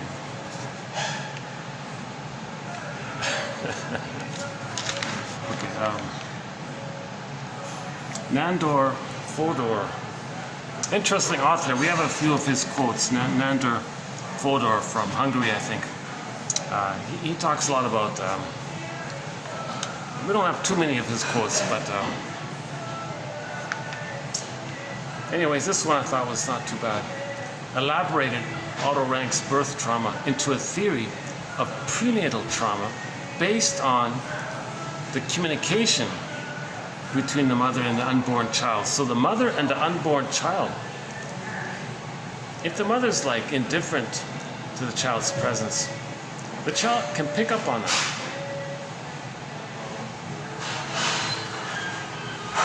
If the mother's saying a lot of things, you know, complaining that she got pregnant too early or something, her physiology of stress will go to the child, so the communication will be too much cortisol. Some of the cortisol can go to the child. So maybe he means it that way. Telepathic communication between the mother and the unborn child. But there'll be a physiological component to this misattunement, this relationship between the two. So there's a relationship between the two. There's meant to be like a little rapport there. Mother's attunement. Baby feels he's in a welcoming womb. The baby is in a welcoming womb.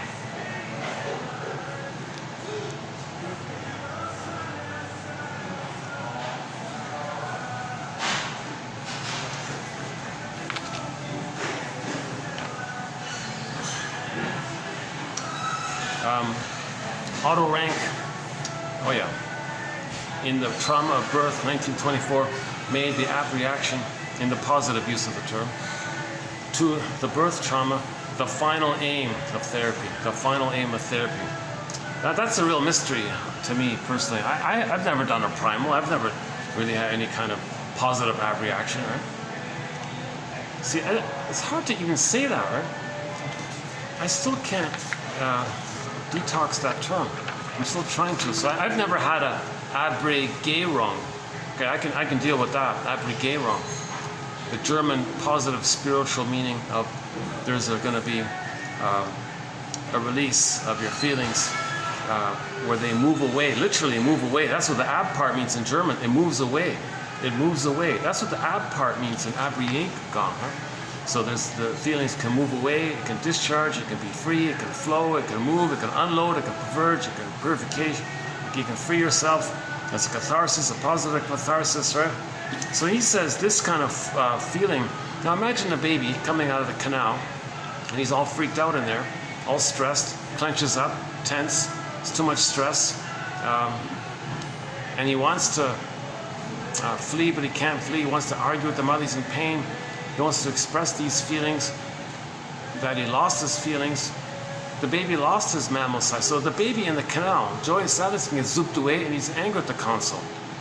So he couldn't flee from the mother. He couldn't fight with the mother. He disassociated. Stress revved up. Now he's in a false self mode or something, going to the trance in life, going to the motions of life. Playing infantile God, that's where he felt safe. Shaming others to have the attachment to the mother who shamed him. That's the loss of yourself. Of course, there's going to be a lot. In the mourning process, there's lots of emotions, the 5 stages of grief. So of course there'll be sadness at this happening, at this occurrence. Of course there'll be some anger and confusion and all this and bargaining. Why did this happen? Trying to understand. How can a mother betray her baby? That's part of the grief process. How can a mother be so soul blind to their child? How can a mother use her power and exploit it to take advantage of the child? How can a mother do these such things?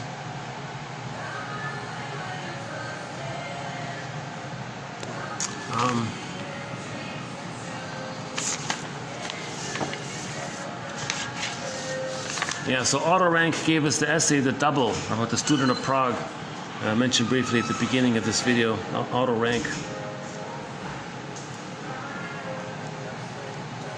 You know, honestly speaking, I don't want to talk about the CIRC thing, but maybe, so Mr. Freud, I don't know, I'm going to assume maybe he received the CIRC thing. And if Otto Rank is saying, you got to feel that, CIRC, because that's a birth trauma if that happened to you after birth, and Freud rejected it. Not impossible, I can't feel that. So he disowned, he kicked Otto Rank out of his little clique there. He booted him out. No, you get out of my circle here. I don't like what you're talking about. We got to mourn the birth trauma. My birth trauma, maybe Mr. Freud got the CIRC thing. I don't know. And Janov mentioned that. Janov actually has a quote in there about somebody doing a primal around that. And they claimed he had some memories of that awful procedure. What a terrible thing to do to a child. What a betrayal on a child to do such a thing. So Janov he's the only one I would think, that I know of, he's the only one that makes the claim that it is possible to feel all of that fear and terror that took place shortly after birth or right after birth.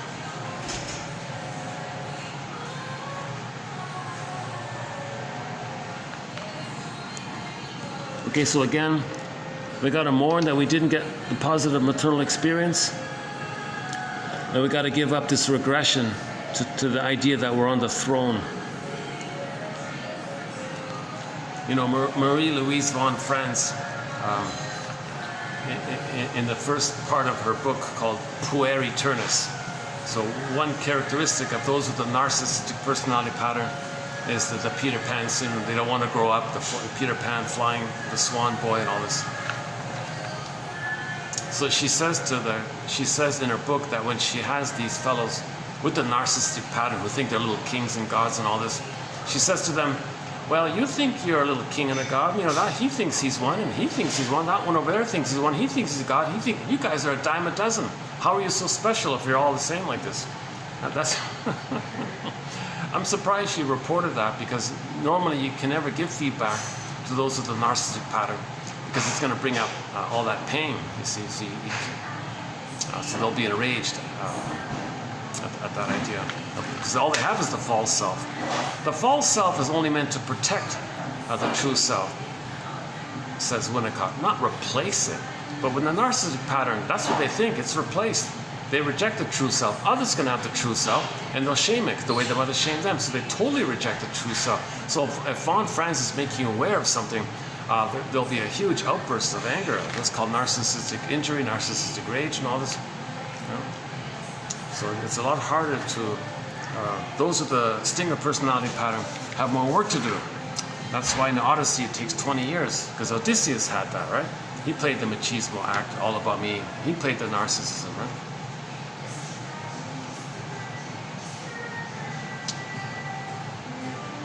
Yeah, so in general, given the choice, most people will just repeat and reenact in the present some version of the past rather than remember the past. Because if you can remember the past, that's a positive healing, positive use of the word i.e. that's Abreagieren, or that's a positive Abreagieren.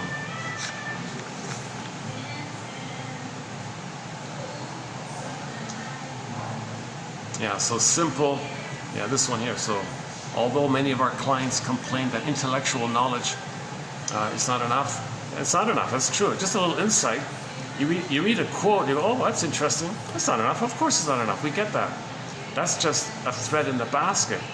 You got to have a whole basket, or strong enough basket. And if there's a basket there or a nest there, then there may be an egg. And that's nature's doing.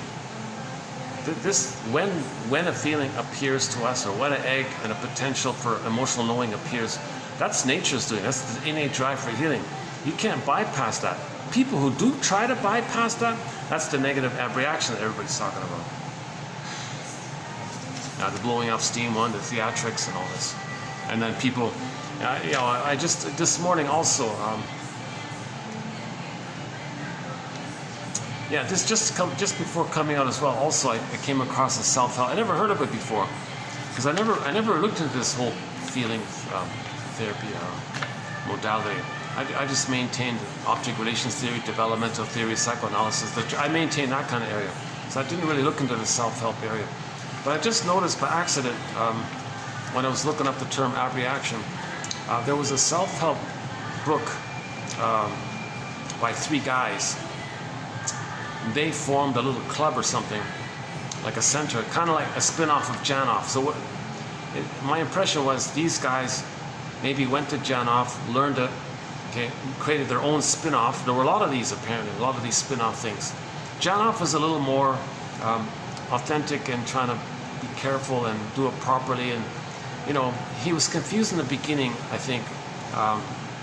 He was like half-half kind of thing. But then I noticed with later books he refined it and clarified and cleaned up and cleaned up and cleaned up. And so he kind of improved along the way, right? But in the beginning, in 1970, when he did all this, a lot of people took it, and there were these three guys. I forgot their names. They did a spin-off, their own feeling therapy center, or whatever you want to call it, and flocks of people went to them because they promised the same thing that Janov did, and then they offered at a half discount. Well, we can do the same thing that Janov does at a discount. So they got a lot of people. And they didn't know what they were doing. They were just collecting the money. And the victims of all this, the victims of these people sued the three guys. And the judge said, yeah, the victims of you three guys, they were living, quote, an almost Gothic life or something. It's something like that. So the judge revoked their psychology licenses. So they, because there were too many complaints, so the judge took away their license and all that, and the thing shut down, of course, because they weren't making you conscious. They just told people, okay, stay with the feeling, do this local, do. I think the trick is, so don't do this, right? But the trick is, as I only just faintly understand it, the trick is. You settle in, you lie down, whatever, and you notice your breathing. And on the exhale, just let it rest a little moment longer. And then at that point, cycle it around. The inhale is natural, right? So you let the inhale be natural, and you let the exhale be natural. But at the end of the exhale, you let it rest a little bit. And then you let the cycle, a little rest, inhale, exhale, natural, natural. So inhale, natural, exhale, natural, and then consciously rest. So you got like a little half a second extra exhale. And you do this to the point where it can be circular, or circular. If you do this, okay, you're triggering a kind of breathing that should naturally be occurring. That means if you're getting that, you're opening up all the pain of not breathing like that. So now you're getting all this extreme emotions at that point, but you don't have any consciousness of it. So now you're freaking out by bringing up all this old pain. Now when there's too much pain taking place, you might act out, you might do foolish things, you might have wild ideas, you might blame, you might throw too many pillows or something. Well, speaking of pillows, yeah, lots of pillows here. Okay. So these 300 plus people or something did a class action lawsuit against these three guys, and the judge agreed and shut down their business and all. I don't know if they were paid or come. I don't know about that. I didn't read the full thing. I just have a little snippet of it. But Janov says that in his final book called Beyond Belief. That whole book was dedicated, he said, to helping those who were victimized by the charlatans of his approach. And he said 1/3 of all the people that come to him, 1/3, according to him, are victims of those scam games by others. Because they were more wounded, more confused, more disturbed, because you brought up too much. Your mind can't deal with it. Then you might react out of that, and that might cause more problems. And now you're more confused, and now your so-called natural ability to repress the pain, there's like holes now in it, so now you're having more impulsivity. Now you're more nervous. Now you see things got worse, right? That's a negative abreaction. So when Janov talks about that, that's what then he uses the word abreaction in that negative sense. It's not a healing in the German sense, which Janov calls primal. So he said 1/3 of those victims of the shams, of the self-help scam people, one of them used to be a used car salesman. Can you believe it? The guy just sold cars for a living. He learned about the big boom and enthusiasm of the human potential movement in the 70s, It seems to be mainly inspired by John Off, from what I can tell. I'm not sure. Partially, anyways. So he said, "Oh yeah, come to my place, send me money. I'm gonna let you beat the pillow, and I'll use my narcissistic skill to appeal to you somehow or something." My mother made false promises to me. She was alluring and and she rejected me. I'll identify with her. I'm going to do that to you guys. Send me money. And people are allured with the promise, and they're rejected. So it's just repeating all this kind of stuff. Yeah, so in that final book, very hard to find, by the way, called Beyond Belief, the whole thing is about cults and victims of self-help scams.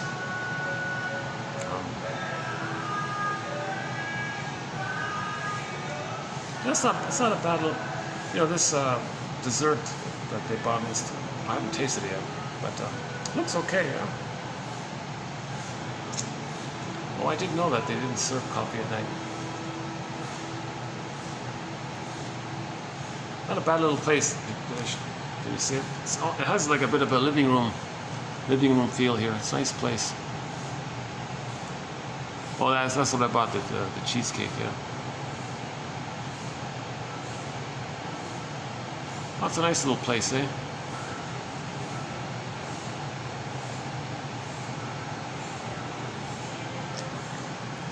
The only problem is I don't want to do a 3-hour video here because they're right beside me, just behind that wall there. So that would get annoying for anybody, I would think. I'm sure they can put up with me for half an hour or something, but I'm not going to do a 4-hour video here. Although I would love to. I would love to. I'm reminded of an episode from the sitcom called, what's it called again? The Joan Davis Show. Another 50s sitcom called the Joan Davis. Oh, sorry, no, pardon me, correction. I Married Joan. Starring Joan Davis, yeah, the actress Joan Davis. But the show was called I Married Joan. In one of the episodes there,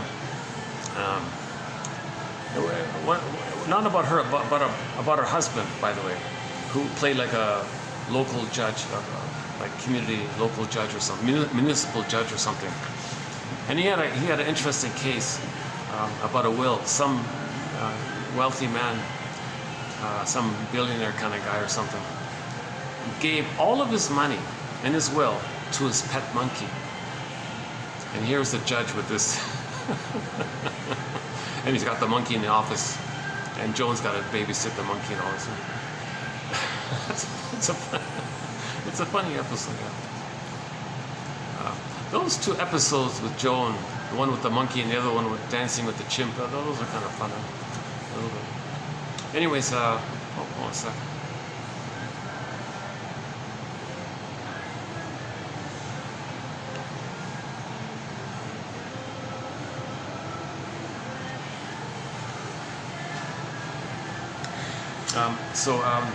So while the judge has this case, some distant relative from some 10th cousin, some distant relative came up and said, "Well, I'm a family, I could test this will." So here's a member of the family arguing with the will. So what did the judge do? Okay, long story short, the judge took all that money and bought some massive zoo and put it in the monkey's name. And all the staff have to take care of the monkey, thinking that that's what the owner would have wanted. So now this monkey has the whole zoo to himself. He can run around and play it. I was thinking like that, if I could buy a place like this, I could be a little monkey and I could speak here for 4 or 5 hours freely.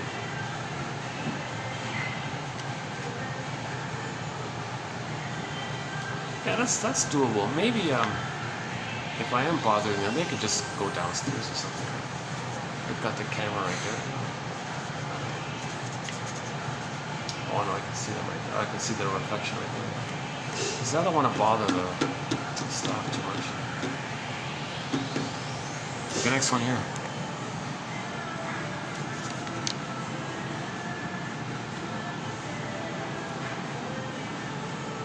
Yeah, so we need higher order processing.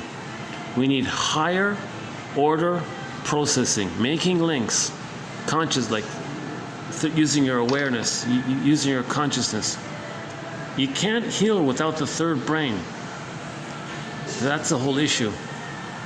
If you try to heal without your consciousness, that's a negative, painful abreaction that's going to hurt you.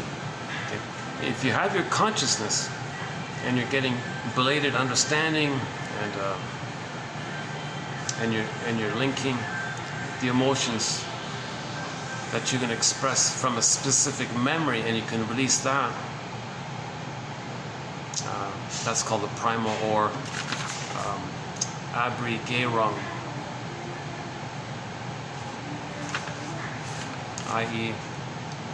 your feelings are moving away from the trauma, okay, unloading, purging, clearing, moving forward kind of thing.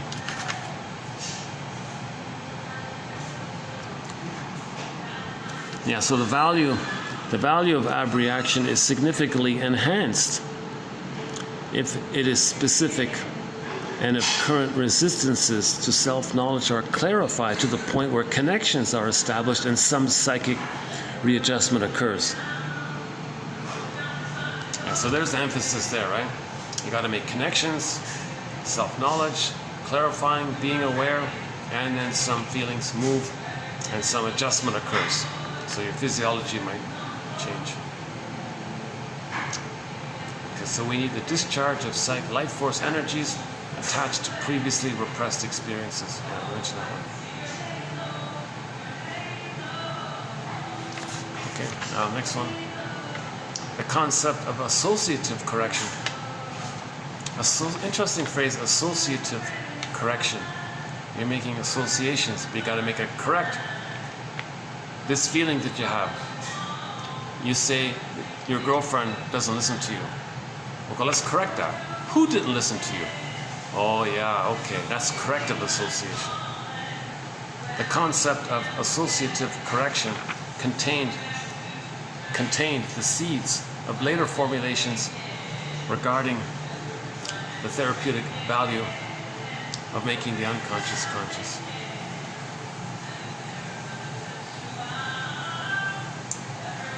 The act of becoming conscious, i.e. Abreagerung, occurs under the influence of the conscious ego, and one of the capacities or one of the functions of the conscious ego is that it synthesizes stuff. It's the third side of the coin that can hold the other two sides. The ego does that. The synthesizing ego can see the two sides of a story. Every story has two sides. The third side of the coin holds the other two sides. So we want to think like, have that image in mind. That's a very good quote from the TV show Route 66, TQ 2599. TQ 2599.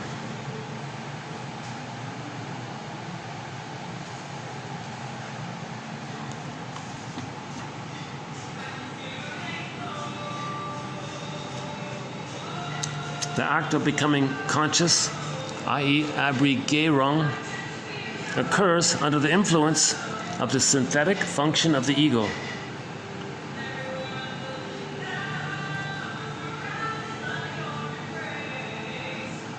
This term abreaction is unfortunate.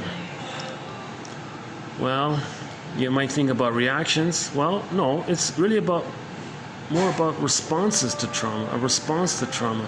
Like how do we, or resonate, like how do we release? So this term abreaction doesn't imply release. In other words, there are occasions when the prompting, even the provoking of an abreaction is essential.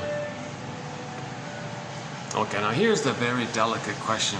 When does the therapist or helper kind of stimulate or provoke the release of the feelings?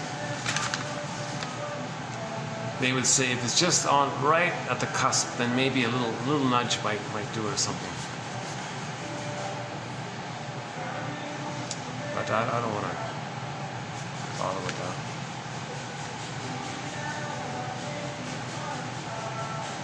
I think it's an I think that I think what they do is an acupressure point somewhere and you press the point, the meridian point that flows. So you may like push a little. But if the consciousness is there and you're going to accept it anyways, then that's the condition that the person can handle it, kind of thing.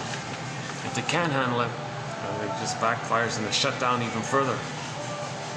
So it does more harm than good. So this can do more harm than good, bringing up too much feelings before you're ready to process them and integrate them and synthesize them. If you can't synthesize it, don't bring it up, kind of thing. Build your ego, build your synthesizing capacity, and then the feelings will come up on its own.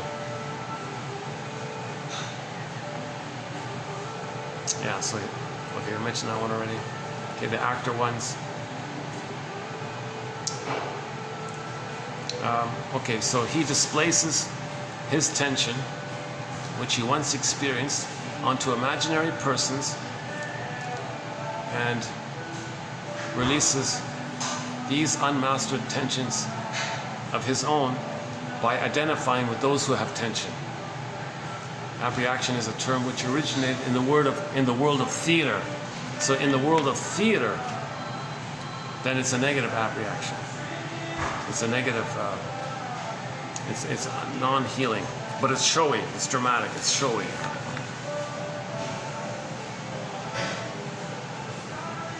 Abreaction, genuine Abreagieren is related to belated understanding. Belated understanding. So if there isn't a belated understanding, then you didn't have an Abreagieren. You didn't have a healing experience. You didn't have a primal. Oh yeah, and Janov keeps saying this. He says he never gives interpretations. He never gives insights or interpretations to people. Because when you release the feeling, it'll come up on your own. You'll get belated understanding on your own. So he kind of does it with that understanding. You can interpret something for a person. Let them feel safe to have enough consciousness to let a feeling, and further insights, they'll come up on their own. So the clients would say, oh yeah, now I get why I do this. Oh, now I know why I did this. Well, now this thing makes sense. So you get your own insights, but you're not going to have the vocabulary to articulate your own insights if you don't first have a synthesizing ego. So you nevertheless, you still have to give the scarecrow a brain. This topic of catharsis is at least as old as recorded history, yet its appeal is as self-renewing as the promise of spring. Keep in mind that there's such a thing as tragic catharsis.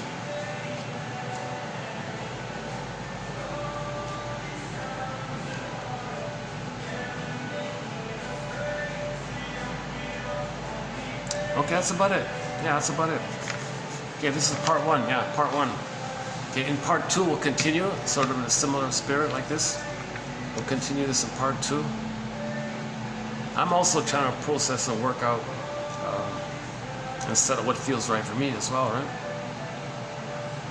And I also want to communicate to my system, okay, bring it on, like bring up the feeling. Come on, like bring up the feeling. I'm willing to get more of my feelings back on myself. So I'm kind of open to it myself, because I've read 10,000 quotes, right? So I think I have enough of a basket and a sense of knowing what's going on, right? Okay, I get it. When the child is traumatized, he freezes up. Okay, now I get that. Okay, well, I want to get that back, kind of thing. Get my feelings back. So with that awareness, I think I'd be more open to feelings. But you know what? Here's my narcissism. Maybe that's not true, because when you're dreaming and you start to feel something and then you wake up. Well, why'd you wake up? Because you couldn't feel it. That's a defense against feeling. To suddenly wake up, you were overwhelmed and you had to wake up. Right?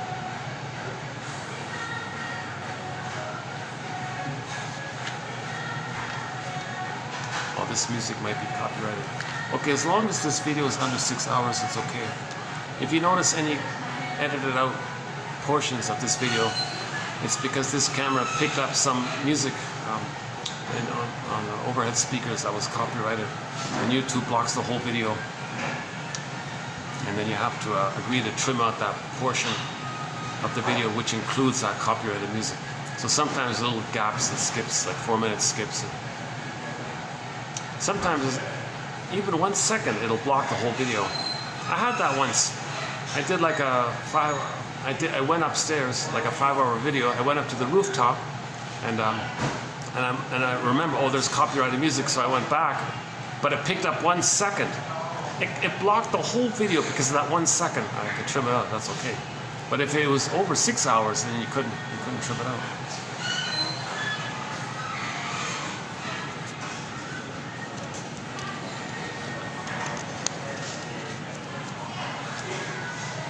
You know, I must say, this is a nice little location. It's sort of tucked away down that street we walked on. Birds chirping around, cats running around. And here you got this nice little boutique hotel here with this cute little living room. This is a nice little spot here, Jesus.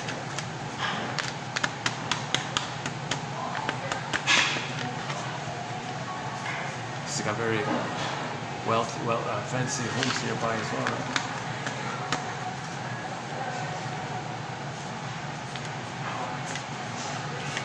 Yeah, and the staff are very polite, nice, intelligent, educated crowd. Yeah. So maybe, nice little area here. Maybe if I talk a little lower.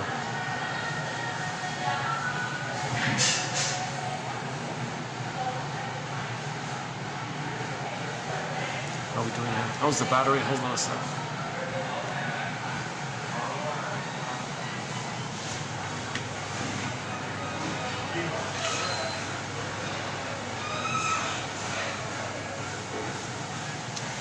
Yeah, it's too bad I didn't bring my other Janov quotes, 26 pages.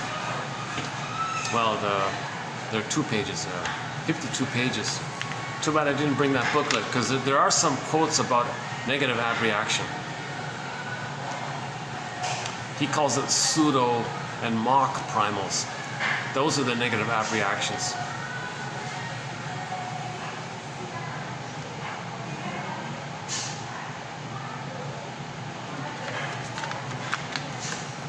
You know, what we're talking about here in simple terms is grieving.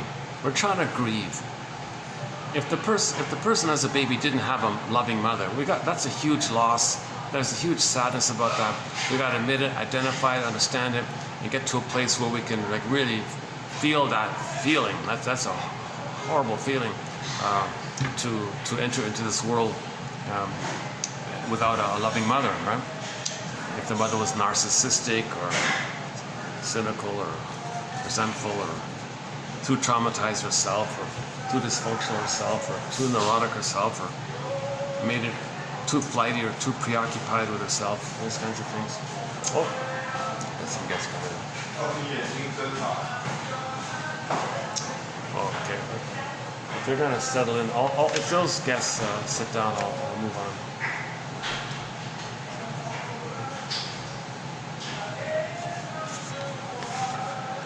Yeah, so if you go to the past 26 videos, you'll find some quotes about this topic, right?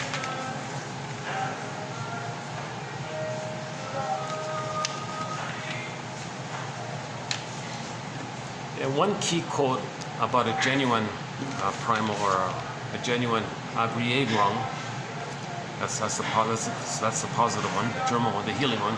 One example that Janov explains about this, I still have a question mark about it, I don't fully get it, but when the baby's traumatized, he as himself at that time was flash frozen. Hence the image of the woolly mammoth frozen in the block of ice. Been like that for the past 30,000 years, still preserved, frozen in that block of ice. Emotionally, we're like that within. It's still there, it's timeless. Now the baby needed more oxygen, but when there was prenatal trauma, he didn't get it. No, moving on. Okay, that's good. Okay, I'll stay here a bit longer.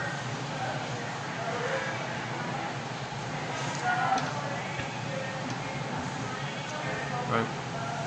So that's something that's frozen there like that, right? Now, if you're conscious, like you're aware of where you are, where you're feeling. You know which room you're in. You know what time it is, what year it is. Like you're aware of yourself, right? And you can get back to an old feeling of being betrayed by the mother, didn't listen to you and all this, and gaslit you, and you're angry and you're feeling you're sad. But it may possibly, this leap I don't get, but the claim is from there, if you stay with that, it may click in to that prior place, and suddenly the spine is shaking. He said like the person looked like a dolphin flapping on the floor, a salamander flapping on the floor. And because the system was crying out for oxygen. It's been crying for oxygen for decades, and now you got to that place, and yes, with your consciousness, yes, there's oxygen in the room. So you're bringing the present to the past. Hey past, here's the present oxygen. I'm going to give you the oxygen you need. Past says, thank you, I need it, what a relief. And then, okay, the purging, the purification, the purification, the purging, purification, catharsis, unloading, purging. See that? Delayed, deferred reaction, deferred reaction. That's what the word means, deferred reaction. Abreagieren, Abreagieren. So he describes it as people having 20 to 30 minutes of deep, long, heavy, locomotive breathing. Like this deep, long breathing, because you're catching up for lost oxygen, and it's not. Now, a negative thing would be you missed that point, and now you're hyperventilating. Now that's a negative abreaction. So that's when it's negative. Then he uses the word abreaction in the negative sense. You're missing it. A true quote-unquote abreaction doesn't bother with that term. He calls it a primal. But generally, it's called Abreagerung, or when shrinks outside the Janov world use the word abreaction, they mean it as Abreagerung. So in other words, when shrinks use abreaction, they mean Janov's primal. And both mean Freud's Abreagerung. We should have just stayed with Abreagerung. I gotta pronounce this properly. Okay, you tell me, how do you pronounce this in German? Let's see. Can we get it here?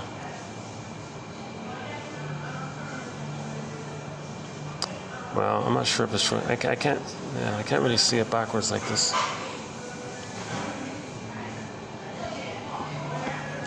Well, I'm not sure if I'm even getting it. Why don't I spell it out? Abreagierung.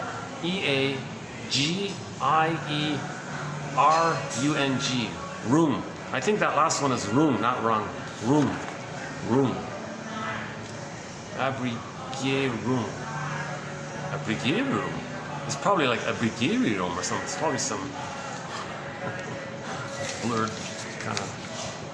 Probably maybe the vowels are blurred to another sound. Oh, I bet you that's what it is. The AE. Oh my God, the AE here.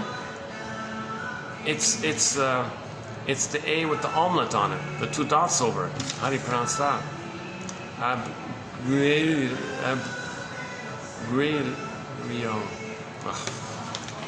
Okay, sorry about that. In the next video, in part 2, I'll get it down properly. I'll get the pronunciation down properly.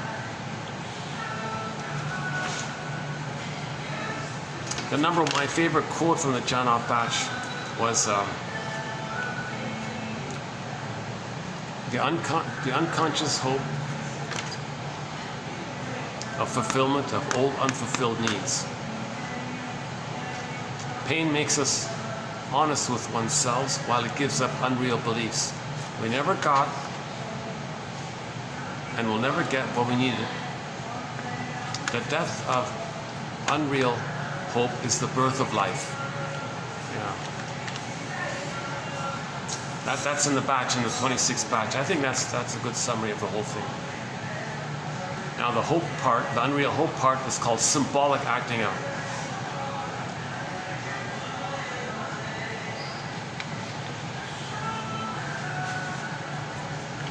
See, couples who are conscious,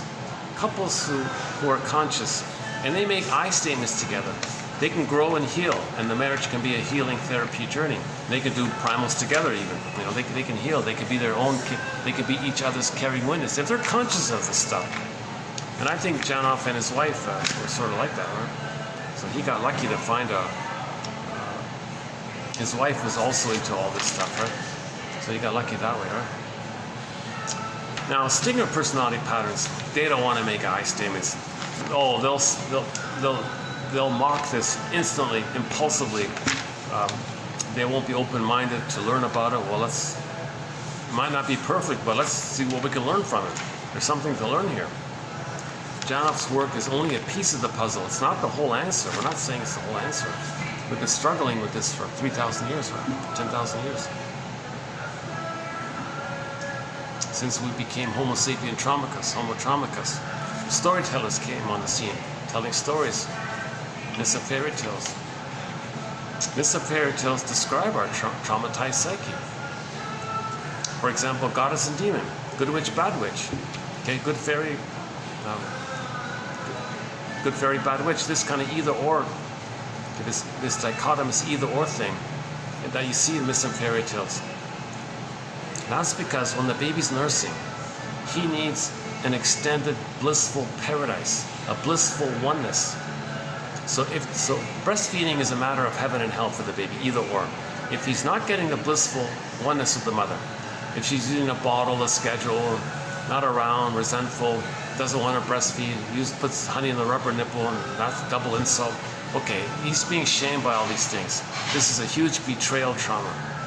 So, the child's enraged, projects his rage, and now oral greed onto the concept of the mother, and sees the mother as a devouring monster that wants to eat him. Okay, like the Cyclops in the Odyssey, like the Boar Queen in the White Bear King Balaban. So the witch won't eat me in Hansel and Gretel decision. So he creates an image of the mother. He makes up that the mother's just not a bad breast. It's worse than that. He can't hold his rage and oral greed, so he puts it onto her. So the baby feels like a hungry, enraged wolf. He says, no, the mother's a hungry, enraged wolf, and a much larger one to boot, like 20 times bigger than him or whatever. So he creates like a monster like this. Could be the guy with the horns, could be any kind of frightening monster that wants to eat him or hurt him or something. Could be a bad witch, etc. So he's in heaven and hell. Breastfeeding is good. Okay, he's in heaven, all is okay. It's normal development. But when the mother slips up or not around, okay, there's a monster there. So he can't think that's his mother. He can't say, oh, mother means well, he can't do any of that stuff. He can't say, oh, yesterday she was doing it right, maybe she's in a bad mood today.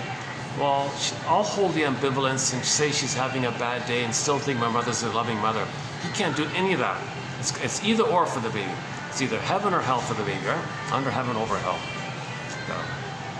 Yeah, we have a song by the rock band Street Heart on our soundtrack.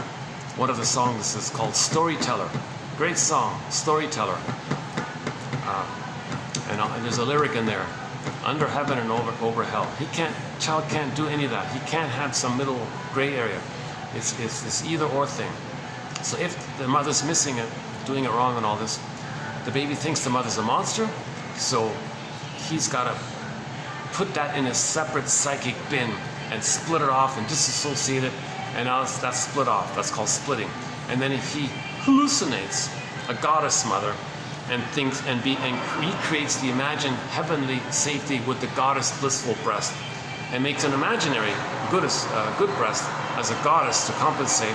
And now so he feels safe enough to have an extended paradise. It's a lie, it's not true, but he can feed safely. He's got to feel safe enough with the mother to take in the powder stuff or whatever he's being offered. He's got to feel some level of safety, because if he were to admit the truth,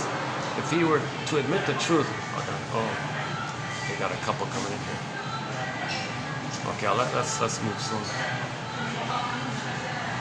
If he were to admit the truth, he couldn't do it, right?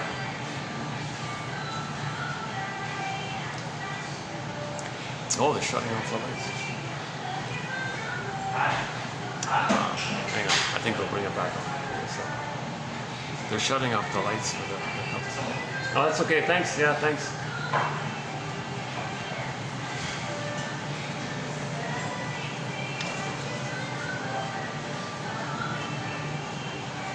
Yeah, so the baby couldn't make it if he thought his mother's a monster. he wouldn't make it. So he does a desperate trick. Again, defense mechanisms. Remember, too much pain, we use a defense mechanism. Defense mechanisms are things we do in the mind to not feel the pain. So to not feel the pain of the mother being a monster, in his making up of her as that, okay, so that's they're called an imago.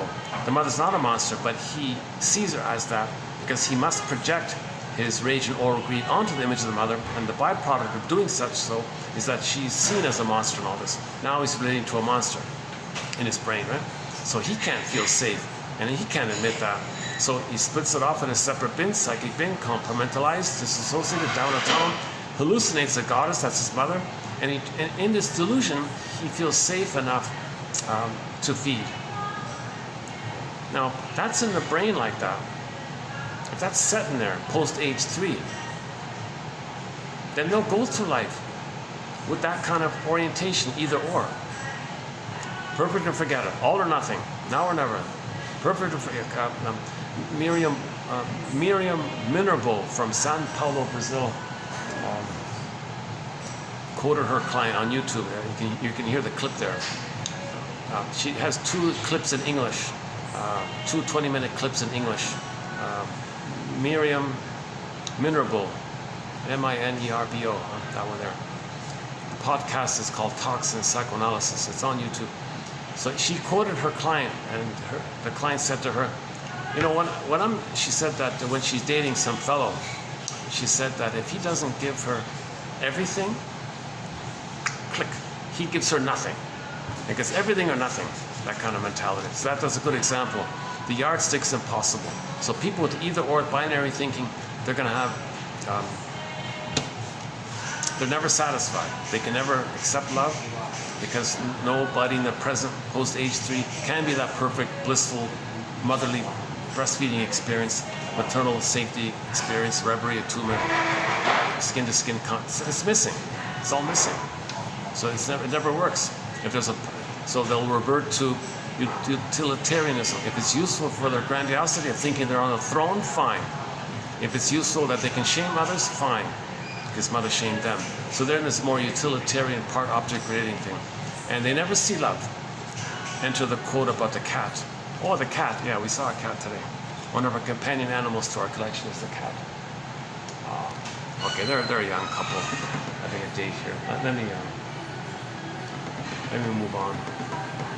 Let's just finish the cat story. Let's not lower my voice. Yeah, so in the Janov collection, Janov quoted somebody,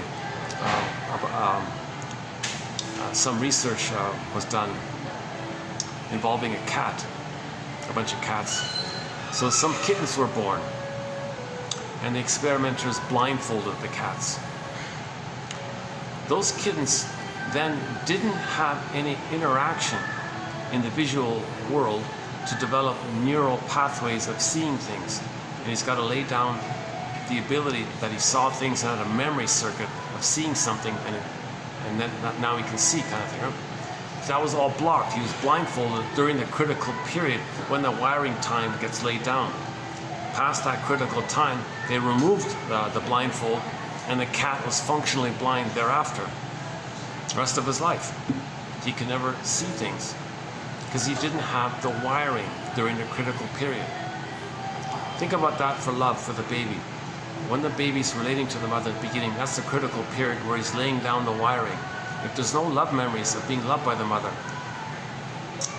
past the critical period, like the cat, he'll be blind to love. He won't know it, he won't see it, he won't recognize it, it doesn't make sense. And if he were to ever admit something positive, if he were to ever consider something good or positive, it would trigger how he was unloved. It would bring up all that unloved feeling. Right? So he can't accept goodness, he can't accept trust, he can't love, etc. Right? So they're cynical, lack of. The quote-unquote more human side of being human is mocked and shamed and all, because they can't accept any. So there's no gratitude. So those are the narcissistic pattern, or any person who developed one of the distinctive personality patterns. And gratitude's not there. Gratitude won't be there. Gratitude won't be there.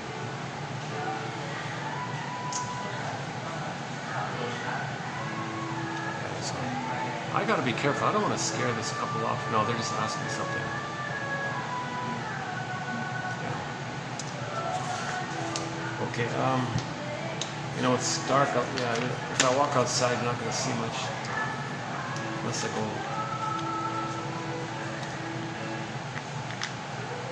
Okay. Let's just finish up. That's too bad because I could keep going. You know. I think that caffeine. I think that partial caffeine that I had is kicking in. Maybe the walk did me good. I took a little walk out here. I felt a little refreshed. You know. Speaking of posture. Yeah.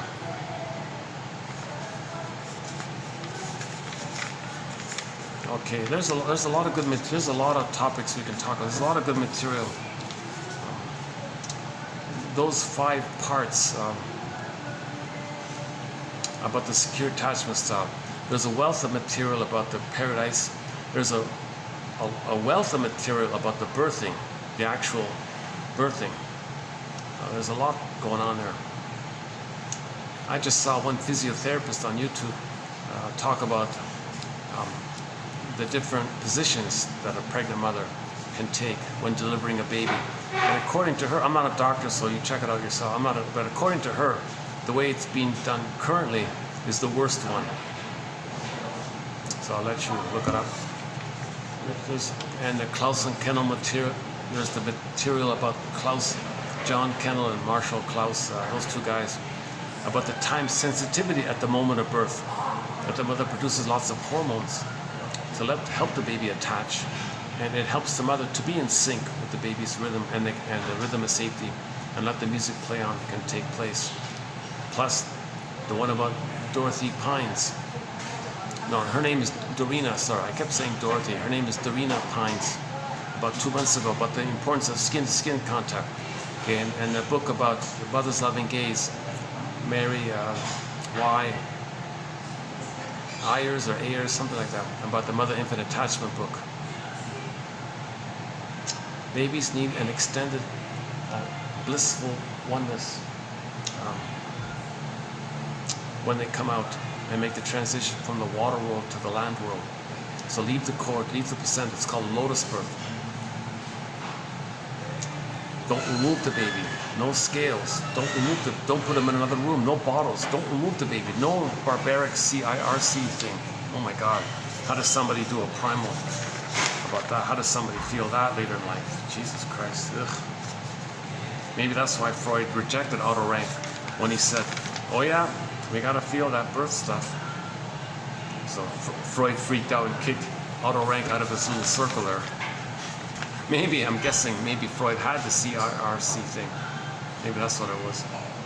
I don't know if anybody's offered that idea. I have no idea. So although we don't have any Freuds from, although we don't have any quotes from Freud, Jung, Lacan, and some of the other big names, a lot of these big name characters inspired others. And well, they don't seem to mind my talking. Maybe I'm not bothering them. All right, can you still hear me if I tone it down a little bit?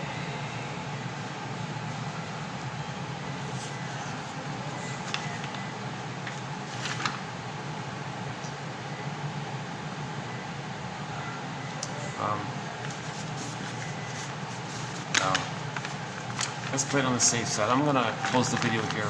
Make sure I don't disturb this couple. For all I know, they're on their honeymoon or something like that. Jesus Christ.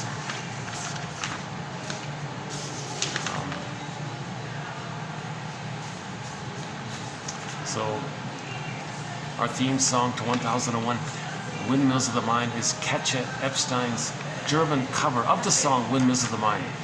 Katja Epstein, her German cover. We're learning lots of German, by the way. Yeah, I love it. So we have 2 new German words in our collection here. Abreagieren, and this one is Nachtraglichkeit.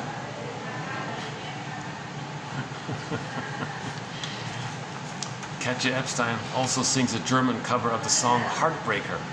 So heartbreaker in German is Fluschwieger. Why do you have to be such a Fluschwieger?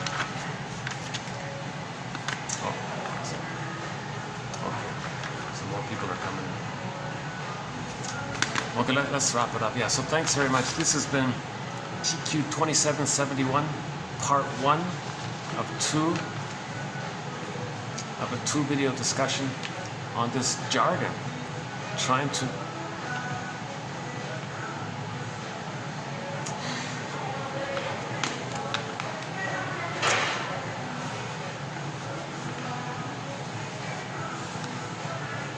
save something. Yeah.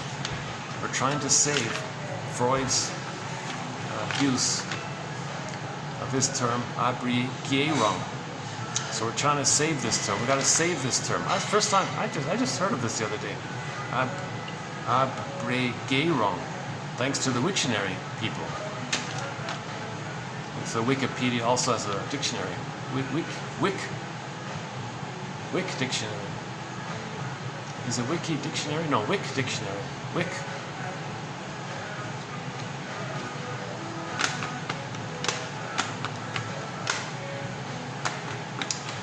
Okay, yeah, I could keep going here, but unless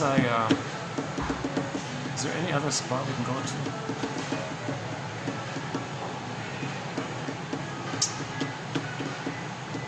Hang on, let's think here.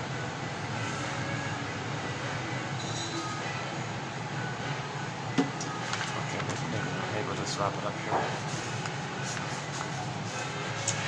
There's no real nearby any other place to go to.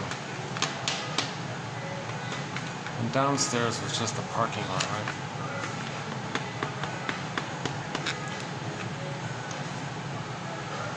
And I don't want to talk right in front of the front desk staff. That's just a little tiny space there.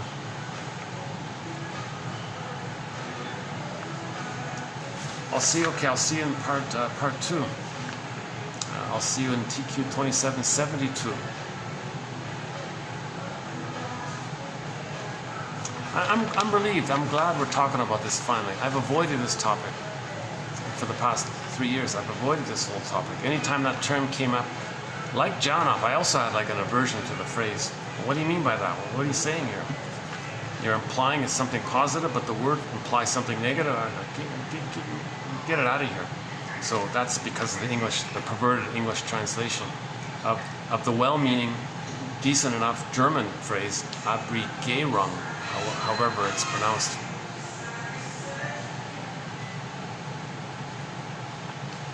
So bottom line, let's give the scarecrow a brain. Let's weave a basket.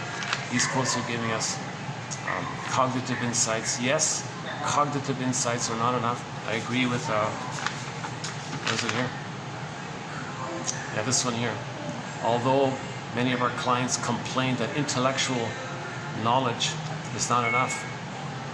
Right? So yeah, this intellectual knowledge is not enough. Obviously, right? If it were, I'd be healed by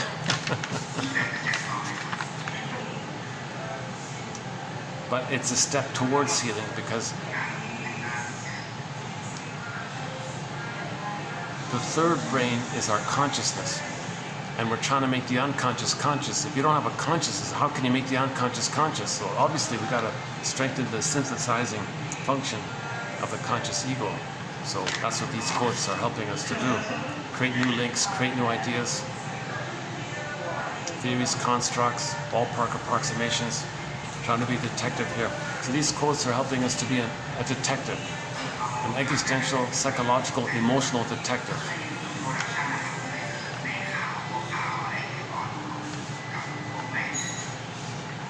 Let the emotional knowings come when it comes, right? So the image is the firebird. Right? So when the protagonist hops on the back of the firebird, he rides the firebird up. That's the metaphor of emotional knowing, from the unconscious to conscious. From unconscious to conscious, the person rides the firebird, the vibrant firebird with all the flames and energy. You know, so he's riding the fire. It means you're getting back the feelings and truth. So that's getting the golden ball back up. The same kind of thing. We had it, we lost it, we want to get it back. And the firebird is the image of the energetic re-getting back, the re-getting back of our golden ball.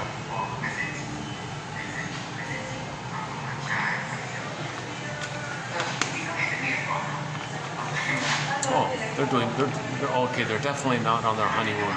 They're doing work, so that's good. They're on their laptops doing some kind of work thing. I feel a little better. I'm not interrupting a romantic meeting.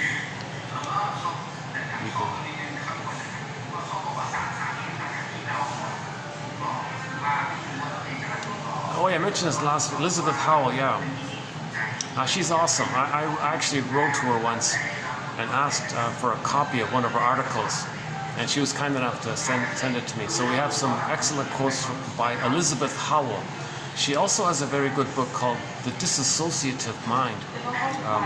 So that book, plus Philip Bromberg's trilogy on the topic of dissociation, you know, highway hypnosis, absent-mindedness, daydreaming. Okay, there's different degrees of it. So we've got our two lead authors on our topic of dissociation is Elizabeth Howell and Philip Bromberg. So yeah, so this one here by Elizabeth Howell. I suggest that it's not just blowing off steam, getting it out, that is helpful. You know, it's communication of your memory and emotion to another person that's healing. Makes sense? Makes total, perfect, intuitive sense. You feel safe with somebody. They're not freaking out by what you're saying because they've been there, they have it, they have empathy. They felt it themselves, so they're not freaked out by it. They're not triggered by what you're talking about. Because a lot of times you're talking to your friend or something, and there's emotions coming up, and they haven't processed it. They haven't processed those emotions in themselves.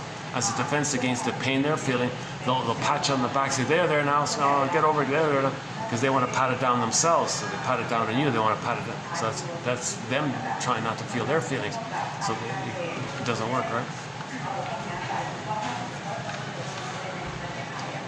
That's why therapists have to do this stuff in order to become a therapist. If you haven't done this kind of thing, this kind of if you haven't done any Abreagiering, if you've never mourned or cried or wept or admitted the painful truth that you didn't get mother's love, gave up your infantile megalomania, if you haven't done this kind of stuff, if you haven't healed the splits and forgave your mother, forgave your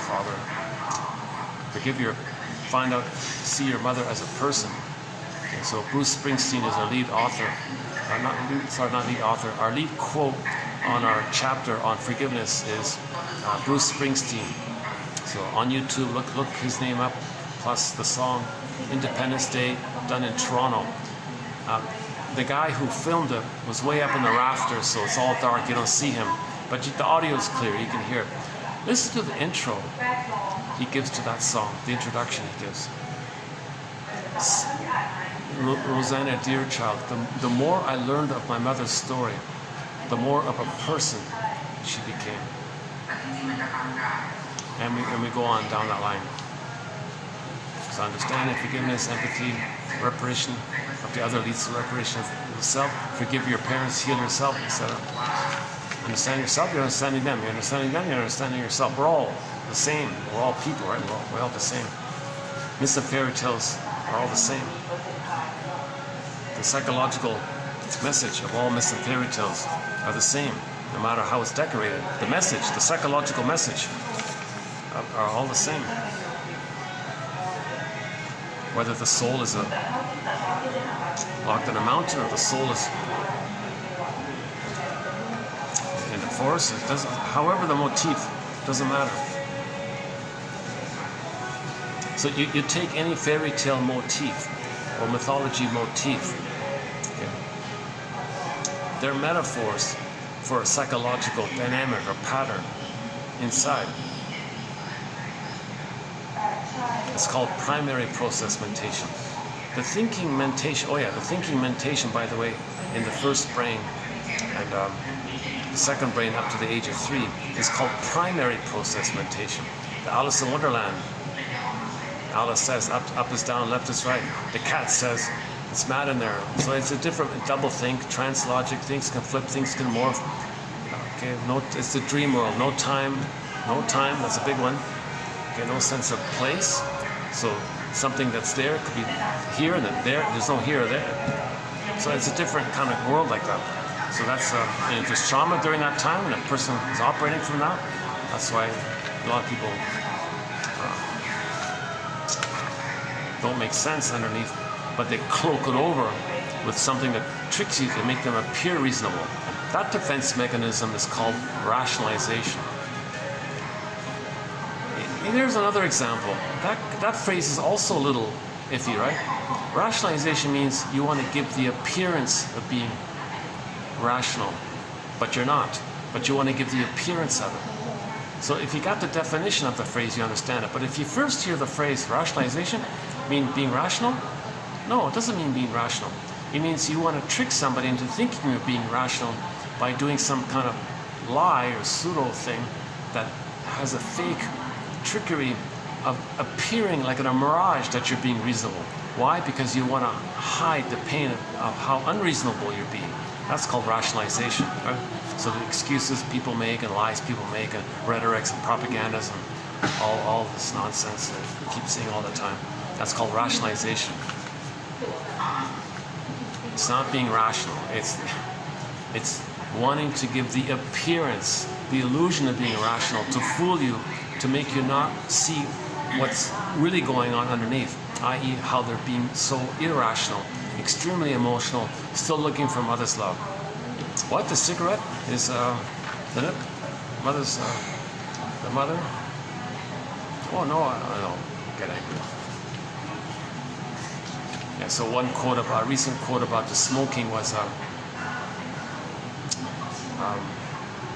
it linked the person to the time when the breastfeeding wasn't proper. So the mother wasn't around, so the child used his thumb, right? He used his thumb. So later on, so he was comforted by using his thumb to stand for the mother. It wasn't the mother, but he had to do something. So later he continued that pattern with cigarettes, cigars and pipes and all that. It triggered the time when he used the thumb, i.e. the nipple. So it's, what? Really? Cigarettes is a symbol for the nipple back? And people get enraged by this kind of thing. It's even hard to describe it. So why are you smoking? What's wrong? I want to relax. Hard day at work. Cigarettes are tranquilizers. Tranquilizers. You're feeling pain. I'm not feeling pain. What are you talking about? Well, there you go. That's the theory. People reach for the cigarette because they're feeling pain. Cigarettes are tranquilizers, according to Janoff in the 26 quotes just covered. Okay, in conclusion, 2745 to 2770. That's a really excellent introduction to psychology provided by Janoff. Once again, I'm not interested in the so-called technique side of it all, and we don't really have many quotes in that area, but just a few just to identify what his so-called technique is. And it's mostly about the research he passed along. And he was quite a researcher, very, very literate, a good, clear writer. Spent 6 decades of his life in this area. Somebody asked him, why did you get into all this? Oh, well, I wanted to save my mother, you see, so I could have a good mother.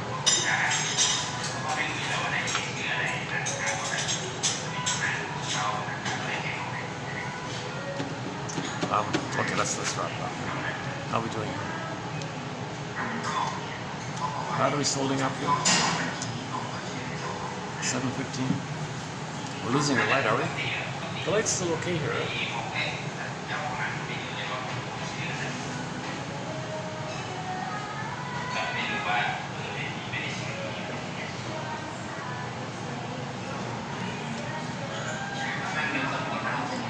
Oh, this table has a cute little, they have a cute little decoration here. It's real, right? Oops. Yeah, it's real. It's a real plant. Yeah, it's a real plant.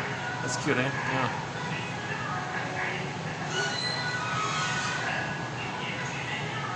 Every leaf is unique. The Great Spirit likes it that way. Yeah, we have a lot of good quotes from John A. Sanford, the author of Healing and Wholeness. So the real self is separated from us. That's like fragmented away. when we move towards wholeness, that's called healing. Healing and wholeness are synonymous, right? So we want wholeness for our healing. To be healed, we seek wholeness. So we own our projections, identify our patterns, make links. What are we repeating? See what feelings can come up. Now you're getting more whole when you get more feelings back up.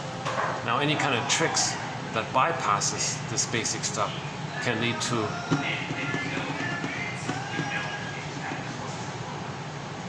possibly a further later on greater fear of bringing up your feelings. Because when you release too much, there's too much pain, there's more tension. So you might actually be even more tense. Instead of feeling better, you might actually feel worse. That's called NTR, negative therapeutic reaction. When you think you're doing something that's helpful, but it ends up being worse. That's like a negative abreaction in the way Janov speaks about it. NTR. That's another thread. Yeah, we haven't done that in a long time. NTR. Yeah, that's a. Oh my God. Yeah. I think about 3 years ago we started a thread called NTR, negative therapeutic reaction. One of the key quotes in there is that the person just doesn't realize that mother failed them. That's the basic of it all. To avoid NTR, you got to really admit this truth that the mother didn't provide the love and nurturance. She made it all about her, maybe. She was too preoccupied, too resentful. But she used rationalizations. She probably provided lots of propaganda to the child. Look at what a wonderful mother I am for you. Or maybe she said all these things. Or gave the impression she's the world's greatest mother. I wanted you to buy it. That's a whole other topic. So whenever, okay, another thread is called the Jocasta style of mother. Oh yeah, we talked about it yesterday, yeah. So another thread we have is called the Jocasta style of mother. Anytime a mother uses the baby to meet her needs, that's called the Jocasta style of mothering. And in the intrapsychic world, the self and the other are blurred. That's the inner marriage that we see about. Again, these myths are metaphors for inner dynamics. Okay. So Fairbairn puts it this, another one of our mentors, William Fairbairn, the more the mother's love is unavailable or absent, the more the child sticks and clings to her. They're already fused, they're already one, but mother's love is not there. So the fusion gets tighter and tighter, then it crosses over, he becomes her, and treats others negatively the way the mother treated him in a process called identification with the aggressor. Sometimes the shrinks call it adhesive identification. But that doesn't work, adhesive, yeah, okay, it's already adhesive. No, identification with Sandra Ferenczi, no, identification with the aggressor. He's so tight with her, he is her, and he rejects himself. Sees his unloved self onto others, and shames others, though his mother shamed him. That's his loyalty and identification with the mother. So that's what, now in the intrapsychic world, the metaphors, the self and the other are married. That's what they mean. No child wants that, it's nonsense. Again, with the English perverted translations. The perverted English, that's not what it says. No child thinks like that. No child wants anything like that. Okay? It's a metaphor that internally the self and the other are blurred, and the child didn't get enough love to separate. And there's no father around, hence the absence of the father. That's all it means. Oh, there's 3 of them there. Okay, that's okay. Also, it's not a romantic thing, so I'm not bothered. We're okay here. Nevertheless, let's wind down this video anyways. And, I'll see you in part 2. We'll continue this discussion in part 2. Let's say it that way. So let's continue this very discussion in part 2. Thanks very much. Check out the song "I've Never Been to Me." I forgot the lady's name. Not a bad little song. I was delightfully triggered hearing that in the mall on the speakers. The whole mall was hearing it. Oh my God. Because it reminded me of maybe 2 years ago when I played that song.